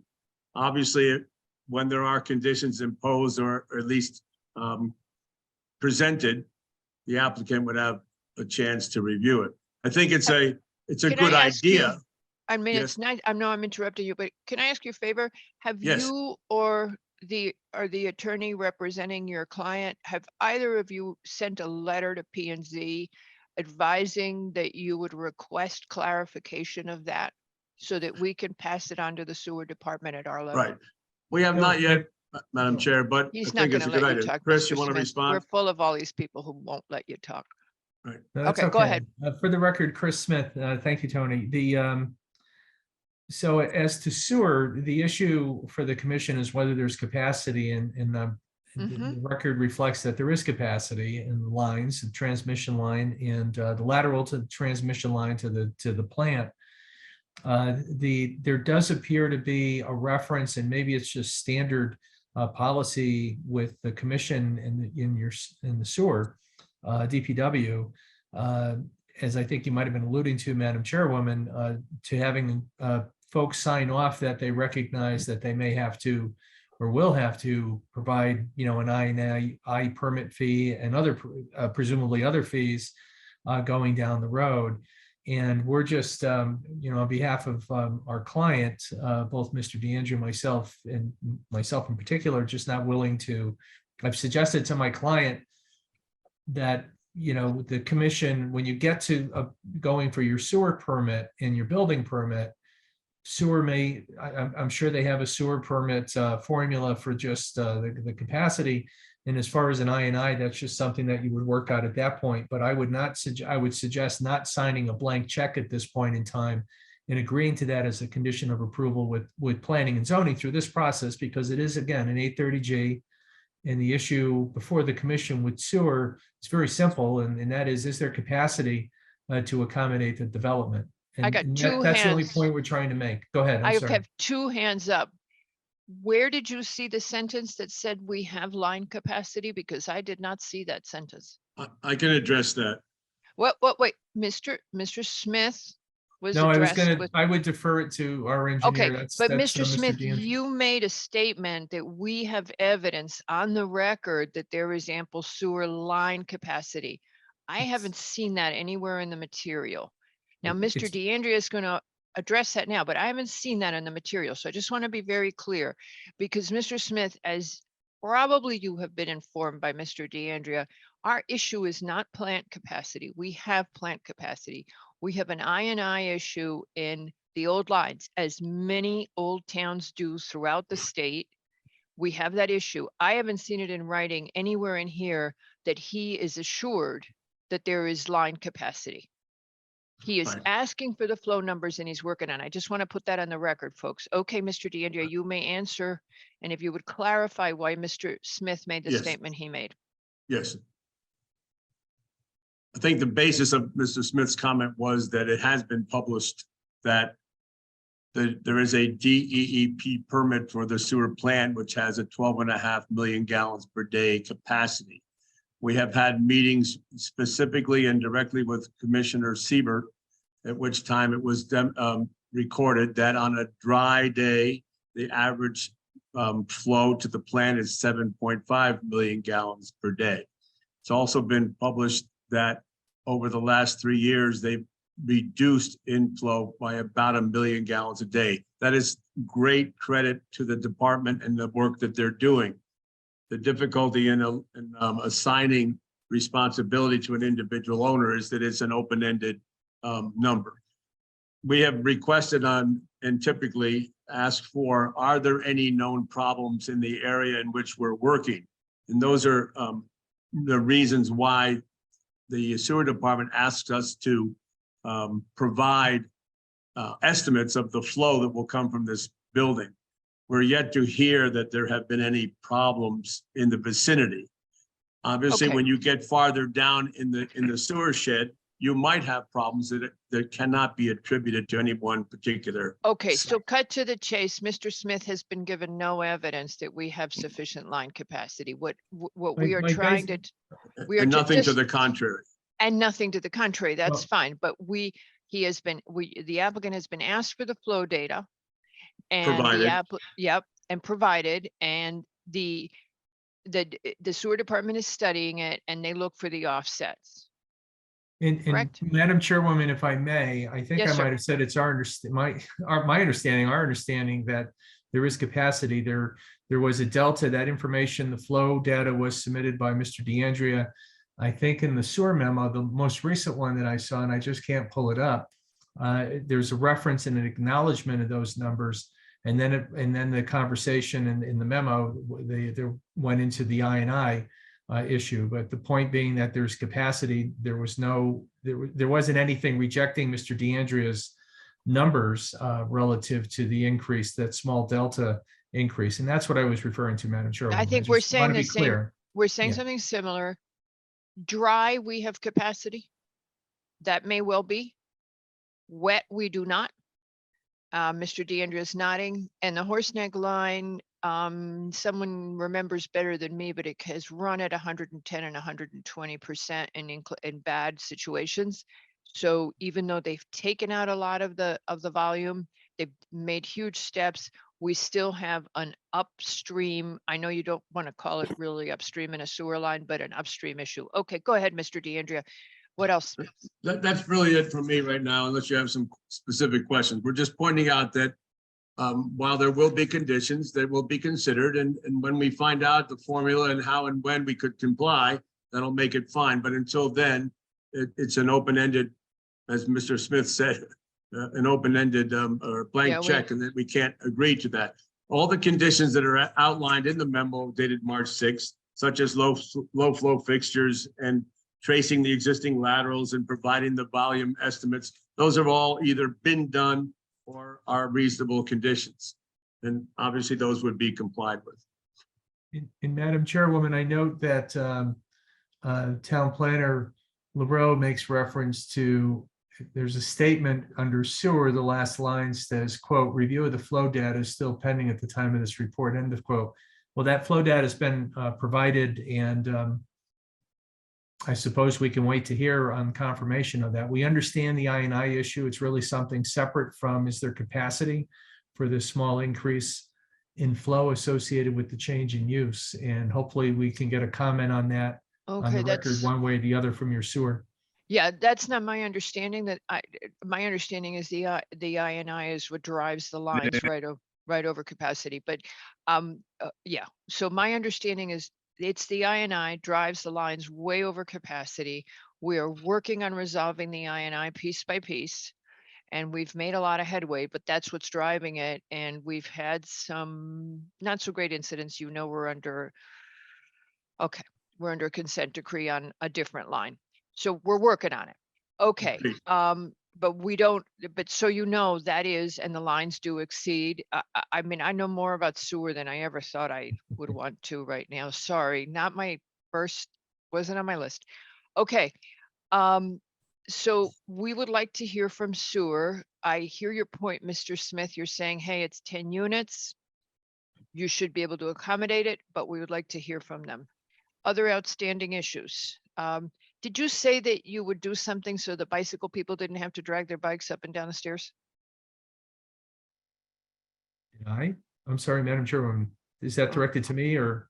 Somebody, I heard somebody talk about the bikes and I think it's my understanding, and Mr. Pecora can correct me if I'm wrong, but in our discussions about that issue, it's my understanding that there's an elevator and it will accommodate a bicycle as well as a stretcher. That's what we figured. Okay. Yes, for the All right. record, so, because that did All come right. up, I noticed yesterday in your administrative review. Yeah. Okay. So we have, you've done the usage analysis. Okay. So you had, trying to flick back to what the open issues, if anybody wants to help me out here. And I know Mr. DeAndrea does have a meeting with your engineering department scheduled for tomorrow to hopefully clear up some of those final issues. On the drainage. On drainage, and we do have Mr. Canning to address some of the traffic comments that we've heard. And I believe John's going to address the sidewalk issue as well, or the comment that came in with the sidewalk. Okay. So he's going to address the beta comments is what you're saying from our traffic consultant. Yes, Madam Chairwoman, maybe an overflow with some of the other items that we've heard from some of the other departments. Mr. John Canning? Mr. Canning. Mr. Canning, oh, there he is. Is he in? He's gone. Patrick, did you do it? Yeah, no, I think he was traveling through the interweb here. I know, but I don't see him anywhere. He's like, There he "Ah, goes. okay, there he is. Don't- Okay, don't hold lower your still, hand. Mr. Canning. Don't go anywhere. Don't lower your hand. He's rejoining. You'd think after 3 years, he'd hold his hand up and keep it there. Okay.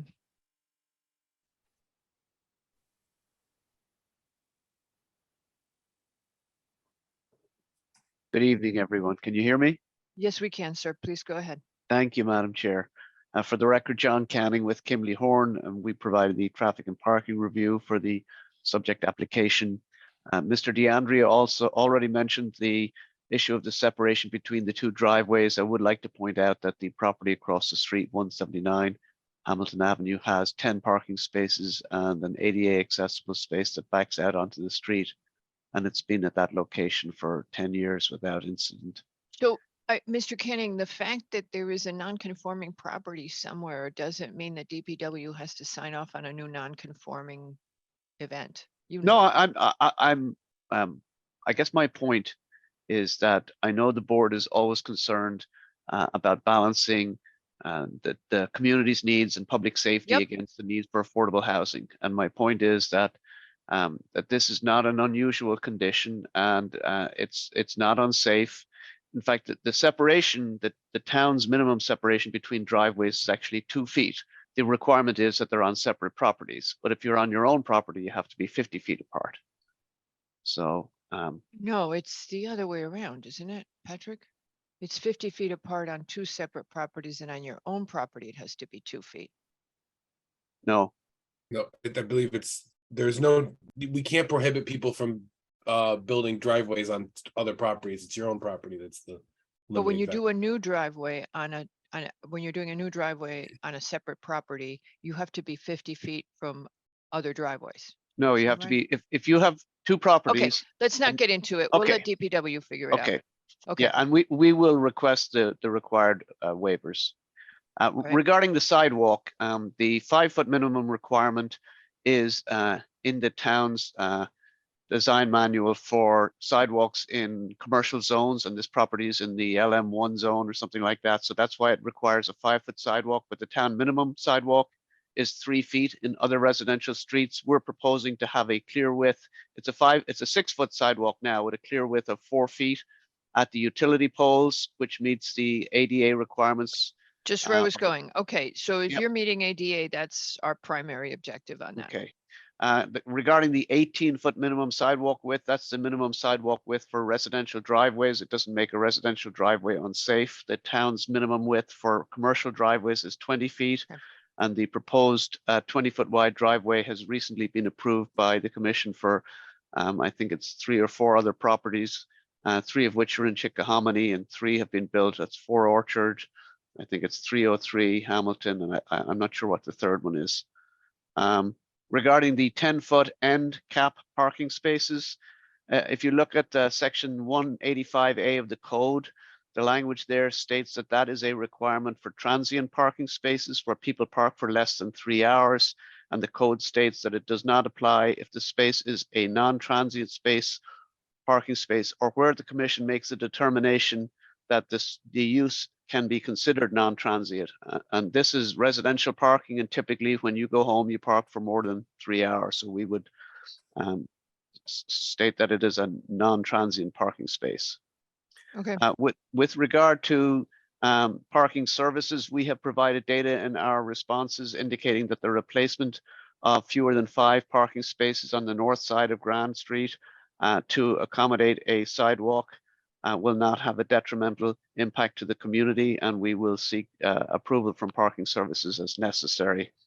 DPW had a comment that we respond to Beta's comments, and we did respond to Beta's comments in our 1219 letter on pages 10 through 12. Mr. Smith already addressed the issue of the bicycles in the basement. And I think I didn't hear Mr. DeAndrea say anything about the cross slope on that not meeting ADA standards. And you just have there's a comment here that the civil engineer, that would be Tony, is going to address it. So these are comments that if you would just address your ADA compliance, et cetera, it's in your letter, but if they would just get addressed with DPW. Yeah, I think, Madam Chair, that Yes, sir. that's a design detail that we will work out with DPW. It's a relatively flat neighborhood, so we should be able to work that out. You should be able to work it out. We're very sensitive, as you know, right now to ADA compliance. I am too. Okay, I'm still a little puzzled with the 2-foot separation between the driveways, but I'm going to let you handle that with I'll share engineering. something with you if you want. Nick, can you help out on that? Somebody commented yesterday. No, I think it's the, when you have 2 together on one property, there's got to be a separation. Mm-hmm. If they're separate properties, you get this humongous curb cut. And there is no separation. It's the 2 feet thing. And it drives everybody kind of nuts because technically you're supposed to have the 2 feet, but it never happens. It's always one big curb cut. Well, So I think yeah, the apron is where the merger is, right, Mr. Mackrock? Yeah. And so you have the straight lines, which are the edge of the pavement, and then they always apron or balloon out at the end for the curve, the exit, and then they touch. But again, it's actually one of the things that I think Greenscape actually was flipping out about as we studied all the Post Road, how these curb cuts seem to grow and grow and grow. And I think it's getting rid of that 2 feet. Logical sense would say, yeah, actually it should be maybe 50 feet in the commercial zone, but it's not. We will have 25 feet between the 2 driveways. Okay. For this application. Okay, so you're going to settle all this out with DPW. You're going to work the sewer issue with DPW. Patrick, outstanding other concerns that rise to the importance? I do. I have go. in DPW's engineering 3623. There's a couple of statements here that make me very uncomfortable. Number 3, applicant states they have not contacted parking services regarding elimination of parking. Then it goes on, if parking services denies the elimination of parking as required for the proposed development, the application must return to the commission for review. So if I say it's okay, it goes sideways at parking services, you come back. I'm not too sure how I'm not too sure how really well that's going to work for me. Same. Applicant states to request a waiver from DPW commissioner. If the commissioner doesn't grant the waiver, it's got to come back. To me, I would feel much more comfortable getting, parking services comment and DPW commissioner comments prior to approval of anything or moving on this at all. The other thing is, it's my understanding, and I think Mr. DeAndrea kind of spelled this out, but I want to make sure the March 6th memo from Sewer Division is requesting a letter, so on and so forth. And it's my understanding that the application actually is kind of not wanting to commit to anything based on this memo. It would seem to me, actually, we've never moved on of an application unless we had that letter from the applicant for sewer. So I'm not too sure. We really seem to be in a little bit of a quandary here with the Department of Public Works. Sewer Division wants something specific as an agreement to, or a statement that they understand what's going on with the Sewer Division, and that engineering wants parking and commissioner to sign off on things. So I'm not too sure where we are unless we can actually get this to what we, Mr. LaRoe, is it, we have to close on this on the 30th, or do we have more time after that? Let me look at more time. I think we only have until the end of the month. Yeah, Right. maximum extension to close has been granted. And So, that's the 30th, right? yep, Well, yeah, well, the next meeting will be the 21st, unless we held a separate meeting. But I'm also hearing, Mr. McRae, that the applicant is meeting with DPW and presumably can have a conversation with the parking services before that time. So Okay, those so if Absolutely. we're run off and go take care of that, have those conversations, then come back on the 21st. Well, that's what I'm hearing from the applicant, but I'll let them confirm. But meeting tomorrow with DPW seems to be a step in that direction. And for the record, Chris Smith, that's what I was going to indicate, is that I know that Mr. DeAndre has a meeting and we'll follow up with these comments great. for the All right. 21st. All right, Mr. Smith, do you mind if I turn to public comment? I'm not hearing anything else from the commission. Commission, you've been kind of silent. Does anybody want to speak up? Oh, I do have one more question actually for Mr. Baerlich. Has You the have not applicant? been, no, Mr. Baerlich is recused from this application, my friend. Oh, okay. That's why he started. Mr. Smith, Mr. Smith, Yes, maybe. sir. Are you still in discussions with the Affordable Housing Trust Fund? My understanding is my client is still in discussions, yes. That's Okay. why Mr. Baerlich is. I don't want to be taking anything out of Mr. context. or- Pecora, just let it be. why don't we Mr. do that? Mr. Baerlich is recused. And Mr. Pecora, we know that that's because you're in conversations with him, so I would just let it be. And we've devised a way that we can manage if the building is, I'm just gonna say this now. What we've talked about is that if we were to approve an application such as this one, the commission would then say, and this approval extends to the following revisions that might be, this would be for the max footprint and the max height.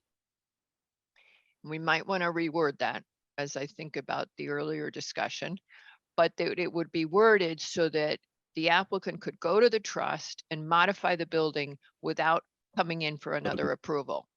That there's a parameter under which that's approved. So you could go in and modify it with the trust, and then you're done. So we've been discussing that, and I think it works legally. I'm saying it out loud in front of Mr. Smith right now because our land use council is away for a few weeks.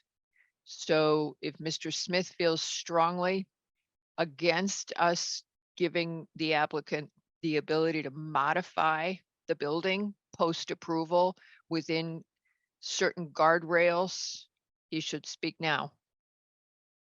Thank you, Chris Smith. For the record, Madam Chairwoman, I was trying to, during our short break there, figure out how best to bring this up in light of the conversation with the text amendment. So thank you for doing that. And I was hoping that you might do that at some point, but thank you for bringing it up. And I think what we can do to facilitate that for the next meeting, in addition to following up with the various departments with the town and then being prepared to do a rebuttal, that we can perhaps come up with some concepts as alternatives for the commission to consider in light of what you just said, Madam Chairwoman, and with the other comments that we have from the text amendment, which technically aren't part of this record, but we can do that as well. So I have two thoughts on this. Feeling our way. The one is that the motion to just pretend we're approving an 830G. The motion to approve contains the parameters. And the second one would be, do we make a second motion that says the approval for such and such an application is made with the following understanding or something? That means that the second motion could be amended in the future without opening up the original application. I made that up in my head, so I don't know if it's totally legit, and I haven't had a chance to consult town council or the town planner on it. But if it works, two motions might be, one of them with the guardrails and the other one just with the base case, might be the greatest flexibility for a developer. So if it's legal,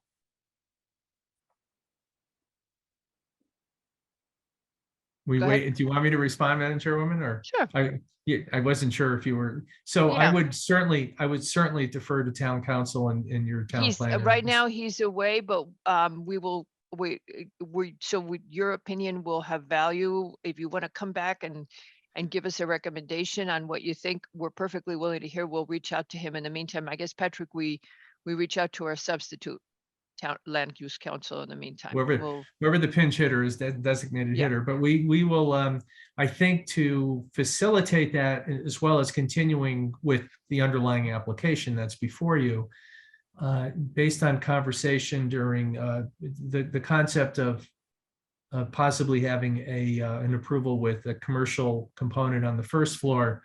I think what we can do is provide some alternative guidelines, or guardrails, relative to being able to make that work from a feasibility standpoint. Because as the commission knows, if it were, it is an 830G application, and if the commission were to see fit to do that on your own without any input from the applicant, then the applicant obviously would have, if it made it financially unfeasible, then the applicant would have a basis for, it's effectively a denial to take an appeal. My point being that from a legal standpoint, I think that we can provide some alternative, some guidelines for an alternative for the commission to consider in addition to the underlying application. Okay. And again, that would be to facilitate the possibility of having a commercial component on the first floor, which seems to have been a concern, or not a concern. Yeah, an a interest. possible goal of the commission, in the long run. So yes, we can do Maybe. that. Mr. LaRue, you wanted to say something? Yeah, well, that was, Mr. Smith got to the point that I would like to just digress a little bit, is that if the project was a complete residential development and the number of units, stories, square footage was being reduced, I think that is an understandable alternative, right? So the commission may have approved a larger box, so to speak, and a smaller box would be acceptable. However, if the commission wanted to leave it open for the applicant to come back with a commercial project and the text amendment wasn't considered in conjunction with that, I'm a little apprehensive about whether that is plausible, because that seems to be a total change in scope, which was not considered and wasn't approved in the full by the full commission because they didn't see it. So Got it. that would be a little bit of a concerning factor if that's what you were in fact talking about. But again, it all depends on what the applicant wants to put in the record for the commission's consideration. So Okay. All right. Okay. So we'll revisit that. Mr. Smith. And to that end, if we do come back with some alternative along those lines, I think we would try to be as specific and detailed as possible so that there would be some, it would be we try to be as specific as possible with the details. So if the commission could consider, once the hearing is closed, approving with those types of conditions, and then we would follow up with a specific plan that we could submit as part of that condition of approval. So I think we would go along that line. I don't want to speak out of school, but I have the same similar thoughts as Patrick on I think there has to be a little meat to the bones there if we do that. Got But it. thank you. All right, okay, good. So I think we're all on the same page. It's got it. I was struggling with that and this is setting the groundwork for how we're going to work with the trust where there might be some iteration. This is a trickier one because of the commercial. Okay, if you would allow Mr. Smith, I'm going to seek public comment. Does anybody from the public wish to speak on this application? Kindly raise your virtual hand. Okay, this application is at 15 Grand Street for an 830G. Does anybody wish to speak? No. Okey doke. They're all waiting for 3 applications away. So you have nothing to rebut. Yeah, there's several very contentious. Yeah, I see you, Mr. Pecora. Go ahead, sir. Can I ask a question like on process and procedure? Yeah. When we submit an application to P and Z, we're not allowed to talk to other departments. They are the broker between the applicant and the various departments. They send Patrick, out this is yours. all the plans to the various departments to keep continuity and honesty so that we're not changing the plans behind your back. And it's a good process. Why is the traffic commissioner not treated the same? Who's the traffic commissioner? We don't have a traffic Okay, but commissioner. why are we supposed to go directly to a department when Patrick should be sending our plan to who am I supposed to talk to about? So when DPW has a standard like that, similar to driveways or widths and things like that, that is a criteria that is set by them. So if they require a waiver for them to consider that and they have a process for that, you would need to do that. It's no different than going to getting a building mod or something like that. You know, you need to seek that method in order for it to be approved as designed, I guess would be the way to describe it. So that is the one off. You're absolutely right. The other ones do go through us so that we're all looking at the same plans or whatever. So I'm trying to look at back. I don't know if DPW explained that in their original comment or not back in December. So that if that wasn't brought forth then, that would have probably been the time to do that discussion with the Commissioner of Public Works. Because 171 Hamilton, you approved it and that was going to be dealt with prior to building permit. I don't remember exactly when. I don't know, because the mixed bag with that is the commercial component and the existing driveways and other things that are, you know. Or the elimination of the parking on the street. We were dealing with that after the approval process. Right. Not before the approval process. So why is this different? Well, that's a question for the commission. Why, if they want, I think we need if they want to take- seek those now versus later. I mean, that you'll have to talk. You know, I you think can we ask need to take, if we're talking a general process issue, we need to take this offline, okay? It's not related to this application unless he's making us, are you making a specific request for this application? Well, I think Mr. Pecora is saying is in the prior applications that he's dealt with that the parking services criteria was left for the next phase. So why is it being asked now? And so that's about to this. The other stuff we can absolutely talk about offline. Okay, all righty. I don't know the answer to the question. Mr. Smith, is there anything else you want to add? I was just going to say, no, Madam Chairwoman, and we will follow up with DPW and engineering as well as look into the other item that you brought up with a possible alternative to modification to the proposal, and we will return on the 21st. Okey doke. Thank you very much, sir. Thank you, and thank you, everyone. Have a nice Thank night. you. All righty, our next application is number 9, Tyler Mitchell for a final site plan and special permit to construct a pool house, pool and patio at 45 Burying Hill Road in the RA4. And representing the applicant, I believe, is Mr. Romano. Mr. Romano, would you kindly raise your hand?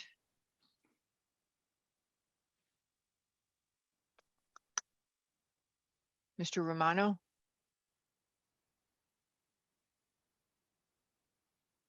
There he is, okay.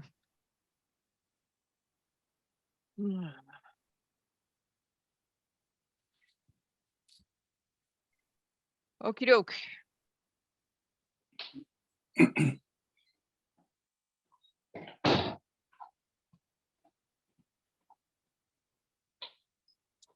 You're on mute. Yeah, Mr. Romano, if you would unmute, please, and then you Yeah, may begin. okay. I was trying to, I'm sorry. I thought you were on mute. Good evening, everybody. Mr. Barilak, if you want to come back. Hold on a second, Mr. Romano. Sure. There you go.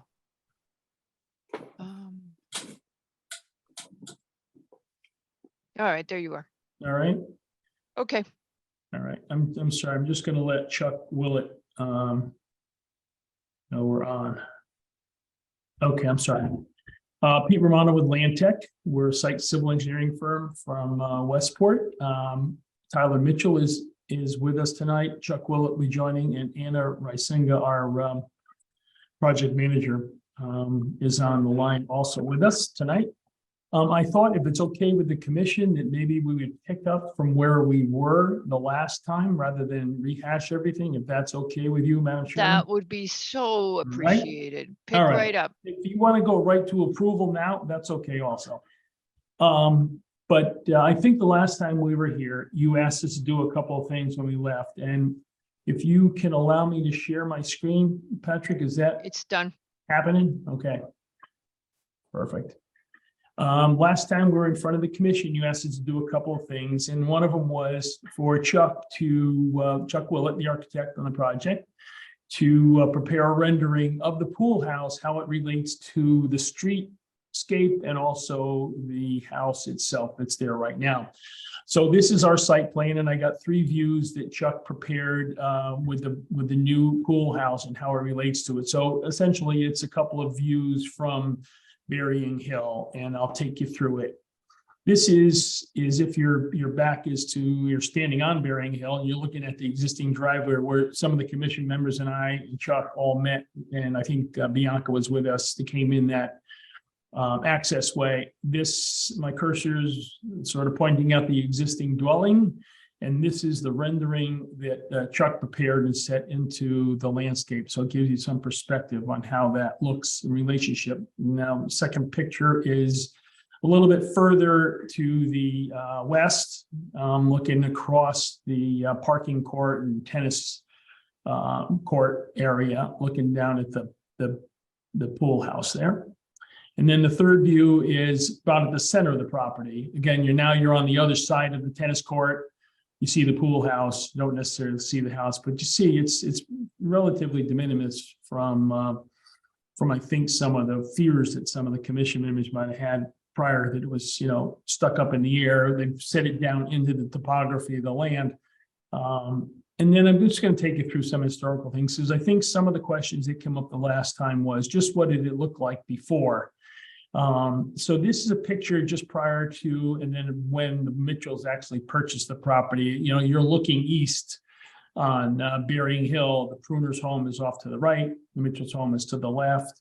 And then here's 2 shots pre-Mitchell purchase of the home, looking from Burying Hill, looking in, and the bottom photo is looking in from same vantage point back to Burying Hill, looking across the Mitchell property. You can see there's relatively no trees along Burying Hill any longer. That's the Mitchells had closed. And this is just a informational picture. Tyler asked just to show what he's done to the property since they acquired it. This is a little cottage. It's just in front of the silo, and this is what it looks like now. And then here's another shot looking across the tennis court parking area. To the right here is when prior to Mitchell's and once they purchased it, and now what it looks like looking across the piece of property. So we did, Chuck and I spoke, the architect, and even Tyler spoke. We thought about showing some plantings along Burying Hill. And I don't say we were confused, but there's a lot of mixed, mixed comments. We have a neighbor who'd rather see nothing across the street, so he maintains his view of the pond. we have a commission, at least some of the commissioners sounded like they wanted some plantings there to kind of replicate the historical plantings along not only the Mitchell property, but perhaps more Bering Hill. And, you know, we fortunately have an applicant that's willing to do either. And frankly, he's willing to put plantings there. So maybe it's an unusual situation, but we're, you know, open to suggestions from the commission on how strongly they feel about putting some plantings. I do have let me call this up. It's very generic looking. Just to give somebody an idea, I hope you can all see this. We suggested, you know, maybe 5 deciduous trees, you know, to kind of replicate some of the other streetscape, and then some low plantings, you know, maybe a mountain laurel, maybe some rhododendron, maybe some azalea, something low, something that's maybe 36 inches high. And that's that's sort of shown here with the shrubs that'll be planted underneath the trees. But that would be a happy medium. You know, you'd be able to look through the deciduous tree. Here's just a little sample. These are details of the plants we have. You know, tall tree would be tall, it'd have a head on it, but you'd be able to look through the bottom of the tree and sort of show what's going on there. Let me see if I can get back to this. So that's where we are with the plantings. We have some renderings, I said, we have some historical pictures.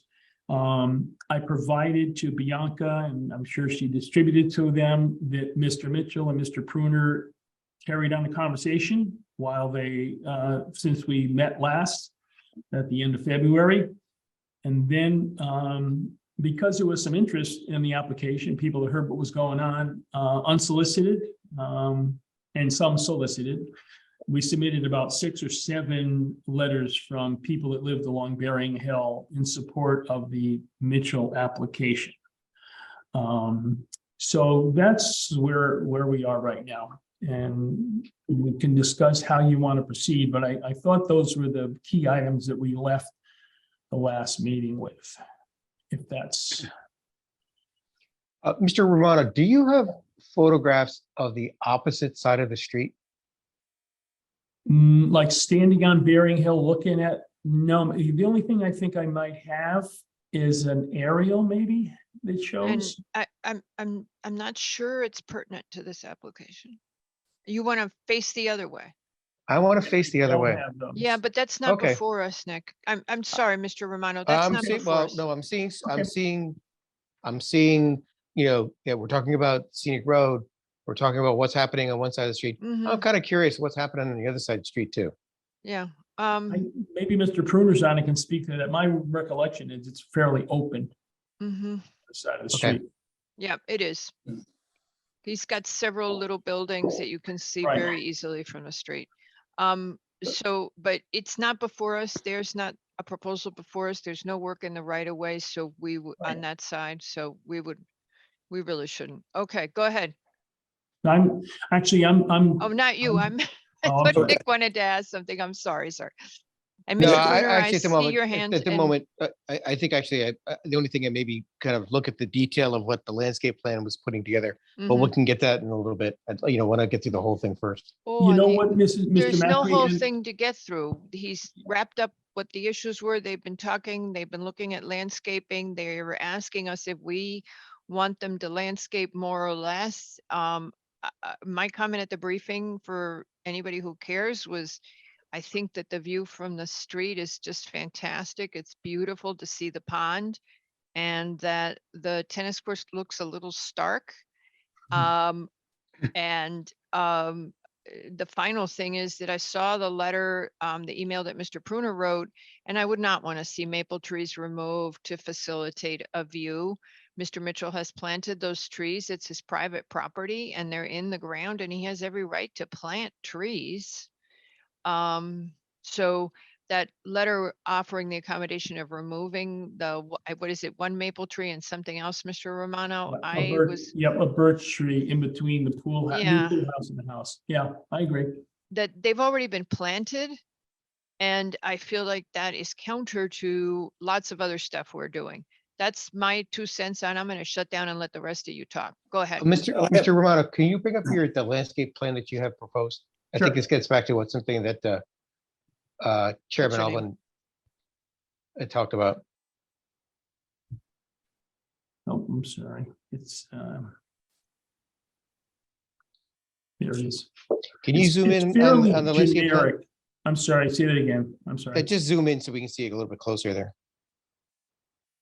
Mhm. Let's see. How's that?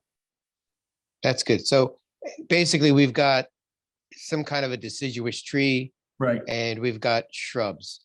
I think one of the thoughts was actually, one of the things I think actually is probably most distasteful is actually seeing the sea of asphalt of the, I'll just say it's a tennis court, Yep. whatever it is.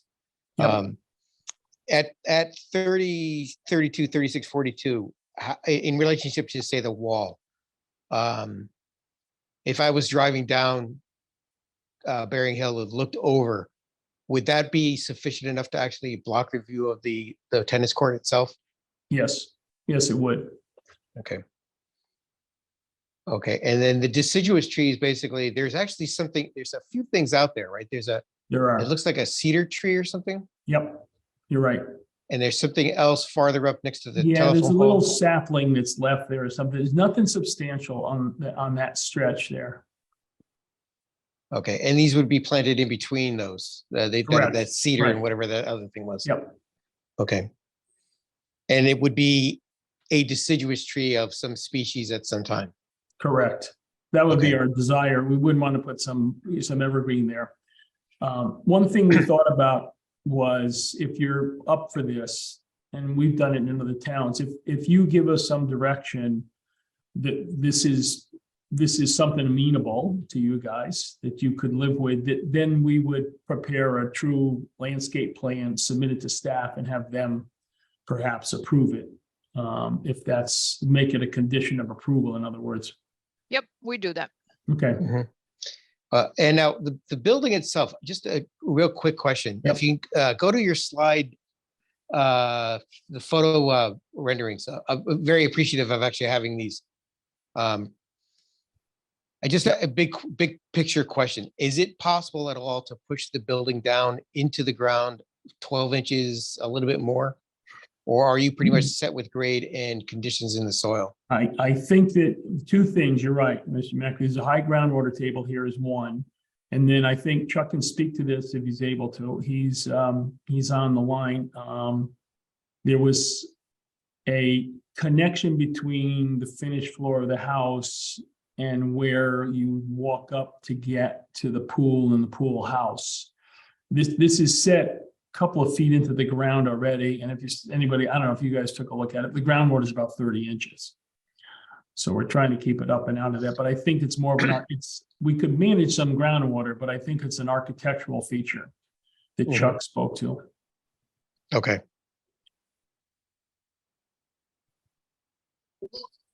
Hey, it's Chuck Brooks and Flatico.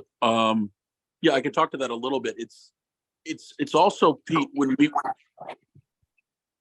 we went back and forth, they also asked us from an engineering and groundwater standpoint to raise the patio and actually raise the bocce court in order to get more water. Exactly. Right. So what we are is we're actually trying to split the difference. So right now the pool is about 3.5 feet out of the ground when you walk out of the house. We wouldn't be opposed to it, but from an engineering standpoint, we were kind of up against that. Was it our engineers or your engineers? Yes. It was both, actually. Chuck, Okay. Chuck reminds me, actually, Mr. Macri, we're using some of the patio with an under drainage system there that Carstone, I think Mr. DeAndrea spoke of it. We don't have pervious pavers, but we're using the patio as collecting some of the water for water quality purposes. So you couldn't put that under drain, as you know, you couldn't put that under drain in the groundwater. It would be ineffective. Very good. Okay, thank you. Okay, who else from the commission wishes to comment? Mr. Lowe? I'd like, Nick, are you done? I'm sorry. Yeah, Yes, I am. thank you. Okay, we could take that off. So I'm continuing to struggle here. I mean, the standard section 615 includes the objective that the preservation of natural attributes and major features of the site, such as wetlands, highly erodible areas, historic structures, major trees, and scenic views, both from the site and on to and over the site. That's an objective. I struggle with how this proposed pool house, particularly its location, height, massing, seems to fly in the face of the special permit standards. It certainly doesn't seem to satisfy several of the specific elements of these standards, including, and I think you've all read these, number 3, not materially, the proposed use will not materially adversely affect adjacent areas, not materially obstruct significant views, which are important elements in maintaining the character of the town, be in scale and compatible with surrounding uses, preserve land, structures, and features having special historical, cultural, or architectural merit, and will not materially adversely affect residential uses, nor be detrimental to a neighborhood or its residents. In addition to appearing not to meet these standards, this site is part of a scenic road, and the location and site of the proposed pool house would seem to materially impact the scenic nature of the road. And this is all somewhat puzzling, continues to be puzzling to me because of the availability of other sites on the property and the attendant opportunity to reduce the proposed structure's adverse impact on the neighborhood and on this particular road. So the fact that it's does not appear to be satisfying these standards, we as a commission have a certain amount of leeway and judgment to make. And a potentially logical option for this commission is to require modifications to the proposed plan to comply with the special permit regulations. And it would be great to hear whether the applicant or his representatives have any response to that concern. When you're ready, I'm prepared to respond. So Mr. Lowe, could we, I want to kind of step through the standards again, because I want to make sure I understand where you're coming from. The first one in retail business, we can toss that one out. Storm drainage, they've complied with, it seems, through DPW. Not.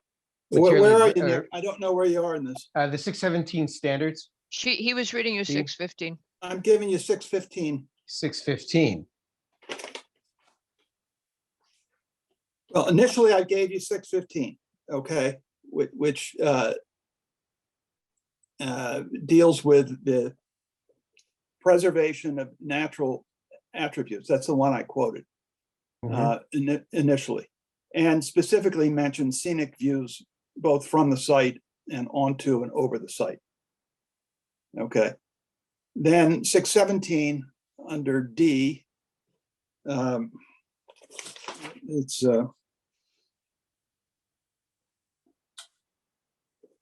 references the commission shall consider in each case whether the proposed use will, number 3, not materially adversely affect. I won't read them all again, Nick, but they're right. Okay.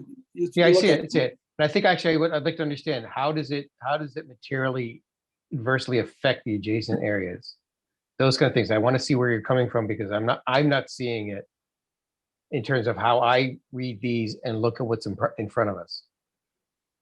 Understanding the one caveat, I think we probably can, I'm sure we could disagree on, is that prior to the development of the property, after the applicant bought it, there really was no significant view of the pond or across the site.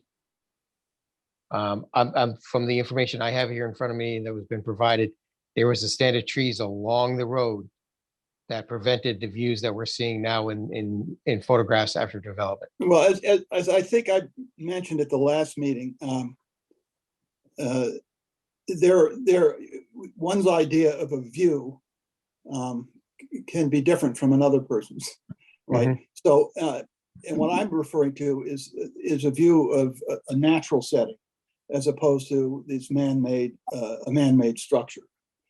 Okay, so you notice I never mentioned the pond, but this is a scenic road, without getting into an argument about, you know, where that road starts and stops and all the rest of it. It's a scenic road, and designated because people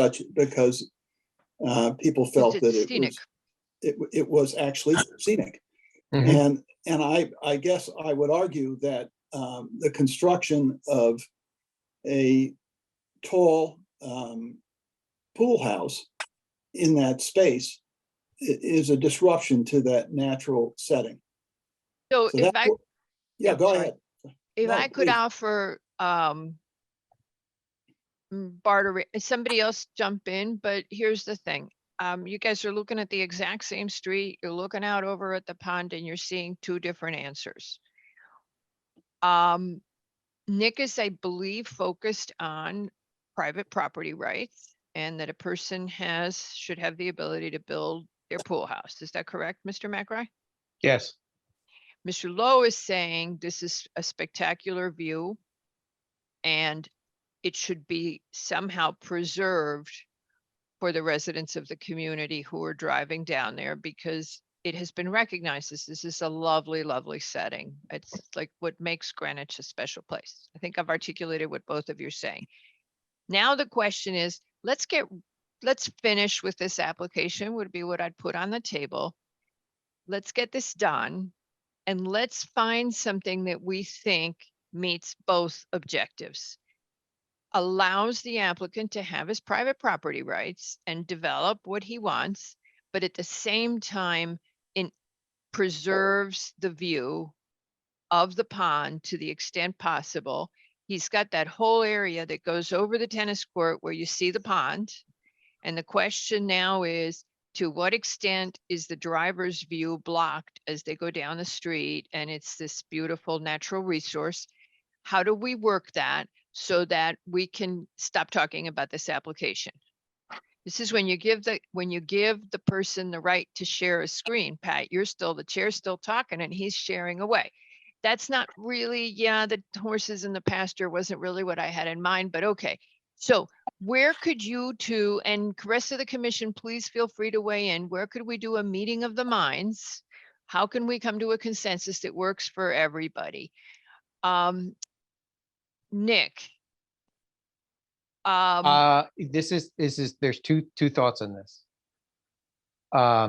One would be, if I'm thinking scenic road, it was scenic road developed at one time. It was tree lined on both sides. Then put the trees back in. So now it's continually tree lined as it was when the scenic road was established. Okay, gotcha. Or the second is, fine, we have this new view, leave the view as it is. But in my opinion, there's nothing that can be done to the pool house to make it any smaller, moved, anything like that, because I think we've kind of gone through that a couple of times. It still affords views across the site. Okay. The opposite property line. You know, it may not be as wide open as it was, but there's nothing to prevent him from doing this. Mr. Other Lee- than it's here in front Okay. of us because of I hear you. a zoning regulation. Yeah, yes, but everything's in front of us because of a zoning regulation, and we do zoning by default takes private property rights away. I to think some actually extent. a way to think of it this way, we wouldn't even be looking at this if the whole cubic volume was under 150,000 cubes. You're right. Mr. Levy, would you like to add something before you were holding your head up? So I want to make sure that you get a chance to talk. Yes.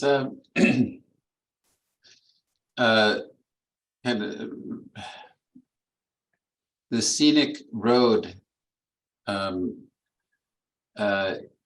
is an unescapable element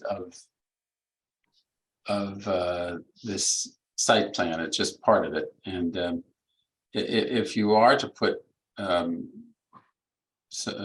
tree line back in, I think what's important is to understand how that really works. Because trees should not be planted too close together. I mean, they should be 40, 50 feet apart, creating that feeling of a tree-lined street.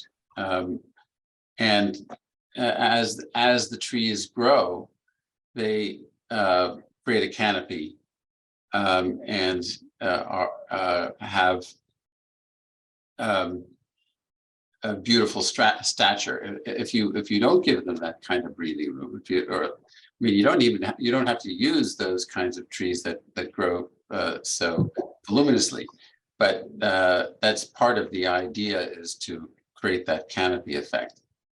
I think that would be fairly consistent with that idea of the Okay, of who adding else? that. Who else would And like to that, comment? but also one of the things that's kind of important here is the way that the applicant has responded to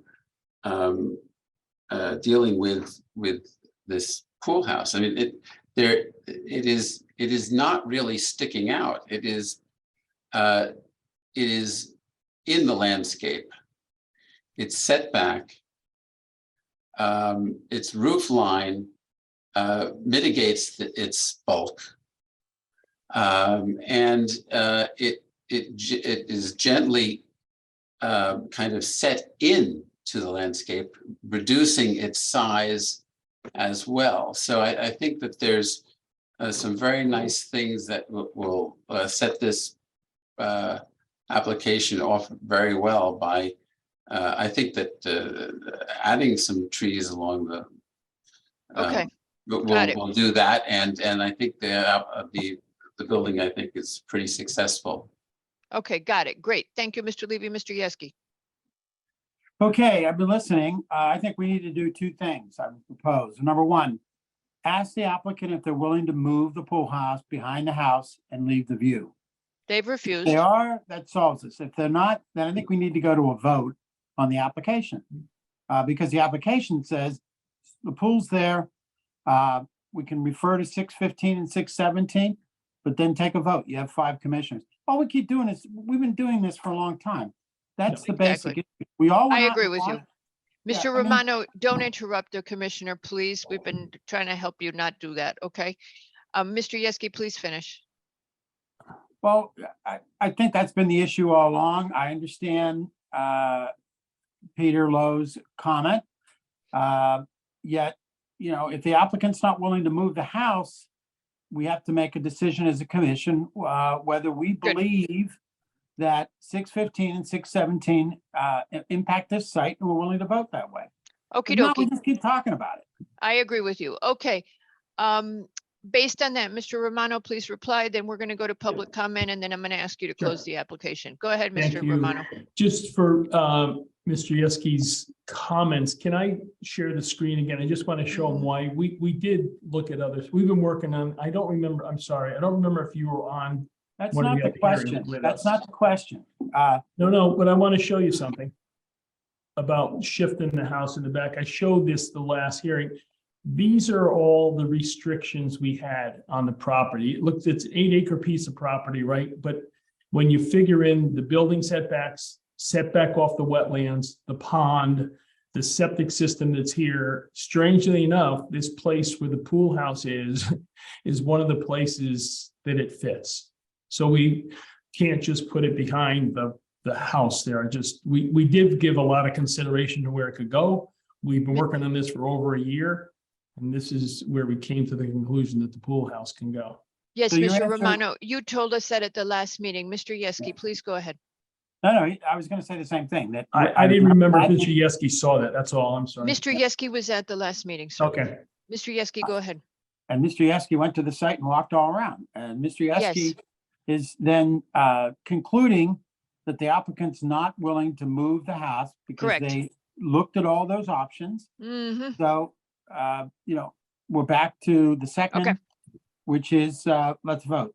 All righty. Well, closing what, vote. not just yet. Okay, so Mr. Romano, anybody else on the commission want to weigh in? You know, alternates are welcome. The other, just to say one last thing, you know, there's been, moving it is one thing, and you could move it back. You could also lower that roof line and that profile. Peter, That's Peter, it. come on. You're All right. still gonna block the view. Okay, don't It's not argue, even you guys. done. Well, we're going to talk about this in decision mode. All right.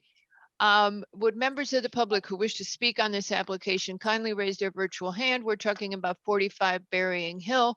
We have Mr. Pruner and Mr. Mitchell. Mr. Pruner, if you would go ahead. Okay, can you hear me? Yes, we can. Okay, great. So a couple of comments and corrections. If you look at the historical pictures that Mr. Romano submitted, Yes. they're copyright 2015. And if you look at them, you'll notice that the trees that block the view are all very small trees. What happened was, for about 90 years, this was a very open property. Alexandra Realty owned the property and neglected it, as you could see from the roof. And what happened was a whole series of scrub trees grew up, which you can see in the first picture, the second picture, and the third picture. So for 95 of the last 100 years, and certainly since 1953, when my family moved in here, my wife's family, that has been an open view, and we'd like to keep it as an open view. Also, while I can understand your concern about the tennis courts, they're fairly common back here, and any proposal, I have no problem with the deciduous trees that are large. You could see the stump that was there on the roadside. That was a beautiful tree that for decades framed it. If you look at the renderings that they did, as I said, the proposal to move the house, or to move the pool house behind the house, Mr. Romano put up a dramatic picture with a lot of gray lines showing that the house couldn't be located there. The house can easily be located there. That's simply the 100-foot review area, not what inland wetlands would prohibit. And then just quickly, if you look at view A of the rendering, there is an opening there that's worth preserving. The maple tree is about 7 or 8 feet high. The birch tree is about 20 feet high, but both of them have been recently planted. And Mr. Mitchell can speak to this, but at the time we spoke, he didn't have a problem moving that. Also, you'll see the in view C that the minor trees were removed. So thank you very much for your consideration. Thank you very much, Mr. Pruner. All right, Mr. Mitchell, kindly go ahead. Hi, can you guys hear me? Yes, we can. Great, good evening. Good evening. As I hear the commission kind of have different points of view and opinions on this, At least I we're not normally wouldn't hitting each other. Go ahead, sir. I normally wouldn't bring up opinions around so many rules and regulations and everything, but I did in the last 24 hours collect the opinions of almost everybody on Burying Hill Road, who we submitted 6, and since we submitted those, I have 2 more in writing. So of 8 total, including myself, 9. I think there's only 13 homes on Burying Hill. Every single neighbor who I asked, and let's be frank, the neighbors and the people who live on Burying Hill are the ones who drive the road every day and enjoy and are exposed to the views and historic nature of the street. They were all in favor of this plan, which they had been fully brought up to speed on. Okay.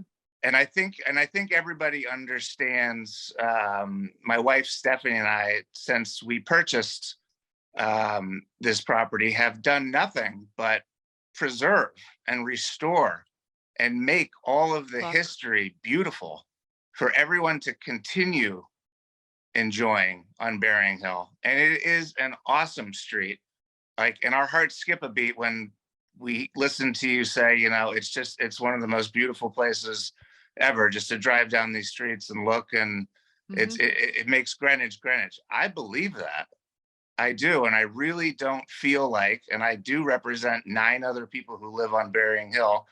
Again, 9 of 9 people who I asked to speak on behalf of us. Okay. We are in line with preserving, you know, protecting history, character, all this awesome stuff. And, you know, I wanted to speak to that. And I know you don't want to dig up trees. If that is going to make Mr. Pruner, you know, 10 out of 10, I'm happy to, Okay. you know. I know you feel that way, but it kills me to dig up a tree. Okay, Mr. Mitchell, thank you very much. You're welcome. Thank you. All righty. Mr. Romano, do you want to make a closing statement? Yeah, a couple things. I think I can appreciate Mr. Lowe's comments about that, but I think this is the wrong application to apply that standard to. We've restored historic buildings. We've stayed out of the wetland setbacks. He's preserved the property. The scenic view, I still think, is a moving target. I haven't heard what the criteria is. Is it trees? Is it the pond? Do you have to have 50% of your property open so somebody can look through it? Or is it 30%? We have about 30%, 45% of our site you can look through and see the pond. Mr. Pruner alluded to the fact that you put the pool house in the wetland setback. That is untrue. If he's been in front of a conservation commission, their mantra is, do you have a prudent alternative to keep it out of the No, wetland that's the setbacks? wetlands. That's the wetlands agency. Well, I'm just sir. pointing out, he made this statement that we can move Yes, the house. okay, but and I I'm wanna just respond telling to you, it. I'm telling you, I'm sir, not that sure it's. how I thought I had. a Mr. chance to- Romano, I thought I the had a chance to conservation- respond to comments. I don't know. how You do, Mr. Romano, you are allowed to respond to comments, but you've just put something incorrect on the record, so I have to set it straight. and It what is is the that? Conservation Commission is not who reviews wetlands. It is the Wetlands Agency. I'm sorry. Kindly Right. go ahead. The Inland Wetlands Commission, correct. They have a mantra that asks you to, if you have a prudent alternative to where you can place your house. And we do, and that's where we placed it. We didn't go in the wetland setback. If you notice the piece of property there, he's stayed out of any of the new construction is all out of the wetland setback. He's preserved all of the things that Mr. Lowe spoke about in that section 9 of the special standards. We preserve the environment, we maintain the views, we restore the historical homes and barns on the piece of property. I think it's a worthwhile regulation, but it's being applied to the wrong piece of property. Okay. And I think that the architect and the Mitchells have gone to great extents to make this a conforming application in front of your commission. We recognize that we're over 100 by 150,000 cubic feet, but that's only because he restored and maintained all the historical structures on the property and was lauded for it when he came through with the application previously. So I appreciate the effort that the commission put forward on our application, and hopefully you'll find in our favor. The project, I think, is well thought out. Thank you. Thank you, sir. Does anybody object to closing this application at this time? Please advise me. This application is now closed. Thank you. And with that, we will now go to 420 Field Point Propco LLC for a final site plan and special permit to reduce the number of guest rooms from 19 to 14 through the creation of guest room suites, relocation of the barn, construction of a new attached garage, a new stable building, and the addition of 9 parking spaces. Reading it all to you so you know exactly what's the application at 420 Field Point Road. Mr. Hegney is representing the applicant. Madam Chair, I am Yes. recused on this application. Yes, sir. Goodbye, Mr. McRae. Mr. McRae has a business interest and he will be recused on this application and also the next one. Seated for Mr. McRae on these applications will be Bob Barilak, who is the seated alternate tonight. Mr. Hegney, if you would, Mr. Hegney, I wanted Patrick to comment on something. I had asked Patrick if he could make a comment before you started. Mr. Hegney, would you allow that? I'd like him to just make clear to everybody what the commission's role is in reviewing this application. Certainly, Madam Chair. Thank you, Mr. Madam Hegney. Chair. Just for the record, this is a non-conforming application. So this is an application that is coming back to the commission because it is a pre-existing non-conforming use in the residential zone, and they're making changes to it that the commission needs to determine is that equal to or less non-conforming than the prior. The application and the materials in it are the things that the commission is taking under consideration. So any discussions or information that people may have from outside sources, whether those are true or not, it doesn't matter because the record is what the commission is voting on. So with that said, if we could keep the comments related to the application at hand, the topics that are discussed at the meeting and the presentation being made, that would be really helpful in getting everybody focused on the materials that the commission's actually going to be voting on, and not prospective things in the future or projects that don't exist yet because they're not part of the discussion at hand. The only other thing, well, you're probably going to comment on this, Mr. Hegney, so I'm going to let you do it. You're the applicant.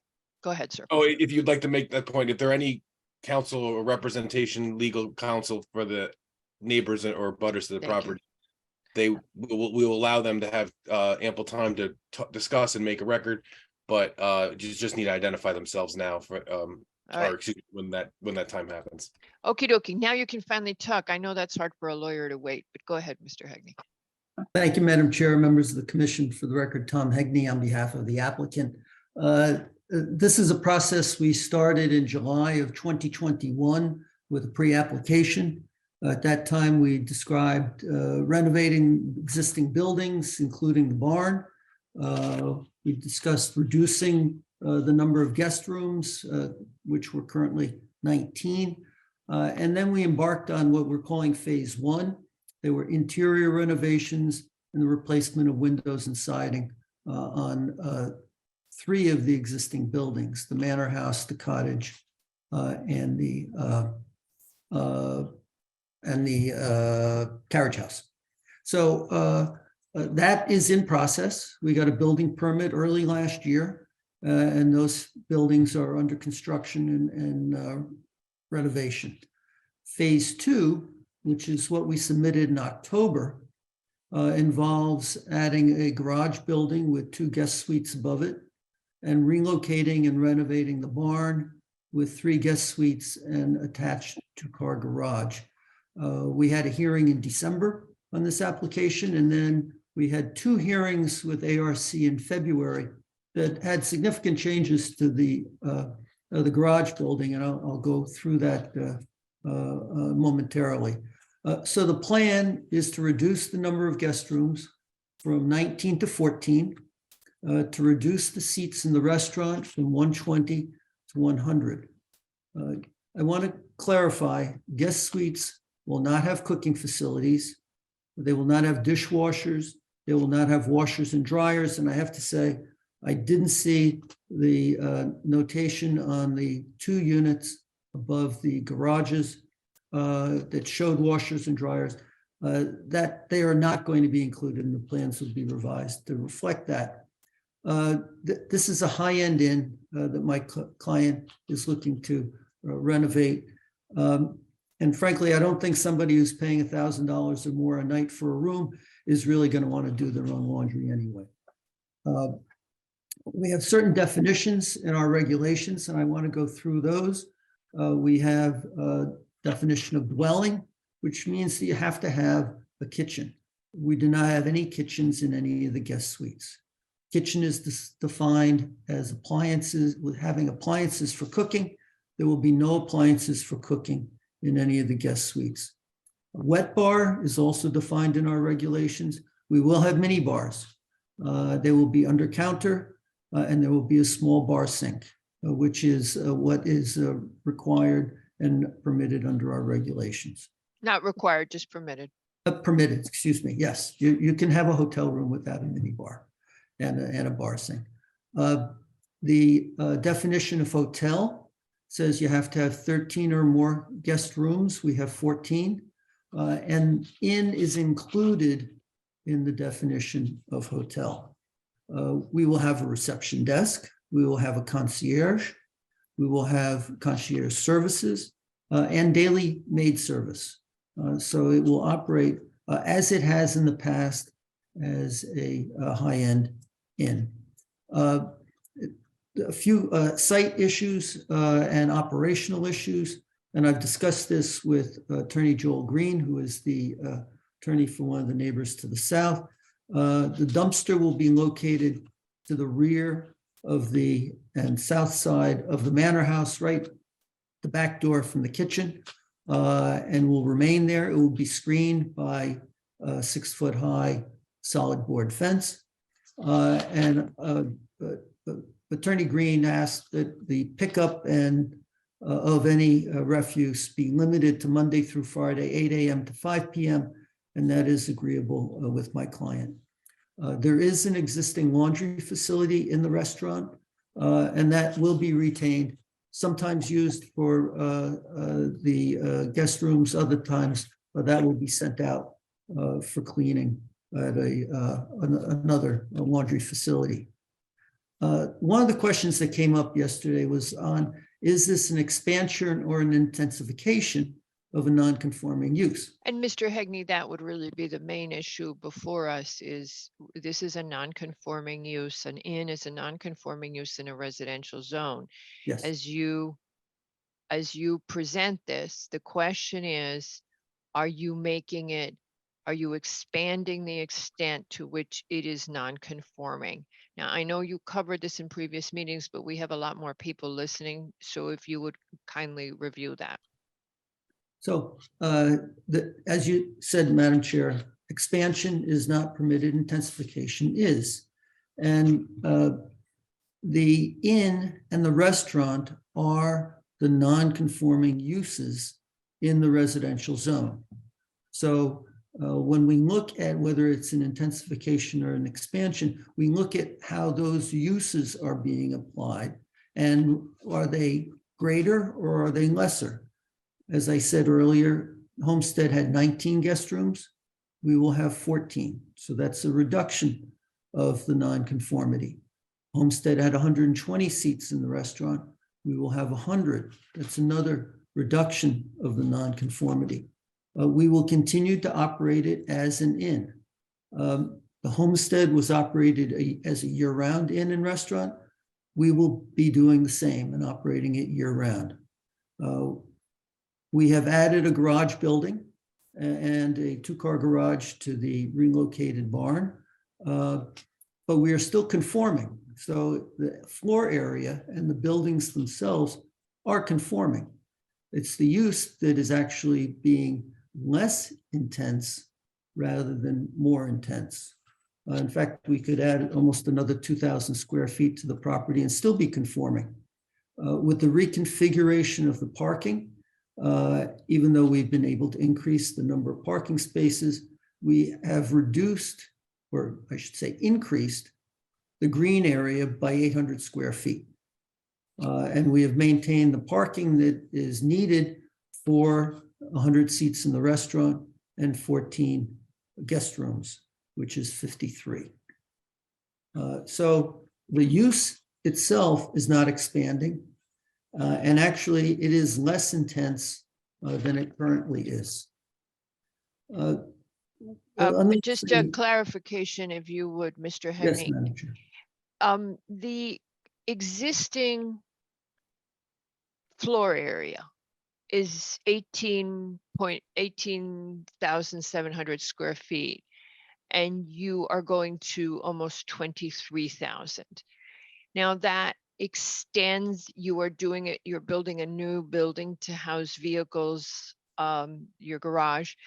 Why would that not be considered an expansion of your nonconformity? Because it's the use that's the nonconformity, not the building itself. So the building conforms to setbacks, height, square footage. It's the use of that. And if we're going from 19 guest rooms to 14 guest rooms, that means that the actual use itself is being less intense and is not expanding. Well, I have a question there. But you didn't, unless I missed it, did you address the issue of the expanded garage space? Yes, I just asked that. That was the question. He's adding 5,000 square feet, Right. 4,000 square feet of floor area. And why is that not an expansion of the inn? Go ahead, Mr. Hegney, you can Yeah. repeat your So answer. No, that's all right. No, let him repeat the answer. This is important for the record. There are parking spaces that are required, whether they're in garages or surface parking. We're providing the required amount of parking for the restaurant and the inn, using some of them being garage spaces. It's not like we're running a storage garage on the site. The garages are associated with the inn and the restaurant, and whether it's a surface parking space or a garage space, I don't think makes a difference as long as we have the additional FAR. Is it an enhanced amenity of some kind? Yes, I think you could say it's an enhanced amenity, but I don't think that's an expansion of the existing use, which is the inn and restaurant. Do you think, Mr. Hegney, if someone has closed, covered garage space, that they might be extending their stay to more than would be typical of an inn, that they would potentially stay for a longer period of time, thus changing the nature of the facility? I suppose someone could. I don't know when I've stayed in hotels that had garages. I don't necessarily think that made me stay there longer than I intended to. But it doesn't change the activity on site. In fact, if someone's staying longer, I suppose there would be less activity because there's less people coming and going. So no, I don't think that changes the overall use of the site as an inn. One of the other issues that came up as part of the briefing yesterday was the integrity of the manor house and its stability, and also the condition of the barn. I reached out today to our structural engineer for the project, Jim DeStefano, and we did provide a letter to staff today from Mr. DeStefano. He inspected the building initially after the structure was exposed from the inside. He developed the structural engineering plans that have been implemented, and he has done periodic inspections. And he found no concerns with the structural soundness of the manor house. And I would add that the windows for installation are actually on site now, and that will be done very soon. It's good to be using Jim DeStefano because he really is an expert in post and beam construction.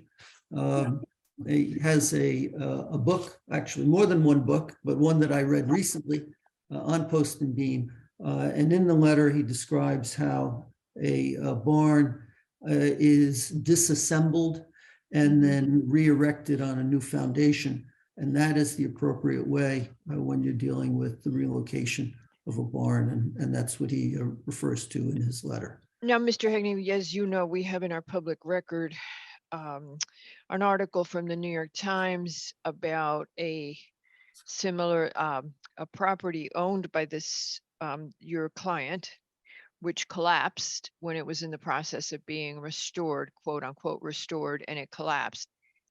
Having asked Mr. LaRoe, if we were to move this application forward and anything were to go wrong, we would make it very clear in moving it forward that you no longer had an approval if anything structural went wrong with this building, you would have to return to the commission if we were to approve this, that you would not be able to handle it administratively. I think you know that. You would have to come back to us and start all over again. So, Madam Chair, the Manor House and the rooms that will be rented there and the restaurant are an integral part of the operation of the inn. But that's actually not part of what we're asking for as part of this approval, because that's existing building. The work that's being done is interior and cosmetic on the outside, which we did go to ARC for approval. And so that is under the purview actually of the building department, because they're the ones that issued the permit for it. Right. Having said that, it's in still our gonna happen, best Mr. interest as well. Yes, to be able Mr. to Hegney, maintain this I'm going to building. say, if you want to be upbeat about it, that would be great, because that's what's going to happen. Because we have an entire property before us that is a non-conforming use. If you allow that non-conforming use to collapse so that it will change in some way, we would ask that you return. If anything goes wrong. Further, that the relocation of the barn, which is what you are proposing, we would definitely say, if anything goes wrong with that proposal, same thing. Okay, I've talked enough. More questions from the commission. Mr. Yeski. Okay, and maybe this is a question to ourselves. I understand the distinction that Mr. Hegney is making. Is there, maybe we should ask Patrick, is there any precedent to this? Because as I understand it, if this was not an inn, if it's a big residence and he wanted to expand on the lot, he's saying that's fine. I mean, the actual square footage is not the issue. No. It's the use. Is there any other? Go ahead. Yeah, there is. I mean, that we have lots of cases all over the state. We have lots of situations here where you have legally non-conforming uses that went into effect before Right. we had zoning. And there you go. You just, all the statutory and all the cases are, you cannot expand, but you can intensify. We mentioned yesterday, I think you missed this part of the briefing yesterday, there's a famous case from 1962, which Patrick has great fondness for, which is Szymanczyk, the state versus Szymanczyk or something like that, Mr. Hegney. And it is around this whole issue. It's Szymanczyk, right? Yes. It's around this whole issue and explains it in terms of a baby elephant. Do you remember? So you can let the baby elephant grow, but you can't buy lions. There, okay, that's nice. That's nice. So but- that's expansion and intensification are really confusing, but Well, no, that's it. So there's lots of these cases all over town. Ada's, when we did the sweet shop, I think we went through that. We've gone through it over and over again. This one's Right. trickier because they're changing the amenity offering. And I think, Mr. Yeski, what you're getting at is that the building, there may be more square footage, right? And how is that not an expansion? And I think that's the question the commission has to ask. It is the growth of the building, which is not non-conforming. It's absolutely within the zoning regulations to allow for additions to this property because of the square footage of the lot. But is that also expanding the use of the property? And that's the ask that the commission's being tasked with the application. And then that is not an uncommon ask. Now, let me, I've got one more. Mr. Yeski, did you have a follow-up question? My apologies. Yes, I do. I figured you did. What I was after was a precedent that you were splitting the baby here. Is there a precedent where you can deal separately with the use non-conforming compared to the physical property being conforming? It's only, in this case, it is the use that is non-conforming. It is I only got the it, but use. Okay. Is there a precedent that Yes. has dealt with that situation? Yeah, so let's just Yes. say that you had Well, another Yes. hotel use, and they had 16 bedrooms, and they wanted to add to the space to make all those bedrooms, all those hospitality suites larger.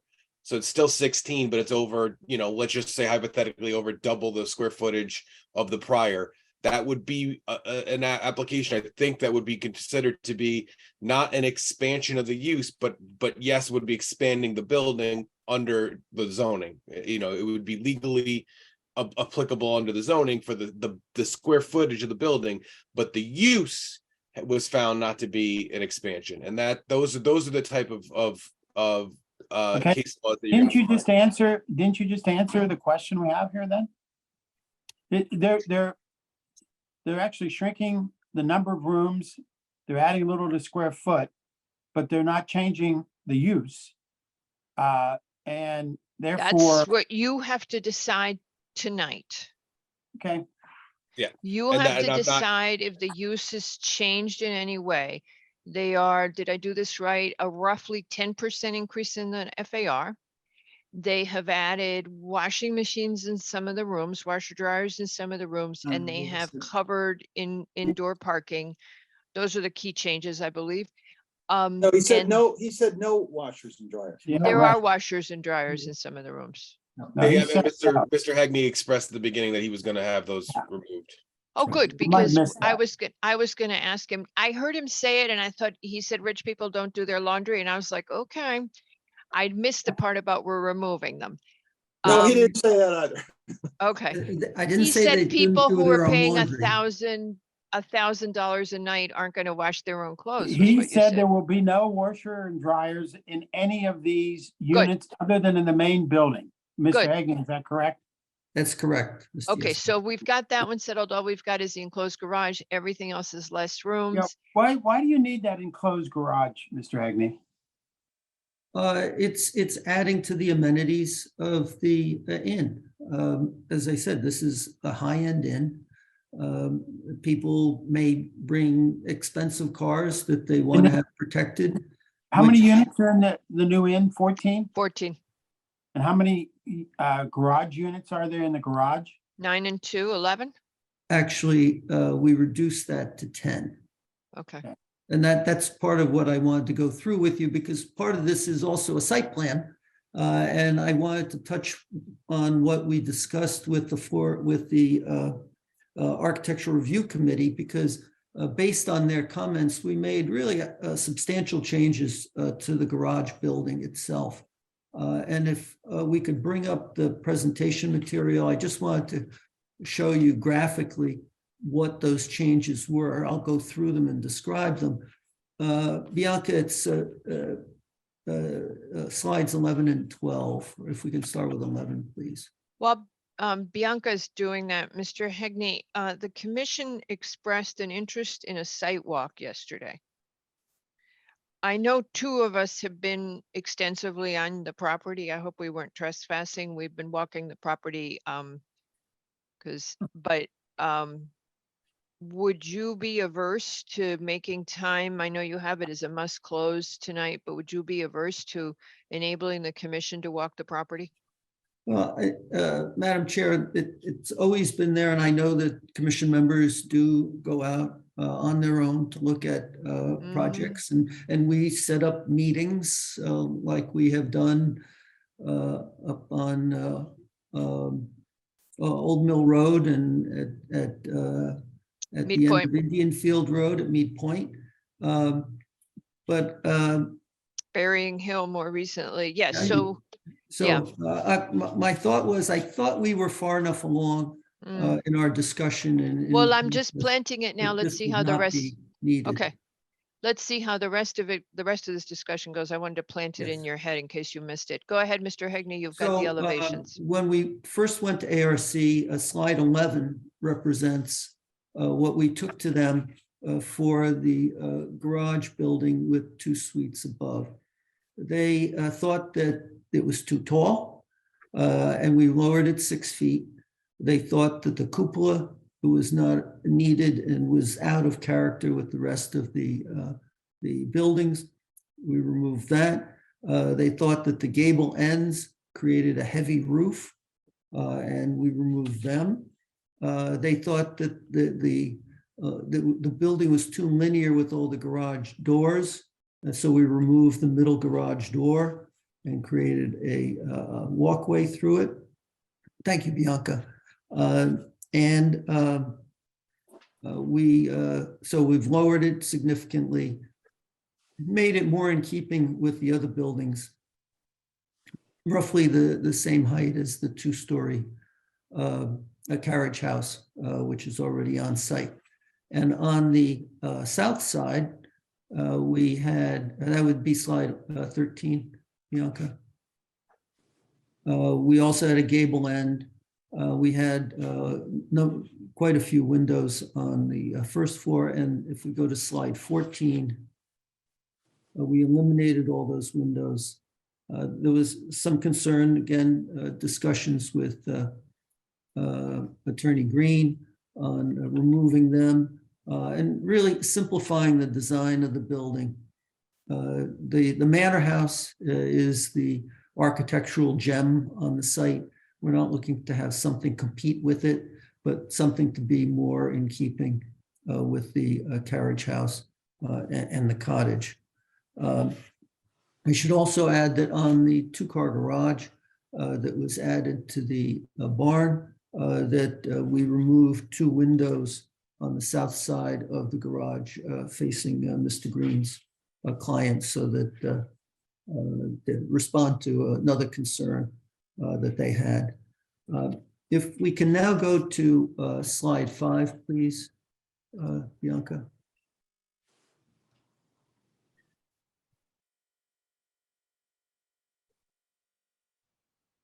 This is our revised landscape plan, and this reflects changes that were requested by ARC and by Attorney Green on behalf of the neighbors to the south. This includes changes that were a part of the ARC meeting March 1st. And those include evergreens, hollies, and Norway spruces on the westerly or left-hand side of this map, and also adding 3 birch trees on the south side of the garage building. What this also reflects is over time and discussions over the last couple of months with Attorney Green, we added the Norway spruce behind or north of his client's property, which is outlined in dashed marks, is the dogleg shaped building. And we were asked to make them larger. They were initially cited as 9 to 10 feet. We now have them at 13 to 14 feet. And we've added quite a few arborvitae to act as a evergreen screen along the south property line, besides the Norway spruces. And besides this, there are 22 deciduous trees that are being added to the site. There are only 2 trees that are being removed, and that's in the parking area, which is 2/3 of the way to the left of the site. We're adding 150 shrubs and quite a few grasses and perennials as well to the plant beds. So very little foliage is being removed and a great deal is being added. And it's being added in places where it will have a positive screening effect for those property owners to the south. A couple of other things, the energy comments, we are providing insulation where there was little or none. Thermopane windows are being installed. New efficient mechanical systems are being installed. And the buildings, as they are now, will comply with the current building code for energy issues. Conservation did not have an issue with this revised plan that we've presented. As I mentioned earlier, the green space is being increased, and we submitted an exemption form that Mr. DeAndrea had prepared. One of the other things that I thought we should discuss, because I know it's going to come up as part of the discussion, is the ownership of the units. And the commission deals with use. And frankly, it's one of the things that I think put the death knell on 6-17.2. They're not going to know what that is. Most of the people listening aren't going to know what that is, sir. But I know the commission members do because you. Not all of them. It's been a few years, Mr. Hegney. Just talk about ownership and don't worry about I it. want to read to you one small section of the Connecticut Common Interest Ownership Act, which was adopted in 1983. It's section 47-205. It says applicability of real property laws to conversion of buildings to common interest ownership. And it's one sentence. It says no zoning, building code, subdivision, or other real property use law, ordinance, or regulation may prohibit the conversion of any building to the common interest ownership form of ownership. Short, that refers to condominiums. And this is a common way of high-end hotels and inns being constructed now. Example I'd like to use is Ocean House in Watch Hill. That was reconstructed by Deborah and Chuck Royce, Greenwich residents, and it's operated as an inn. And frankly, no one staying there is going to know whether the Royces own the room that they're staying in or whether somebody else does, because it's operated as an inn, and that's exactly what we're going to be doing here. I prepared to respond to any of the comments that are made, but there's one other thing that I did want to mention. And we've been working with Chip Haslam and his client on the sewer easement agreement. Turns out the sewer for the homestead and 6 other homes on one side of Field Point Road and on the east side of Field Point Road run through a private sewer line down to Shore Road.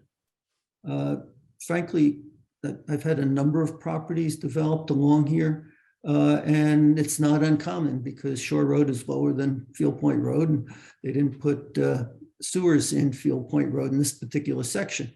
And we have been working on that and have come up with a sewer agreement. We've submitted that to the sewer department. I think that's why the sewer department or a division said that we could resolve this at the time of zoning permit, because we have been able to work that out.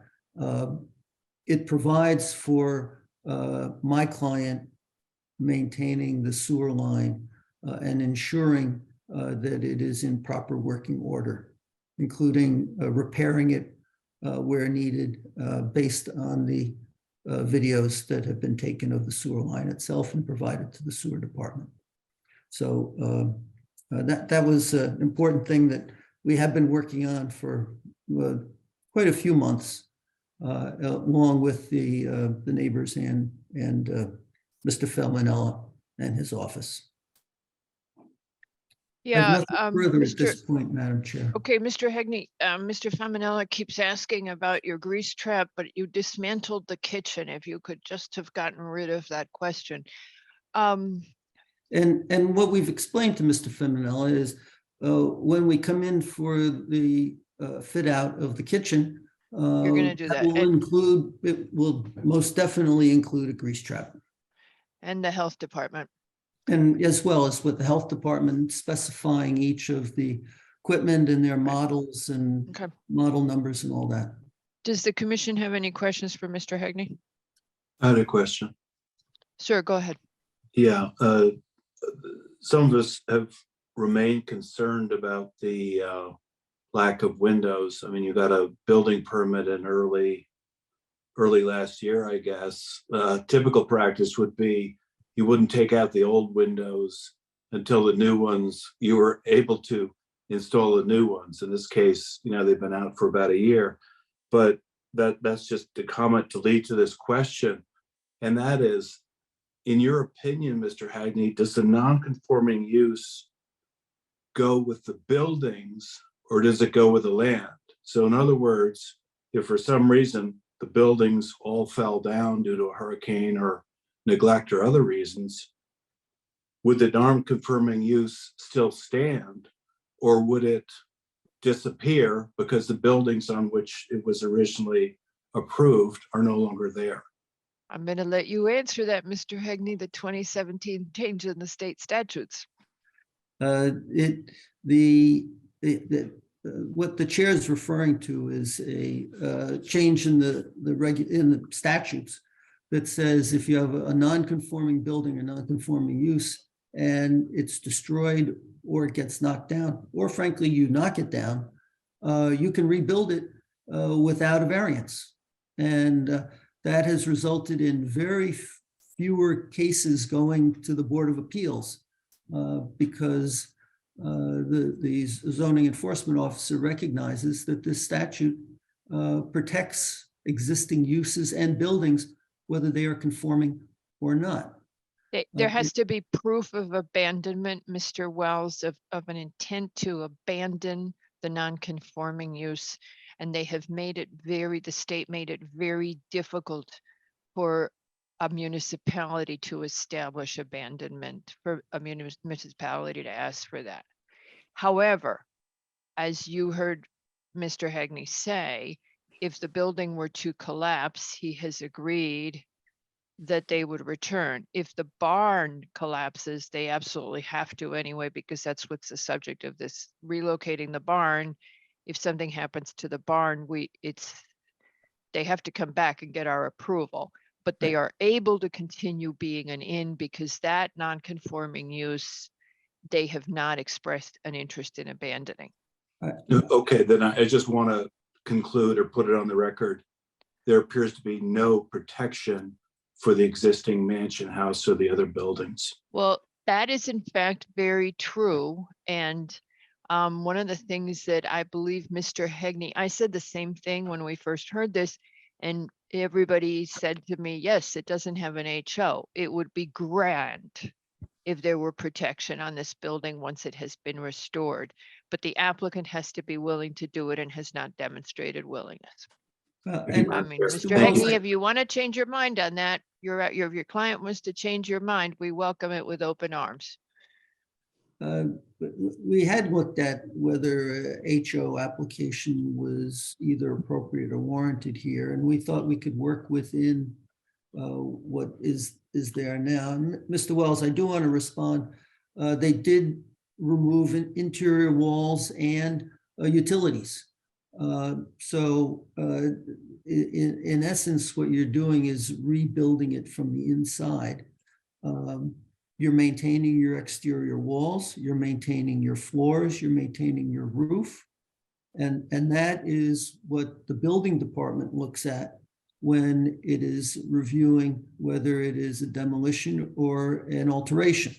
Building department has gone through this in a very detailed form, because first they didn't know what they were dealing with in terms of the inside or structure of the building itself. So they had to do partial renovations on the inside to expose the frame of the building itself. Based on that, Jim DeStefano was brought in as the structural engineer. He developed plans. He has been doing inspections, and he is satisfied that there are no concerns with the structural integrity of the building. And as I mentioned, the windows are on site now. And I think one of the photographs that you had shared with the commission showed them in one of the spaces, and they're going to be installed shortly. But there'll be new electrical, new plumbing, new heating. None of that was damaged with having the building open to the weather. Okay, thank you, Mr. Yesky. Thank you.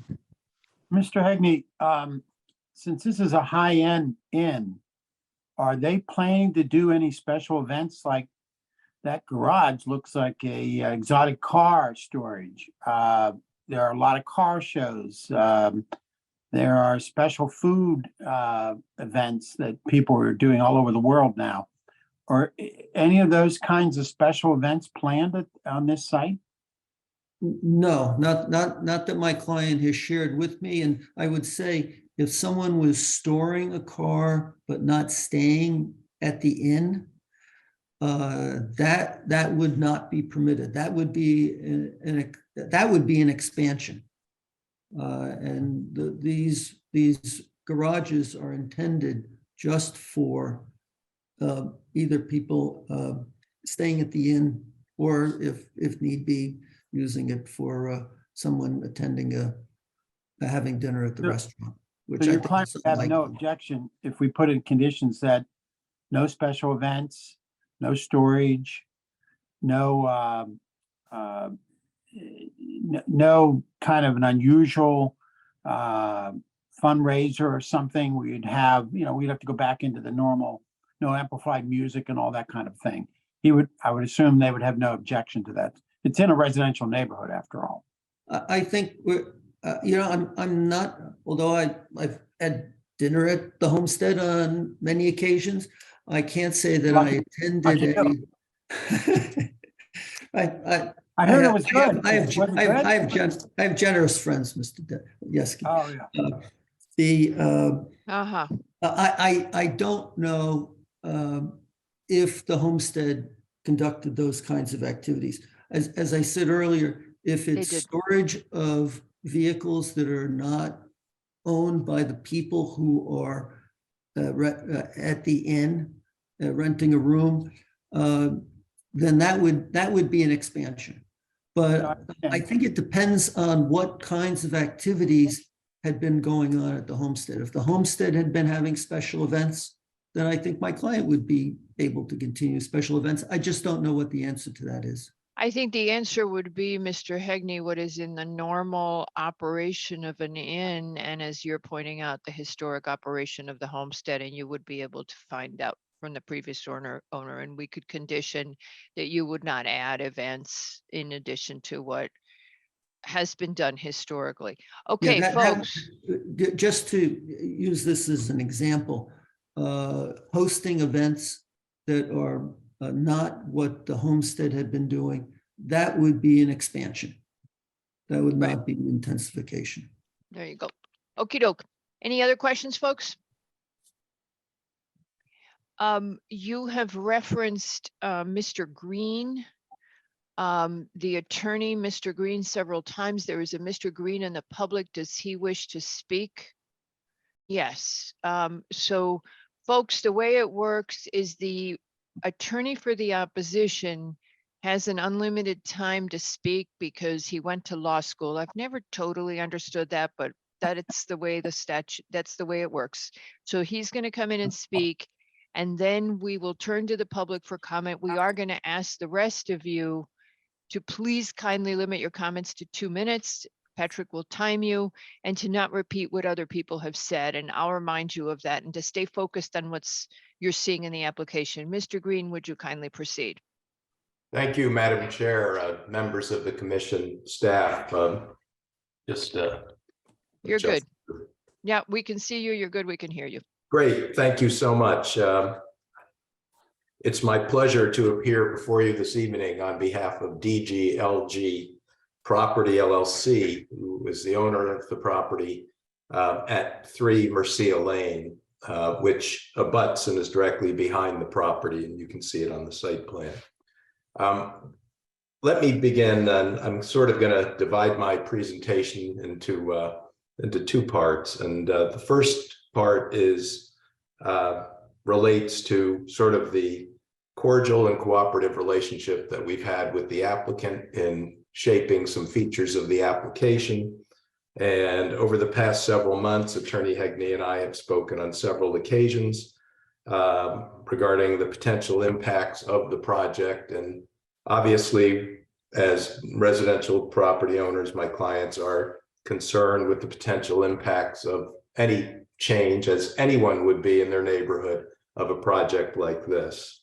And we have discussed and agreed upon certain landscaping modifications which are contained in the modified plan. We had agreed on the installation of a fence or the extension of the fence that had been proposed behind my client's property. And frankly, my client was eager to be cooperative and wanted to go along and get along with a neighbor,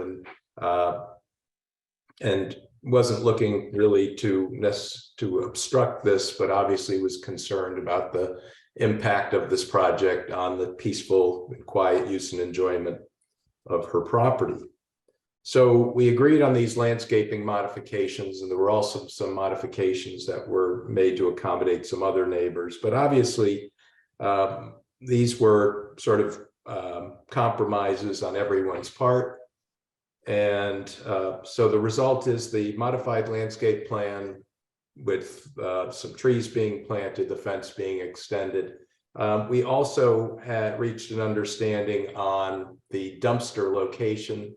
To the extent that this is approved by this commission, I would ask that the commission impose as a specific condition that the dumpster be located where it is shown on the plan, and that the hours of collection as agreed would be weekdays between 8 a.m. and 5 p.m. to accommodate sort of the residents on Mercia Lane in particular, where the dumpster is located. So having said that, this is sort of where we depart from the application and sort of part ways, because it came to the attention of my client last week that the ownership structure of the property would change. Now, I understand that this commission, and it is not within this commission's jurisdiction and is not by law, this commission should not be put in a position by an applicant or indeed by me as an opponent to sort of evaluate property interests and legal interests in property. And that's outside the purview and outside the jurisdiction of the commission. But I do think that it is relevant to the commission to hear that just basically the concerns of my client and many in the community who you've heard from regarding the basis for their concern. And it is this. As I understand it, and again, I've only known about this for a very short period, it is the proposal of the applicant to essentially create a condominium form of ownership under the Common Interest Ownership Act, where the individual rooms within the building will be conveyed so that various parties will own a room and own an undivided interest in the rest of the property. Now, Attorney Hegney did address provisions from the Common Interest Ownership Act that suggest that those ownership interests don't affect zoning. But I would say from a planning standpoint, and cause for concern for my clients is if the inn goes through sort of a similar trajectory that it has, where if the inn were to fail, you'll have several property owners who will be either coming to this commission to modify your zoning regulations in various respects to protect their investment, or they will be going to the Zoning Board of Appeals and saying, we need a variance because obviously we can no longer, essentially the value of our property is been eliminated by virtue of this change. We own sort of a parcel, basically a room as a property interest, and there's nothing we can do with it. And my clients are concerned about the long-term impacts and what that sort of what the vagaries of the economic market, the housing market, and what that will bring to the community. And I can say that Attorney Hegney and I had a long discussion about this. I have several concerns, and I believe that there are issues presented by this plan, but they are obviously, once again, not to be decided by this commission. But I do want to explain the deep concern that my client and many in the community have. So Having said that, I heard the commission's discussion this evening. It is our view that the proposed reconfiguration of the site is not appropriate and not legally permitted with respect to a legally existing non-conforming site such as this. And I appreciated the chair sort of focusing that issue. And what's happened here is, while the law does speak to expansion and distinguishes expansion versus intensification of uses, in this case, what's happening is the applicant would suggest that the intensification of the use is being reduced because the number of rooms is being reduced from 19 to 14. I would suggest that that does not tell the full story, because what's happening here is a new building, being the stable, is being constructed. And the new building will have impacts. First of all, and I recently had a case that fortunately settled, but unfortunately settled, because we are going to test the notion of whether taking a property that is not subject to a non-conforming use and now using it for the non-conforming use by expanding a building on it, how that is classified. And unfortunately, we did not get a chance to test that on appeal, but we would suggest in this case, the number of square feet being used for a restaurant and or for the inn, if you will.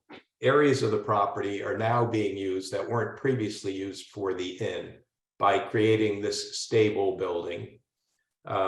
The barn is being moved and a garage is being added, so portions of the property that were not previously subject to the non-conforming use, to buildings associated with the non-conforming use, are now being used for that purpose.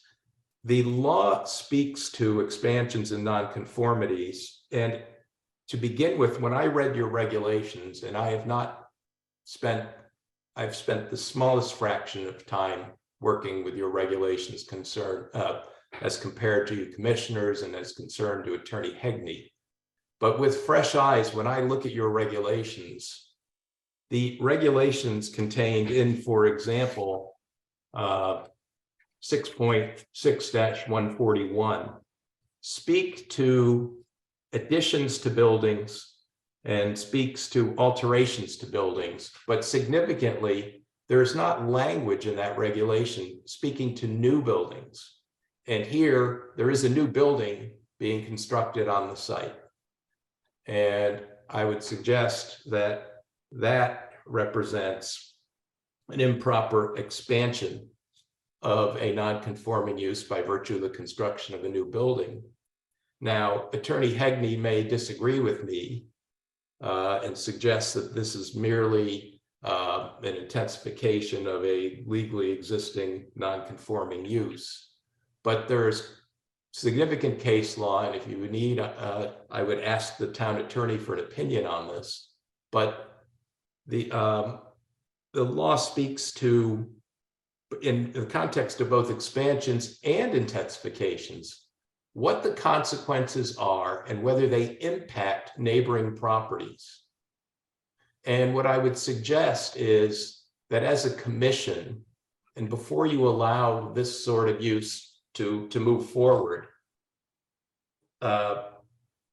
in this case, the burden is on the applicant to satisfy the standards with respect to the site plan and the special permit. I would suggest to this commission that the applicant really offered nothing in this case by way of information or evidence on what the impacts were on properties such as the ones on Mercia Lane, such that it didn't even offer, for example, view drawings. While I understand that there are landscape plans, but to satisfy the residents, many of whom back right up to the property, both on Mercia Lane, where my client is located, and on the opposite side of the property, on the north side of the property, the applicant offered nothing There's nothing in the record on what the impact is on those properties, such that this commission could make the findings that you need to make the standards set forth in 615 and 617. Such that you could make those findings. And I think that's critical to the application, because you should be satisfied that there will be no adverse impacts by virtue of this, and we can debate whether it's an expansion or an intensity. Again, it is our position that the fact that it's only 14 units as opposed to 19 does not answer the question, because there can be no question based upon the application and based on the analysis that 4,256 additional feet are being added in the stable house. The barn, as I understand it, and I've never been on this property, but as I understand it, the barn is presently used for storage and doesn't have any sort of room or residential capacity. Correct.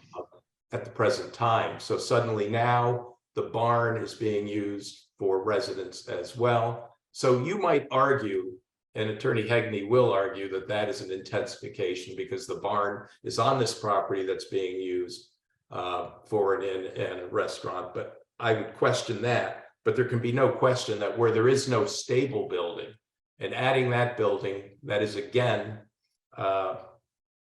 proximate to the back of property lines of the properties on Mercia Lane. Let me anticipate another argument, and I'll make this for Attorney Hegney. He's going to say that the barn is being moved from 7 feet to 21 feet or so off the back of my client's property line.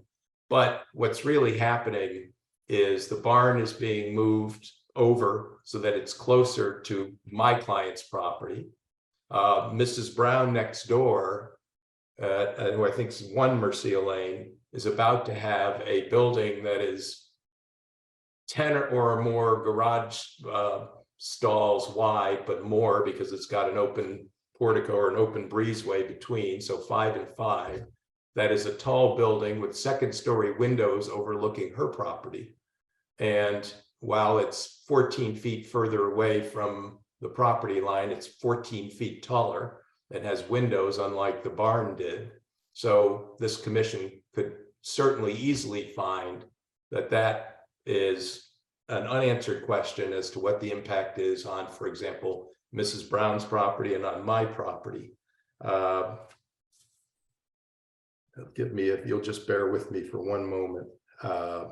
Again, your regulations don't speak to new buildings in terms of non-conforming uses directly. I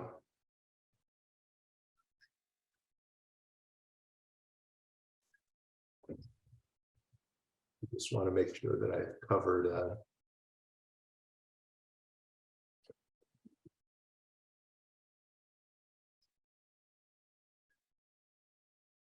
one question that I would urge the commission to ask is the restaurant going to be a common amenity? Is it owned commonly, or is it an independent unit? And I would just ask that that be part of the record, just to understand sort of, it may go to certain zoning issues, and it was not something that was directly addressed.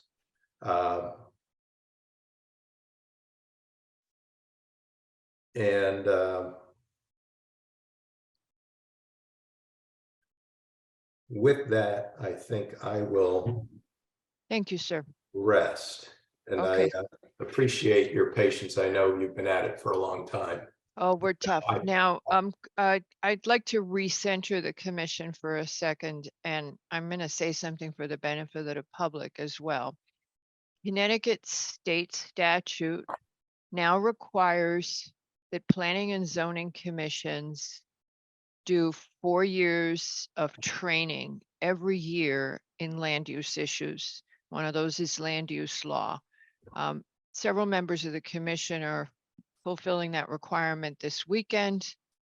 Patrick has kindly also provided us with information. I am just going to read you from the Connecticut Bar Association seminar on land use law, that while there are some cases that are susceptible to a bright line distinction between an expansion and an intensification of a non-conforming use, it is often unclear.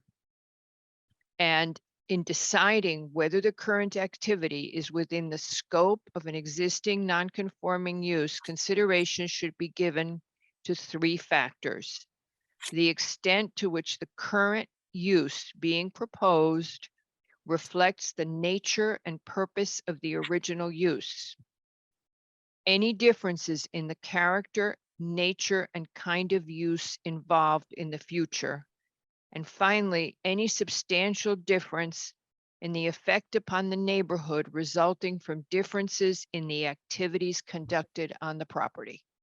Those are your three criteria.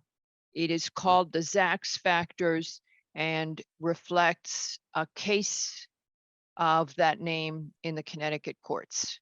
So I'm just I know Patrick shared that with us yesterday. We are studying that this week anyway, but I just wanted to recenter the commission to consider those three factors when you are evaluating this application between intensification and expansion. Okay, thank you, sir. May I have just a moment? Yes, Mr. Green, of course. And I appreciate the chair sort of encapsulating the law that I was referring to on impact on the neighborhood. And that's what I spoke to, the third prong that I spoke to the three of them, but the third prong was character impacts. But just all I wanted to do was tie that to the standards and the findings that the commission must find under 617 and 615, and specifically the fact that the use cannot materially adversely affect adjacent areas located within close proximity to the use. Yes, we know that. I'm sorry, Mr. Green. This is a commission that can recite to you the 617D special permit standards by heart in their sleep. Correct, guys? Yes. I'm glad the record reflects that, and I'm satisfied. And again, thank you for your patience. Thank you. Is Mr. Haslam also an opposing attorney? I was hoping not, Madam Chair, but he is Mr. representing some of the Haslam, would you neighborhood- kindly just neighbors. clarify, you have your hand up? Are you an opposing attorney? I'm not an opposing attorney. I'm an interested attorney. I represent the Higginses, who have property of 297 Shore Road, that the sewer that would connect to the homestead runs through their basement. And as you know from the last time. I'm gonna lose you for a sec. Hang tight. Okay.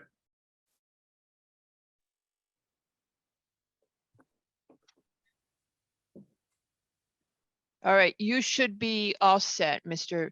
Haslam. If you would just unmute, you should be good to go.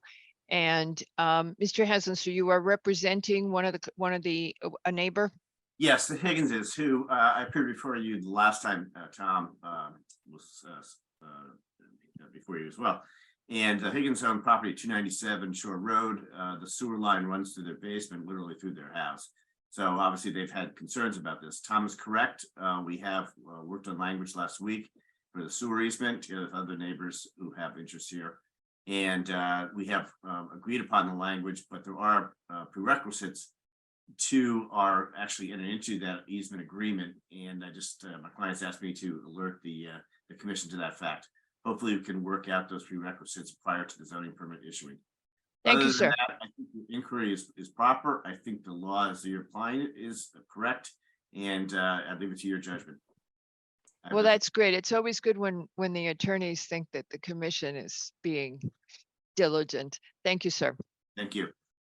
All right, now we can turn to public comment. Folks, Mr. LaRoe is going to be telling you 2 minutes each. There are 40 of you here. It looks like 2 minutes each. And Mr. LaRoe is going to time you. Diana Higgins, you've got your hand up. Everyone else, please kindly, if you're still awake, raise your virtual hand. All right, okay.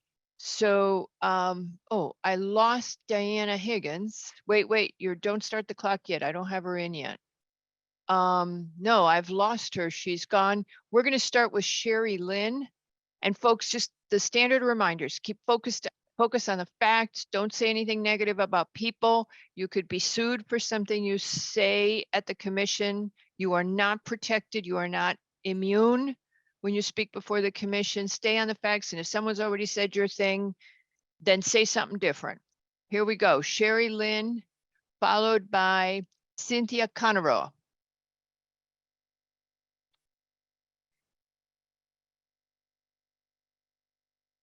It's so funny. I know it's so funny. Hello. Hello. Commissioners.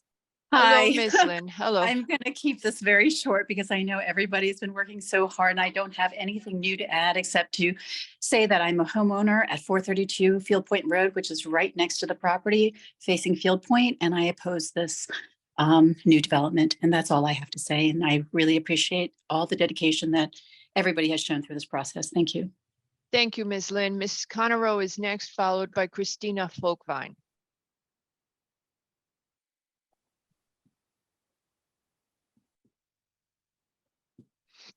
Ms. Conroe, yes, if you're unmuted, you're all ready to go, ma'am. Thank you for your patience.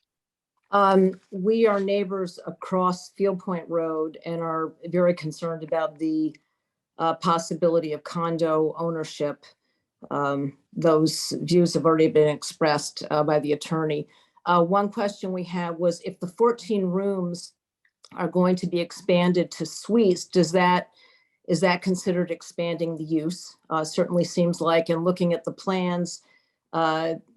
Hegney said that they will withdraw the plans that show the dishwashers. I know we looked at floor plans for the project in Silvermine, and it shows very similar plans, which the den that is indicated on the homestead plans is very comparable to the size of the kitchen. And there's also an area that looks like a washer and dryer, which concerns us that there would be plans to turn these into condos.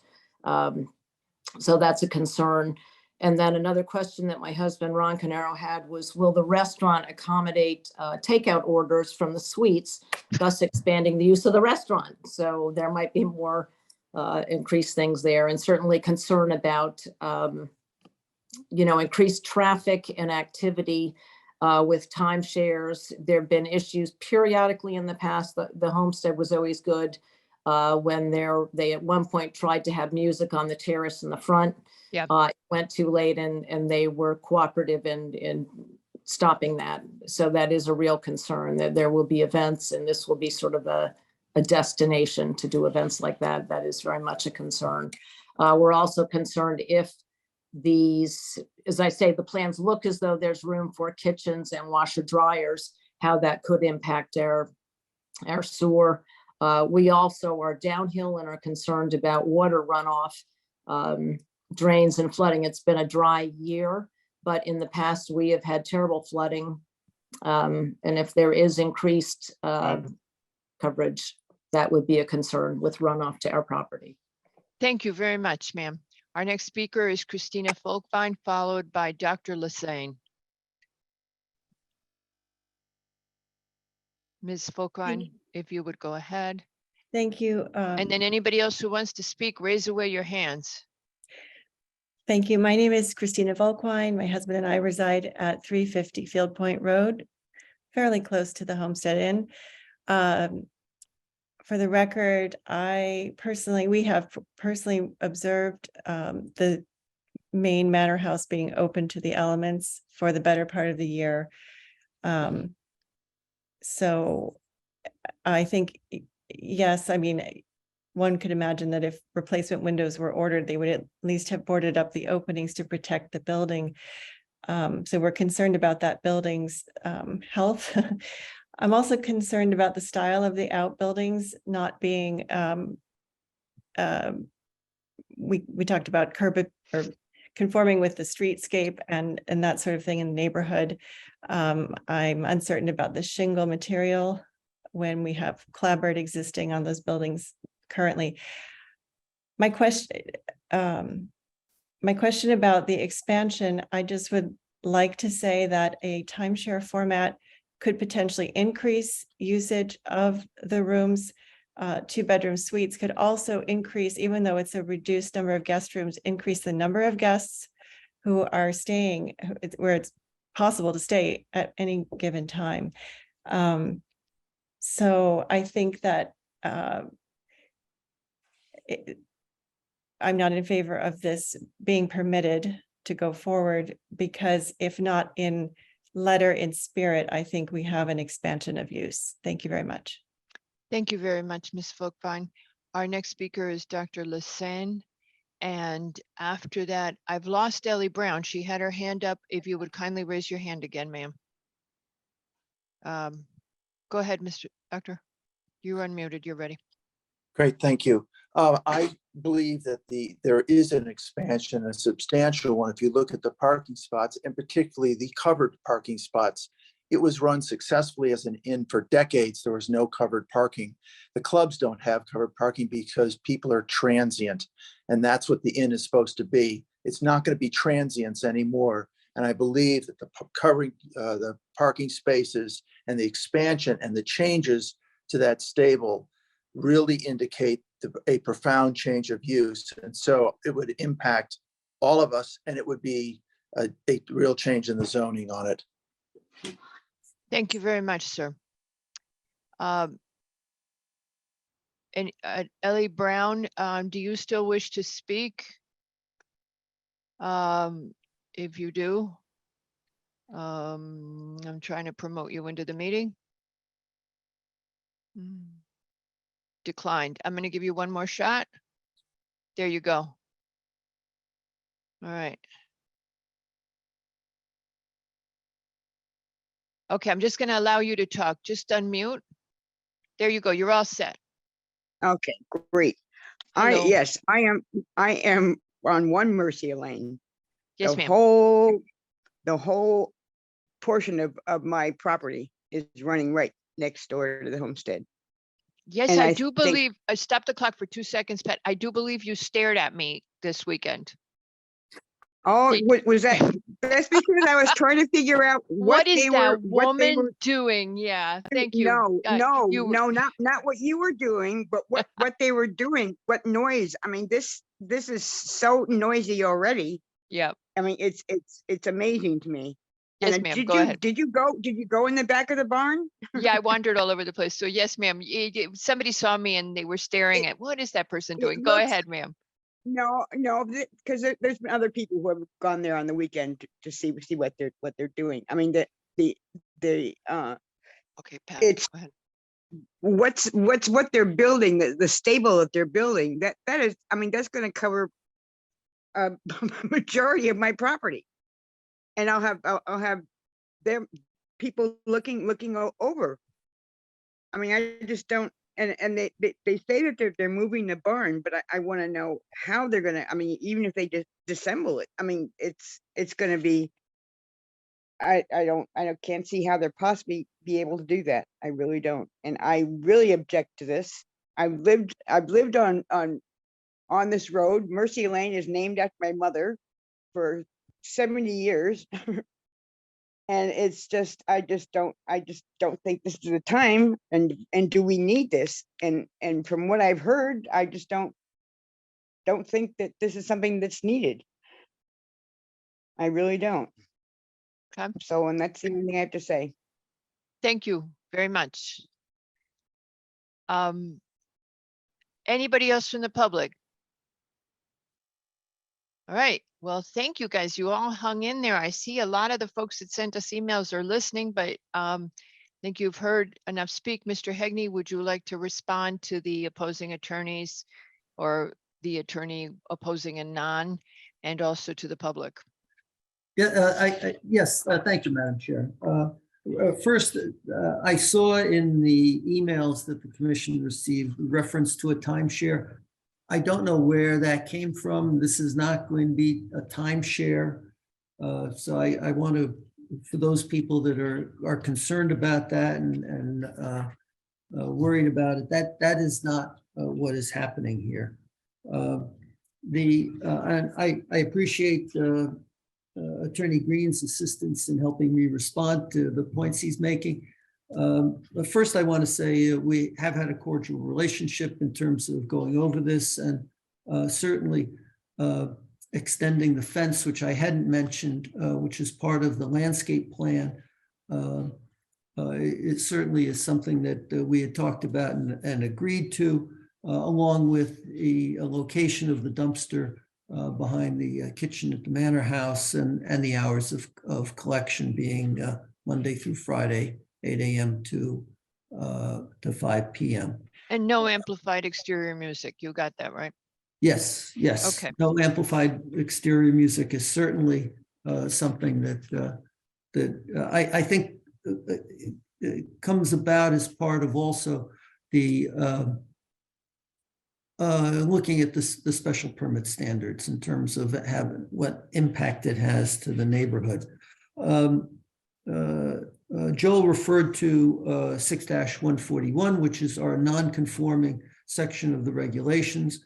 And it really breaks out into two parts. One is non-conforming buildings, which you cannot make more non-conforming, although we do allow for certain things like extending a non-conforming wall 50%, as long as it's not more than 3/4 of the height of the height of the building permitted in the zone.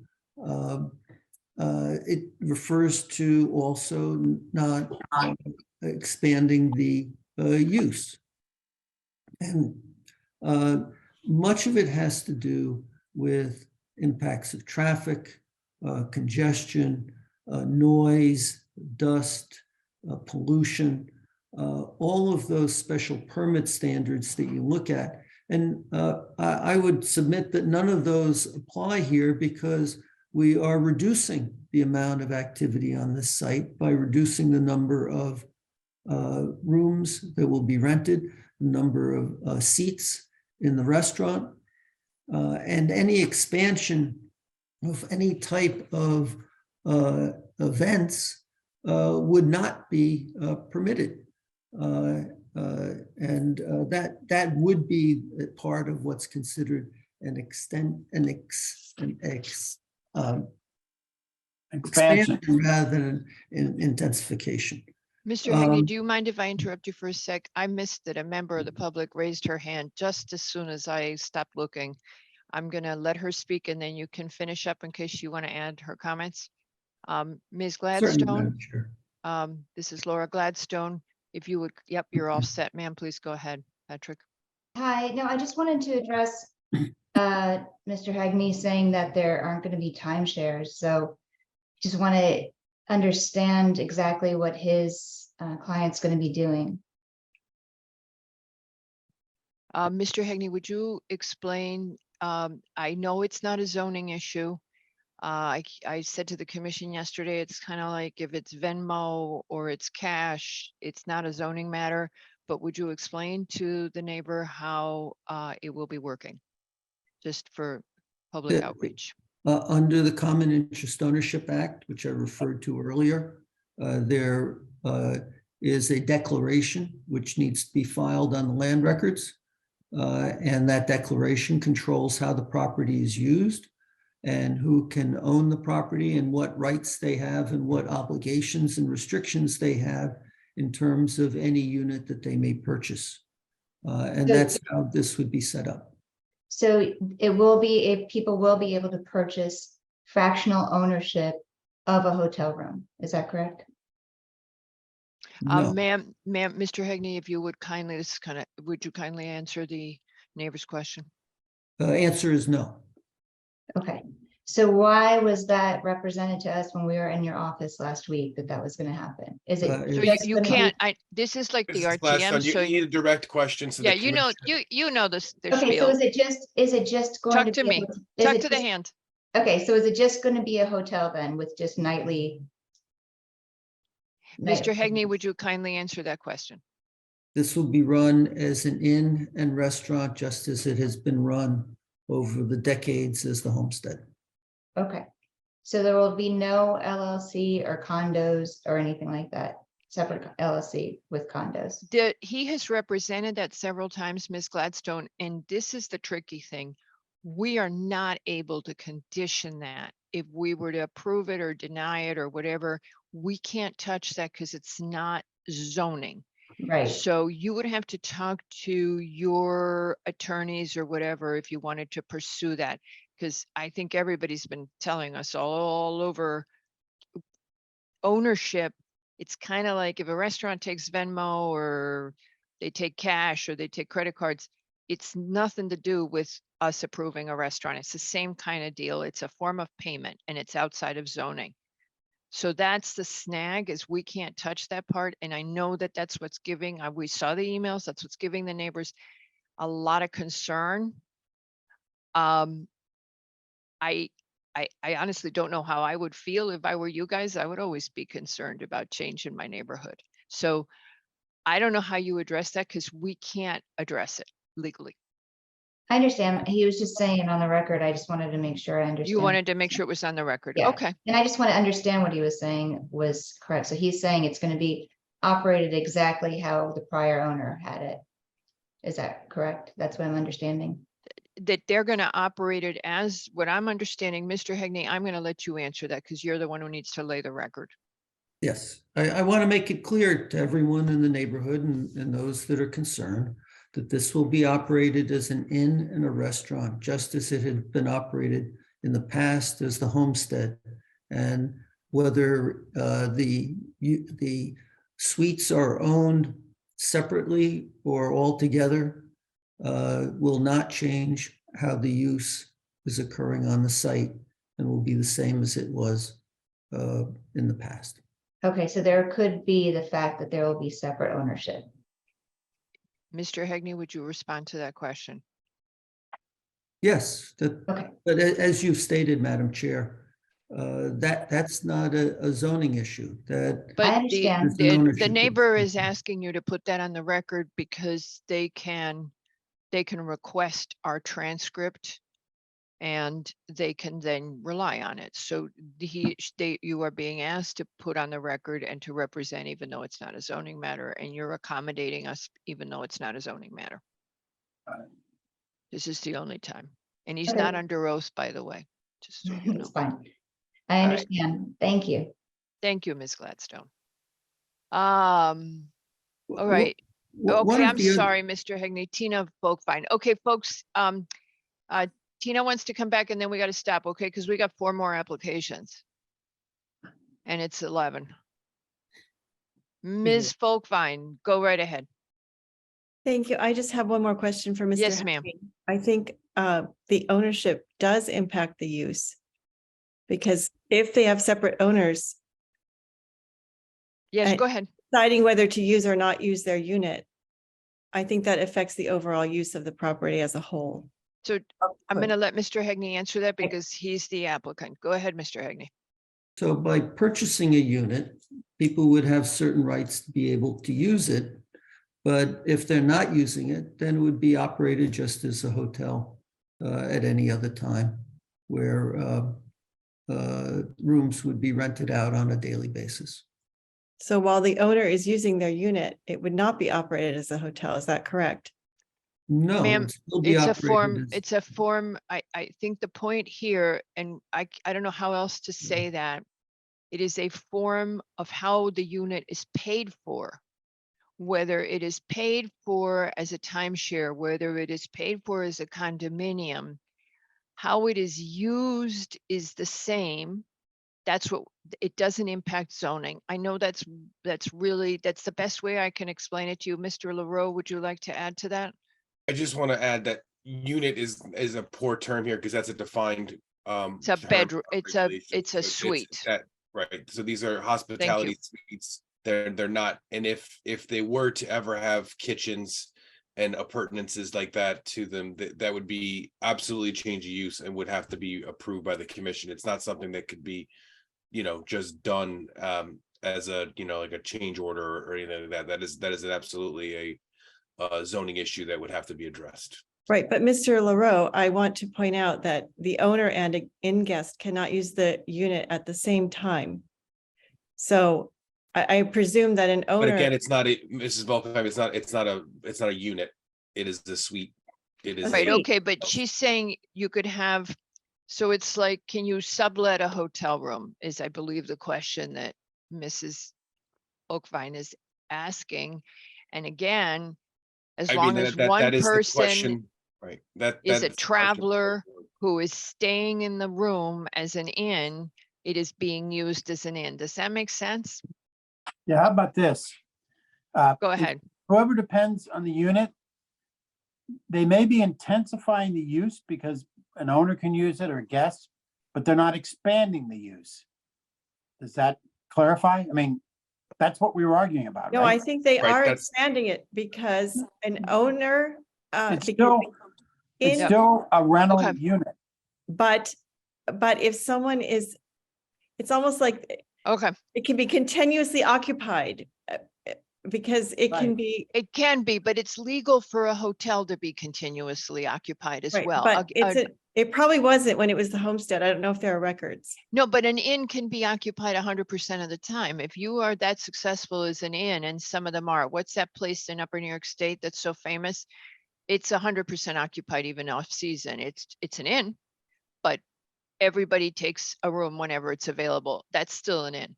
But an owner of a suite could be continuously living there for a period of time, which would not be the same use as before. Exactly. That is a great question, Ms. Folkvine. That's exactly what we have to decide. Okay, another person has raised their hand, folks. All right, I'm gonna move you out, Christina. Sorry. Okay. Ms. Conroy, I'm really trying to give the neighbors a chance, but you all got through. Just make your point fast, okay? Okay, this is just a quick one. The plans indicated the suites would have occupancy of maximum of 2 people. Is that a guarantee? Or is there the possibility that a suite owner could say, gosh, we haven't used our timeshare, let's have our Christmas party in the suite? Is there going to be a written limit on the number of occupants in a suite? It says 2. Will they be held to that? Or We there be can limit it to what is customary for an inn. We are limiting events to what would not be customary to the homesteads. I'm assuming if this is what we've talked about with Mr. Hegney, if we were to make conditions, that it would not be occupable and usable in a different way than the homestead has done in the past. The occasional thing where someone's traveling with a kid and they ask for a cot, but you've got your normal hotel room utilization and what your capacity would be. And we already, I forget which commissioner did it, we asked about events, so you can't come and have your party. But the suites are much bigger than the old rooms were. I The get old you. rooms, I get you. So you could have a bunch of your friends over. I hear the problem. Which would change the usage. Yes, certainly. ma'am. Yes, ma'am. Very good point. Okay, we're good to go. Thank you, all of you, for waiting us out and all your patience. Okay. If I can just go over a couple of the other points Go. were made, Madam Yeah. Chair. So one of the things that Joel was saying is that the use of a different portion of the property is an expansion, not an intensification. The whole property now is being used as As an an inn and restaurant. And to use other parts of the property does not change or expand the use, because the use remains the same. Is it an intensification? Yes, I think you could see it as an intensification, but it is not an expansion. And therefore, it would be permitted under case law. And what are the impacts? Joel and I spent a lot of time talking about that. That's why we have all that landscaping on the south side of the property. That's why the ARC also wanted us to add landscaping on the west end of the property as well, in a much more intensive way than what we had provided initially when we reviewed it with them. The parking areas are mainly being constructed in the same areas that they are. So they're there is no expansion of this because all of the uses that we're looking to employ on the property in the future are those that have been existing over time, except for the fact that now there are fewer rooms for rent on a daily basis, and there are fewer seats in the restaurant. And so what the factors that the commission looks at in terms of special permits are traffic. And traffic will be less here because there is less potential activity on the site. And I think we've gone through this enough. I think that this is something that, frankly, when the neighborhood realizes what's going to be here, they will appreciate what is being done to renovate this and refurbish what has been over many, many years a real gem in our town and will continue to be so. So we're Thank you. asking. So we Thank ask. you, Mr. Hegney. Mr. Yeski. May I ask you, this looks like we can get a little more time on this, but I wanted to ask a question. If we did a site, if we close this, could we You still can't do do a sidewalk. No, you really Okay, shouldn't. well, that's fine. I got that. And the I'm just- argument is just you can't take in new information from an outside source. It's really a little bit incorrect. You know, it's only been 6 years, but I get it. Can you believe that? It's amazing. It's only taken me 6 years to get there. Number Mary two, got it in 10 minutes, but I won't comment. well, what can I say? She's smarter. I'm an engineer with an MBA. Oh, She's a Beryl, law you haven't degree. gotten it Right. yet. Um, Go ahead, Mr. the Yeski. second So one is, you if would we like need- to walk the site again, and Yes. therefore would Mr. Hegney leave it open so that you don't have to go on a site walk with lots of other people, but you would like the ability to revisit the site.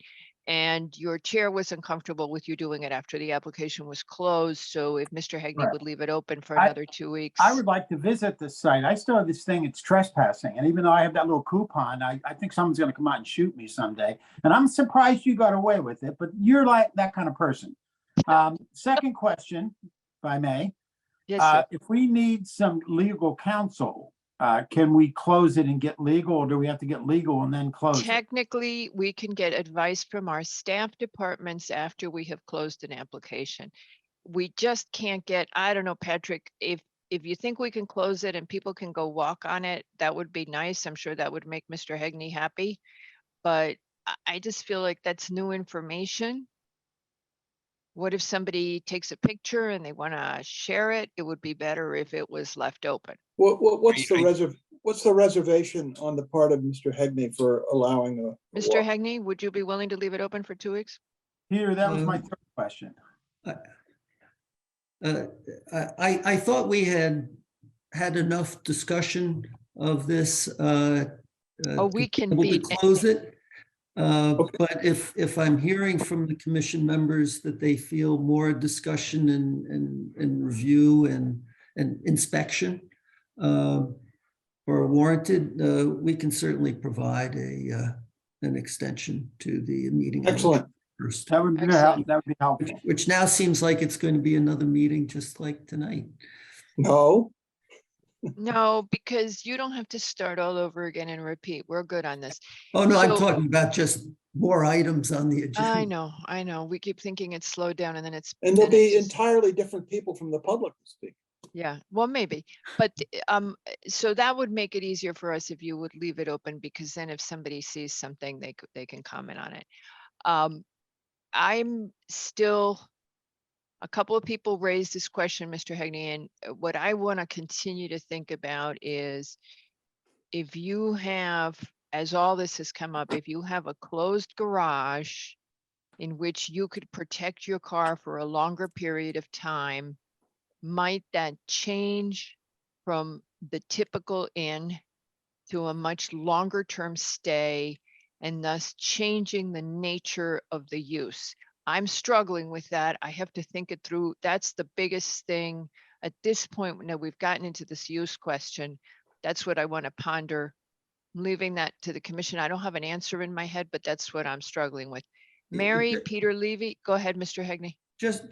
I want to just give you a thought on that, because the rooms are not providing a dwelling under our regulations. It won't have a kitchen. It will, and we will submit plans to you for the garage that do not have a washer and dryer. My client asked if we needed to do that for tonight, and I said, no, I would just make that representation to you. Yeah, but well, we I will almost submit missed you those saying revised it. plans. All right. It will have a mini fridge and a bar sink, and that's it. I don't know, is that sufficient for people to stay long-term? I don't know. I don't think there's any prohibition on living in a hotel room. I had a client whose wife had passed away, and he didn't want to be in his apartment, and so he stayed in a hotel for a while until he found something new. So yeah, that I suppose that can happen, but it doesn't change how many people are going to be staying there. And if my client runs the inn better than the prior owner did, that's an intensification. That's like, I have a better, we're not going to find a better chef, because I don't think that's going to be possible.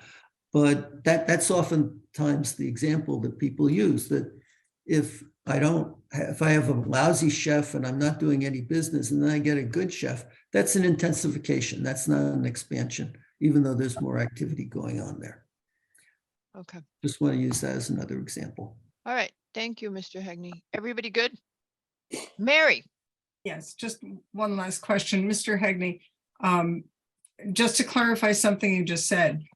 So it is possible that someone could, either an owner or a non-owner, could come and spend an unlimited amount of time in one of these suites. In other words, if I'm an owner, I can come and stay there as long as I want to. But I suppose if Eloise is out there and she wants to live on Field Point Road, I suppose that could occur. Okay, thank you. She doesn't have to just be at the plaza. Yeah. All right. So this application will be continued to our next meeting. Thank you, Mr. Hegney. Great. Thank you, Madam Chair. I am now ready to welcome the next application. Mr. O'Donnell. I just lost him. There he is. Oh, you got him. Did somebody get him? I got you. Oh. There he is.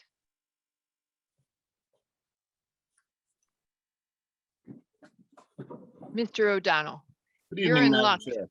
You're in luck tonight. Let me just read this. This is agenda item number 1124, Homestead Lane LLC, for a final coastal site plan and special permit to demolish a single-family dwelling and construct a 2-unit residential building on a 5,057 square foot parcel at 24 Homestead Lane. This application is before us because although 2-family housing is as of right in the R6, this is an undersized lot and therefore it must come before us.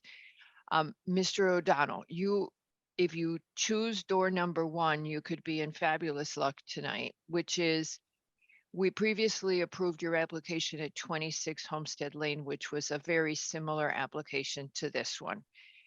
You have amended this application to incorporate all the changes you were given for 26. It has the breakaway walls. It has the flood proofing, all of that. There, you have sign off from all the staff departments. You have one observation from a staff member, which is that we have the new zoning regulations. Because of your flood compliance, we don't have doors on the garage. Would you be willing to amend your application to add landscaping in the front yard?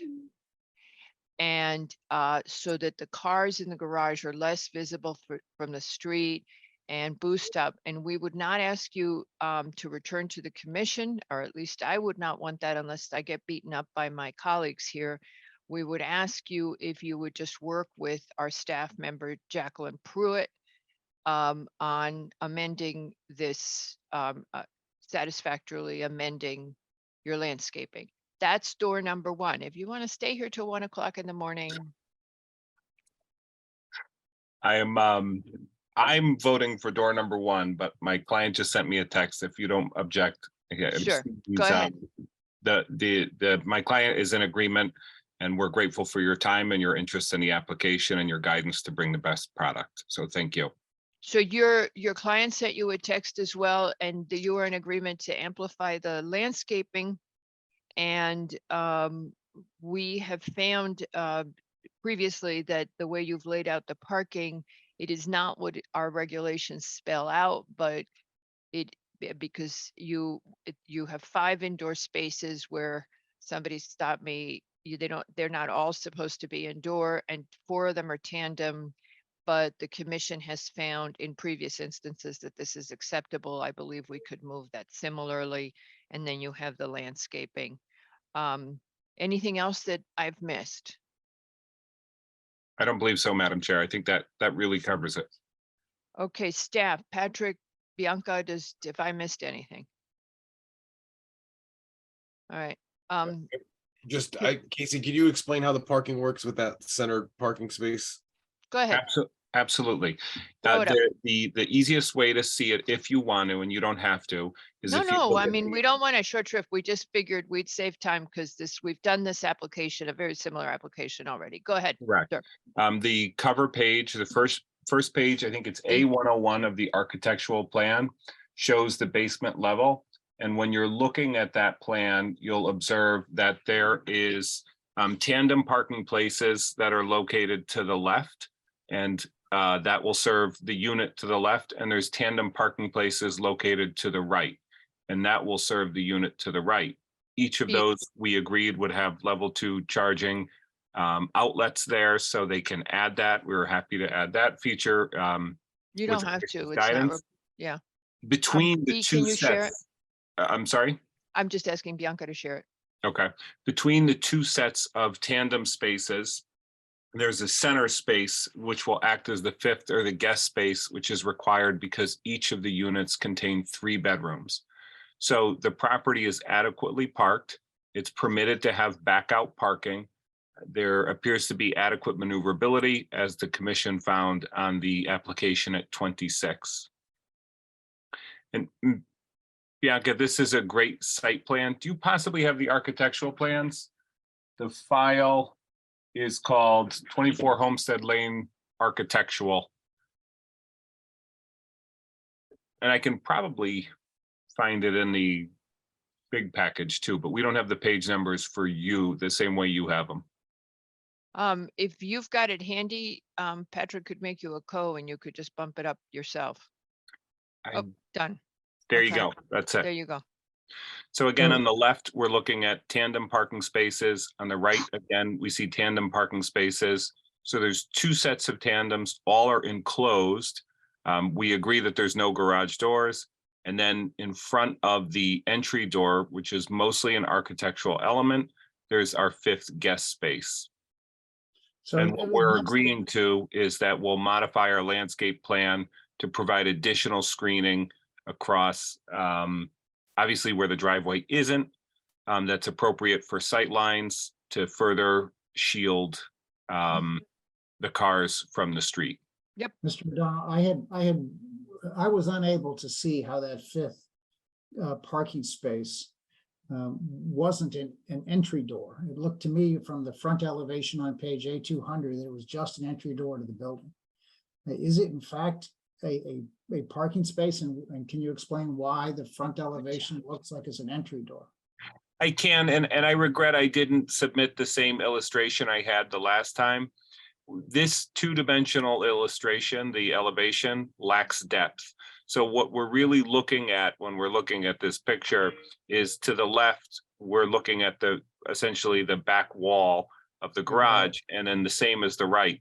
And then at the center, you're looking at this architectural element when the space is empty. That is not at the face of the building, even though it has the architectural element of the eave hanging over. That is actually located halfway back. And then Voila. again, if we go to A101, we can see that that door actually appears at about halfway the depth of the building. No, what you've done is told me that I need to go to the Nick McRice Remedial School of Remedial. I'm sorry, Planning. A100. Thank you. Thank you. So the door that you're looking at behind the center parking space is the door, thank you, that you're seeing in the elevation. Got it. How wide are those parking spaces? The gray boxes that are pictured there are the same 9 by 18. And I think that these were 10 feet wide. I'm going to zoom in on my map.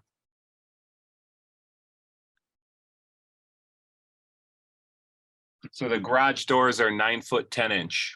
Well, not the garage doors, the openings, the provisions are 9 foot 10 inch. So very generous in comparison to what we have at home. Okay, We have a All right. 7 foot door here. okay. You have a 7-foot door? It's excellent for strollers and bicycles. I was gonna say, you can't even get a car. You can't even get a big SUV through, can you? No, No, Eldorados. we don't. Yeah, the cars aren't meant for us right here, right now. Okay, If we have the dual stroller next to the jogging stroller, it's gonna require some maneuvering. okay.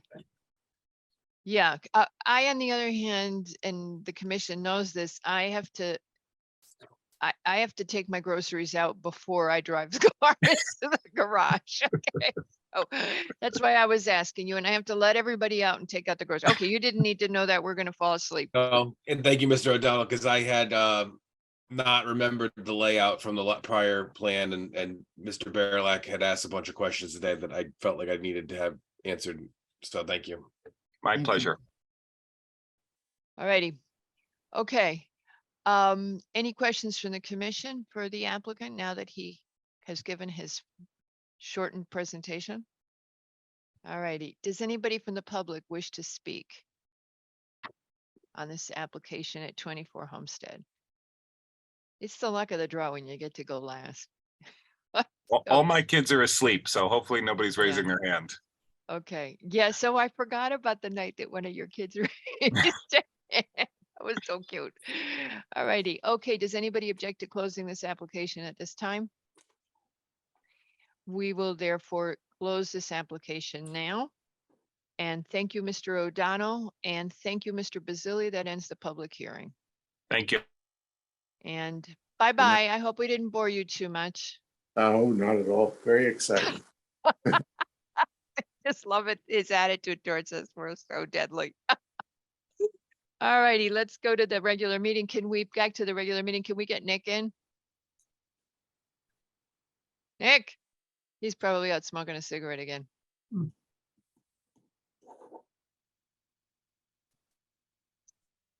While we're waiting for Mr. Macro to come back, if Mr. Ball, David Ball can be elevated to presenter too.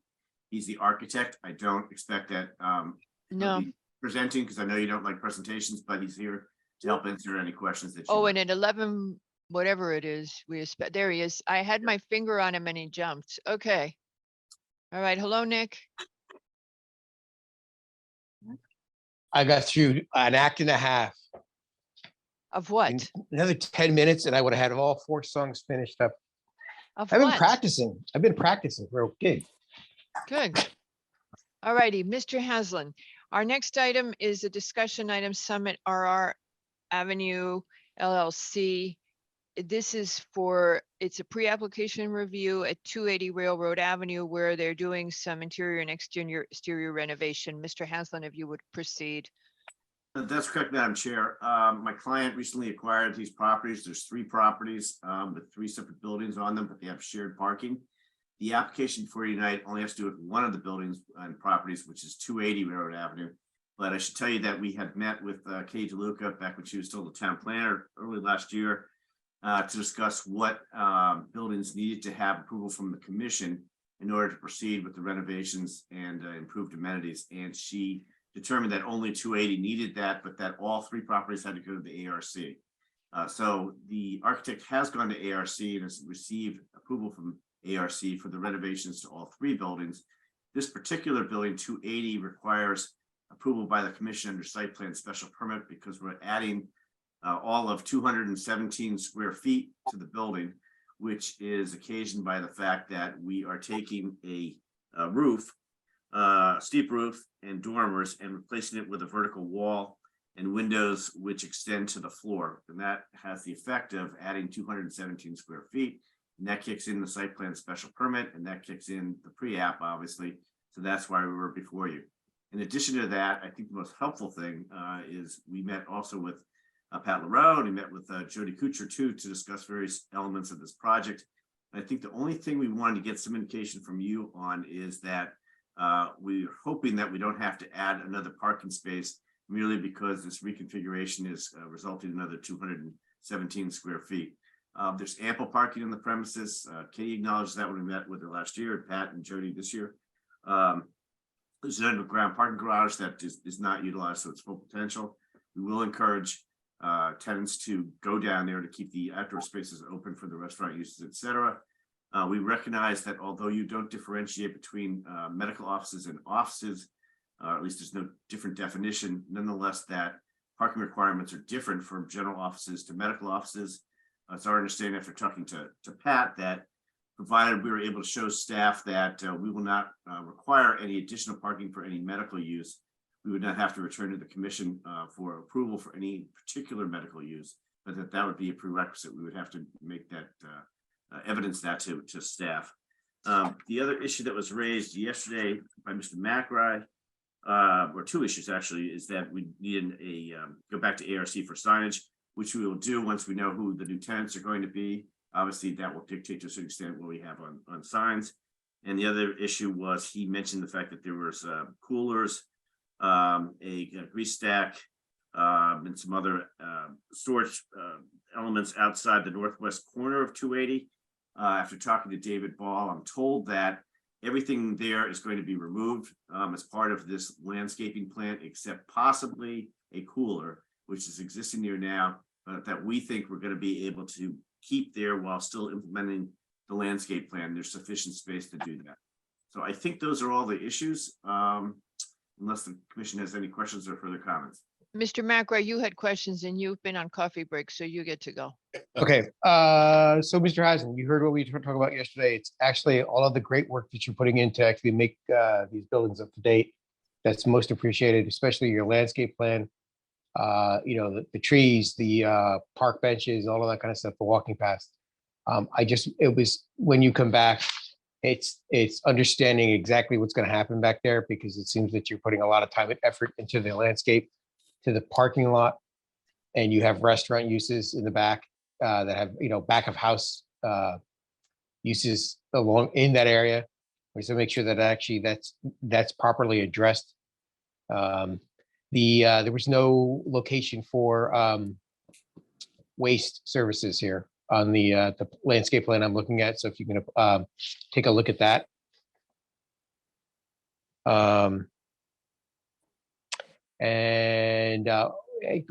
We were just in another application talking about pet peeves.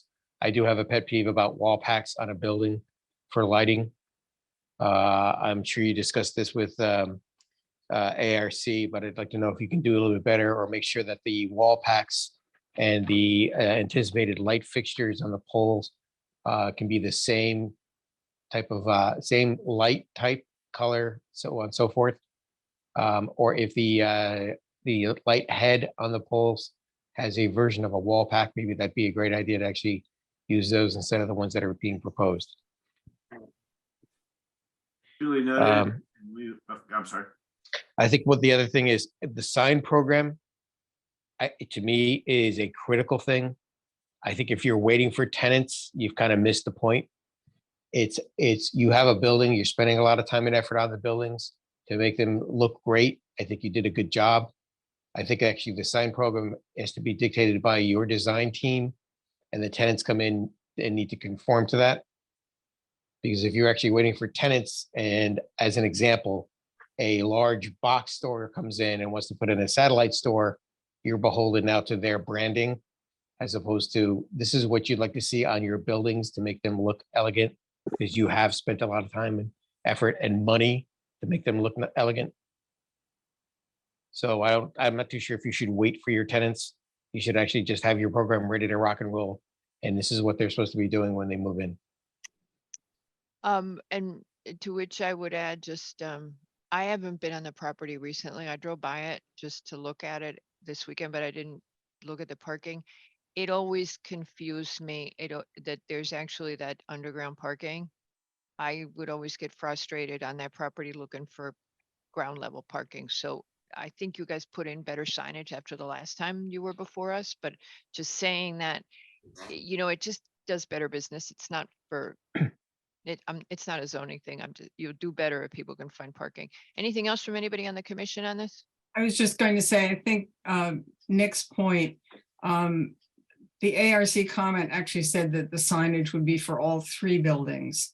So to the extent that you're going to affect the 2 office buildings in the back by the decision on 280, it's probably going to affect the other buildings as well. Great point. I think it'd be more of a campus-wide kind of program for your directories, the retail signage, that whole thing. The buildings are starting to, look more the same. The landscape plan, as I said, it looks really great. So your directory signs at the entrance ways, building signage, those kind of things really bring it all together and make really a fantastic and successful project, I think. Okey doke. Any Thank comments you. from the public this application at 280 Railroad? Nope. Okay, any more comments from the commission? Nope. Okey doke, Mr. Haslam, we'll see you soon. Try not to come back in 2 weeks, okay? Good night, thank you. All right, our next discussion item, Tamarack Country Club. Oh, I didn't get you out, sorry. Tamarack Country Club for a pre-application review for constructing. I'm gonna let Mr. Cohen talk about it. We have him in, right? Yep. Mr. Cohen, if you would go ahead. So Tamarack Country Club, a pre-application review, and they're gonna be adding a pool bar. Is it next to their day room? Correct. And go ahead. This is an application to do a small addition to an existing building. In listening to the briefing yesterday, it seemed that there was some question about exactly where the project was going to take place. And I think I can point it out by quickly running No, through we the. looked at it. We looked at it at the briefing. We screen shared and we saw that it was on the side of and it was open on 3 sides. Oh, okay. Then maybe the best way to do this is to go to the image. Shows the elevations of the completed addition, and that kind of tells the whole story. It's sheet A3. Bianca? If Bianca could do that. I don't know, Bianca's mute. There she is. E83 of what I have, just the application that has Yeah. 37 pages. Bianca, it would be page 1182 of our agenda. Sheet A3? Yes. Okay. The I thought you said architectural drawings. 83. Yeah. Give me 1 sec.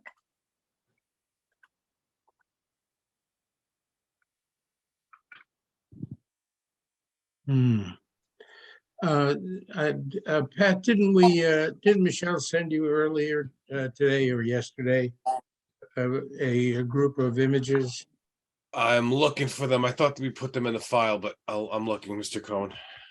Yeah, well, it's too bad because we sort of outlined in pink the addition, and the addition is shown pretty clearly on the west elevation.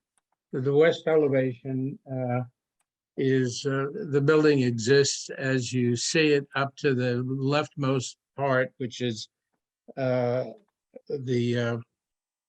the northern part of the building.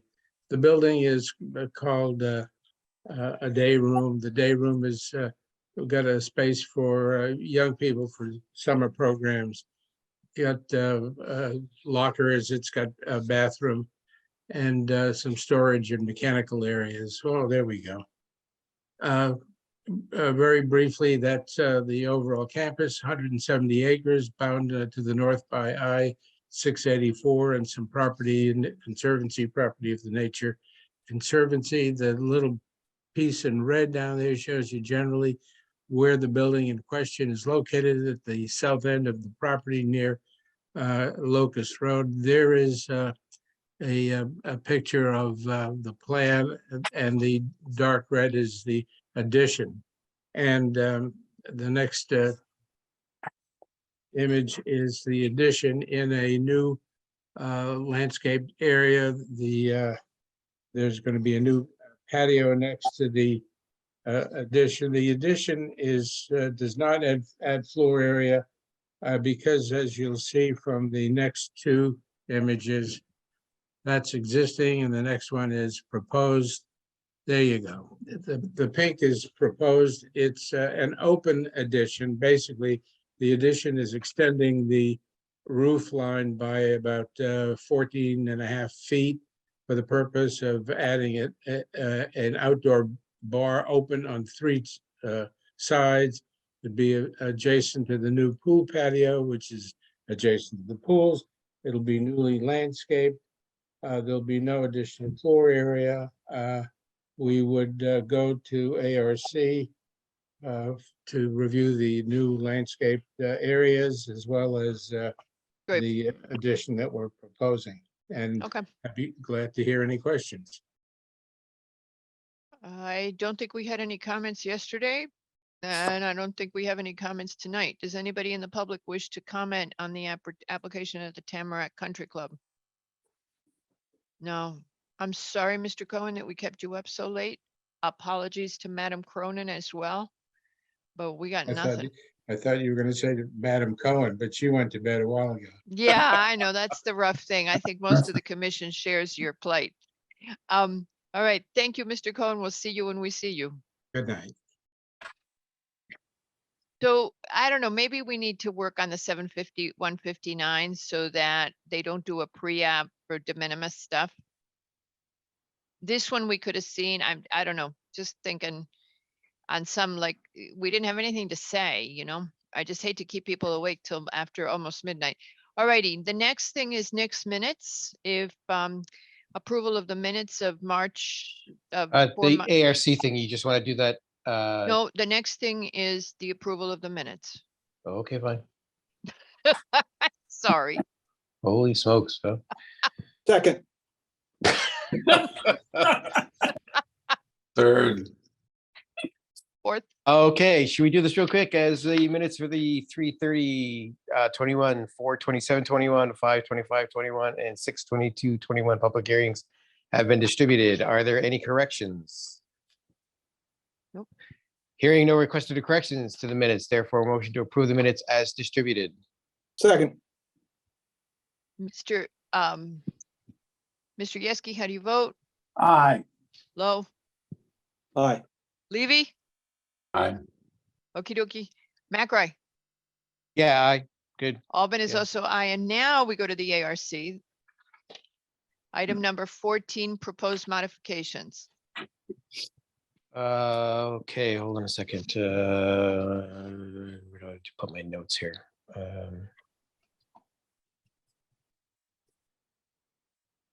I'm gonna go hide from Yeski tomorrow because this is like, this is too long a meeting. He's gonna yell at me. No, I'm into my third win now. I used to stay up all night, so we can go all night now. Once I pass 10 o'clock, I'm not sleeping. Man, you guys, I am dying. I might yell at you. Okay. I'm dead. These are proposed updates to the Architectural Review Committee establishing languages from 1988. P and Z staff suggested proposed language updates to lower the quorum requirement for regular meetings from 5 members to 4, and updates to confirm that the ARC signage subcommittee be empowered to make decisions without the need for ratification from the full ARC. Planning and zoning staff has also suggested elimination of section E of the language as it's referred to an outdated regulation wherein the building official referred projects to the ARC. The commission finds that ARC applications are required pursuant to 613B of the BZR. Quorum reductions will provide more efficiency to the ARC PZC crop process. The proposed updates will reflect the current application process, and the zoning enforcement officer may request a comment of ARC prior to issuing a permit. And the proposed updates are in keeping with objective 5.2 of the 2019 POCD. Therefore, a motion to approve the establishing language update noting the following. Staff is to remove the list of esteemed and respected ARC members, class of 1988. And the establishing language title shall reflect this 2023 revision. And if, do I have a second? Second. And then just for discussion, yesterday we talked about what the ARC would do if they didn't have a majority. Might we give them clarification somewhere? This is not a regulation, so we can just add this to the motion that should the ARC not reach a majority vote on any application before it, it will simply reflect the differing opinions of its members in the advisory report it sends to the commission. Okay. And then if they ever get caught in a stalemate, they know that what they got to do is just tell us. So does anybody want to second that motion as amended? Second as amended. Okie dokie, Levy has seconded it. And Yeski, how do you vote? Can I ask a question first? Of course, I'm Thank you. sorry. Hey, I can do all night now. Yeah, I know, but the rest of us are like totally dead. Go ahead. No, this is where this happened to me, as you know. Yeah, I know. And then he's awake all night. I'm not, yeah. Yeah, no, but no, I mean, if they can't come to a consensus on their first meeting, they're supposed to tell us that and show the different opinions. Is that what I heard on this whole thing? When they finish with an application, if they can't agree and vote enough that they've passed it, then just tell us what the different points of view were and move on, because they're only advisory to us. They don't It's on have the to- vote, Dennis, not the discussion. So if they're Exactly. ready to vote and they can't get a majority, they would just refer that back to the commission. They would just say, here's our advisory opinion, we're split, and here's how we're split, and they're done. They don't have to, because the problem is that bodies are supposed to have an uneven number of people as a quorum, so you always have a tiebreaker. Well, we have only 4, but I'm not sure they're always, they're always gonna meet that. So I just wanna, if they get stuck, just tell us where you disagreed and we'll move on. Okay, I'm using some of the buildup time I've had over the years, but let me ask you a question. They have a meeting, nobody agrees, they give them a bunch of suggestions, but they don't vote, right? Right. What happens then? They tell us that they couldn't agree, they didn't No, vote? they vote, and 3 people say it's fine, or 2 people say it's fine, and 2 people say they hate it, and they give us the reasons it was fine, and the reason was that they hated it, and they let us sort it out. Okay, now is that the first meeting or is that the 12th meeting? Their final vote. Well, in your example, Dennis, I think it would be the 12th meeting, but I'm just agreeing with your example. I think that the ARC likes to keep things to 2 to 3 meetings, but yeah. Yeah, so it's just when they're done with it, if they can't come to a majority vote, then, because sometimes they may only have 4 people, just tell us where you came out. Here's why why 2 people loved it. Here's why 2 people hated it, and let us figure it out. Again, I'm using my buildup time, but Good equity. This has happened, and it could happen again on Central Middle. 6 people have 6 different opinions in the first meeting. They go away with a lot of confusing guidance, and there's no vote. I'm trying to prevent that. That happened on the high school. When there is a vote by the ARC. But that's the final. I'm talking about the first meeting. Oh, we don't care. We don't care. You're talking about the way that they run the meeting or give direction, and that we'll have to talk with them, and staff will to make sure that we're giving, and I hate to say majority opinion, but that's what, a group direction and not an individual direction. They need to give back clear guidance. It may not be a vote, but Right. they can't string a candidate out, an applicant out by giving different, oh, I like that, I like that, I like that. Right. Which architects have a chance to do, and you're talking about Right. millions of dollars now. So that's why we're Understood. saying, that's exactly what I'm trying to do. Don't string it out. If y'all have different opinions and you're still arguing with each other, just frickin' stop, take whatever vote you can take and let it go. Well, if it was up to me, I would insist on a vote on the very first meeting. No, you're never We gonna can, get we that. can, we can broach that with them about, is that, especially for municipal projects. And I would also insist upon some narrative about the major items compared to all the little items. Another thing that happened, they came up with a zillion little items and strung more and more meetings out. That's Okay. unacceptable. Okay, so let's do this. Hold those thoughts. I think you're giving us really good input. Can you jot them down? And we will approve these amendments. We've just approved these changes. Hold the thoughts.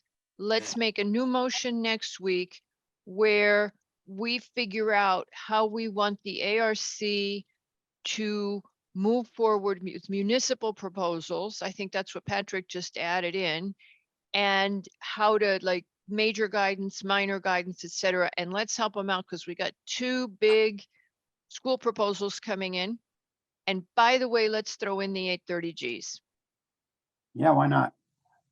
The So- architecture in these big projects going to be a huge thing, and you're going to have to give more clear guidance back on the very I first. got it. meeting. I got it. And the other thing that, okay, so the other thing we've been battling, and I got to thank Levy and McRae for really being good about this recently, is we got 2 architects on the commission and suddenly they disagree with ARC, who's just spent 8 months on it, and the applicant's head is spinning. And That's a McRae, that's a very different issue, right? but McRae and Levy have been fantastic about supporting ARC recently so that we are at least singing on the same page most of the time. But I love your idea of laying out a process, how we're going to work for these, what we're going to do with these huge applications. Bob, if you could add to that, they're not even obliged to go to ARC on an 830G because they're going to ignore us if they want to anyway. So what do we say to ARC to keep it short, sweet, and simple? They've tortured some of the 830Gs. And you can't deny it based on it not being something you think is pretty. So Right. what do we do? How do we handle that? And let's kill all those birds with one stone and lay out a good process for them. Yes? Yep, works for me. Okie dokie. right, But so I do we've- think that the process is a good one, even for an 830G, if they're made aware of ongoing issues. That can Yes, open up. because Mr. Levy, Give them an opportunity to be good citizens but 4 or 5 repeat visits back to ARC is. so how do we handle that? But Mr. Levy, there was an 830G that we thought was vastly unattractive. We all hated it 201, the entire commission. And it was good that they got some input. It didn't come through, but it was good they got input. Okay, so we'll work on that. Dennis, hold all those thoughts because those of you working on you too, Peter Lowe, think about the school building committees. I've been thinking about it daily. I know you guys are living that. Okay. So did Nick when he was doing New Lab. All righty, so are we ready to make some decisions? I think we only have one, is that correct? Hold on a second. That's where were we? We did Burying Cackham Hill. Wood. What about Sound Beach? We gotta do Burying Hill Yeah. and we gotta do, well, you're gonna go away for that. No, Sound Beach. Yes or no? Yes. Down Beach, we did already. It was it's only the public. No, you did that. Okay. Public Okay. hearing only right now, so. So if I do Bearing Hill, I can actually get back to what I was doing? Oh. Yeah, you let's can go, rip so right through get this one. Burying Hill done and then I'll do Homestead after you leave. Oh, fantastical. Okay. Okay, 45 Bering Hill, PLPZ 2022-537, final site plan special permit. Applicant seeking the approval to construct a new pool house, pool patio, bocce court, stairs, associated drainage improvements, site grading, and landscaping where the total volume of the structures would exceed 115,000 cubic feet in the RA4 zone. Zoning issue comments on 11423, indicated proposal meets the BZR. Health issued a memo on 1213, indicating approval relocating the septic tank. Engineering issue comments on 12723, indicating approval for zoning and building permit. Wetlands issued a permit needs questionnaire on 101822, indicating no permit required. Conservation issued comments stated on 324, indicating recommendations to the proposal. So therefore, motion to approve the application noting the following. So here we are in discussion mode. I think what I've seen and looking at each one of the back and forths here, I think the building is what it is. I don't think would have any comment on the building itself. It is set into the ground. I would think that if anything, if people have issues with the building itself, the possible solution to that would be landscaping in front of it. The applicant did provide a schematic landscape plan for deciduous trees and low shrubs along the wall. I would have no issues with that. Okay, I don't know if that was a motion, but No, it was just an opinion. We're in, all right, we're gonna Decision mode. discuss it before we second. Okay, go ahead, Yes. Mr. Yeski. Does Peter Lowe want to delay the vote on this? To think about it? No, he doesn't. Okay, Okay. But, but if you'd like a clearer answer, I'm prepared to give it to you. Would you like a delay? Yes. okay. If one commissioner wants to delay, we delay. All right, done. okay, done. Bye, Nick. See if I see you. All righty. Okay.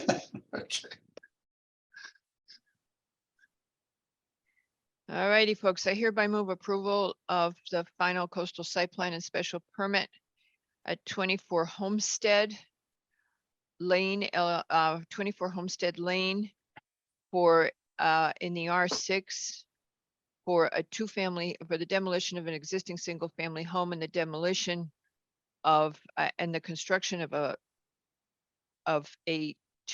did I say that right? A single-family home and construction of a two-family home on a lot which is 5,057 square feet in total.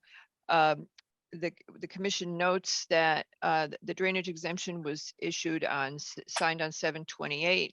The ZEO has signed off February 13th. Conservation sent comments in on 2/28. Sewer Department said no comment on 11/4. IWWA signed off 12/30 green sheet. The following changes, the commission finds first that the parking is proposed of 5 spaces, indoor spaces, of which 4 are tandem, meets the needs and is acceptable as proposed. It further notes that the applicant shall, that the back out parking is permitted in the area as is proposed. And that the applicant has met the requirements and provided for flood proofing and coastal resilience as would be indicated by the coastal overlay zone. The parking at the commission modifies the application to request that the applicant has agreed that the applicant shall add additional screening in the front yard to block the view of the parked cars, which will not have garage doors, and to fill out the landscaping closer to what is in the new landscape regulations. The applicant has agreed to this and shall work with the staff to reach an acceptable plan. there being any further outstanding staff or departmental comments, the applicant shall address them. Do I have any comments on that motion? A little sloppy. I loved it. Okay. Me too. It's an work of art. Do I Second. have a second? Mr. Barilak has seconded. Mr. Levy, how do you vote? Aye. Mr. Lowe, Aye. Mr. Yeski, Aye. Mr. Barilak? Aye. Albin is also aye, and with that, the motion passes 5-0. And we're gonna have a brutal agenda, I think, for the next meeting, you guys, because we've kicked a lot of cans down the road. Well, we'll just have to kick others down the road. So Please do, Patrick. Okay, if we all say goodbye right now, we will have beat midnight. Bye-bye. 8 hours. Thank you. Yeah, I know, 8 hours. You were late. I was not late.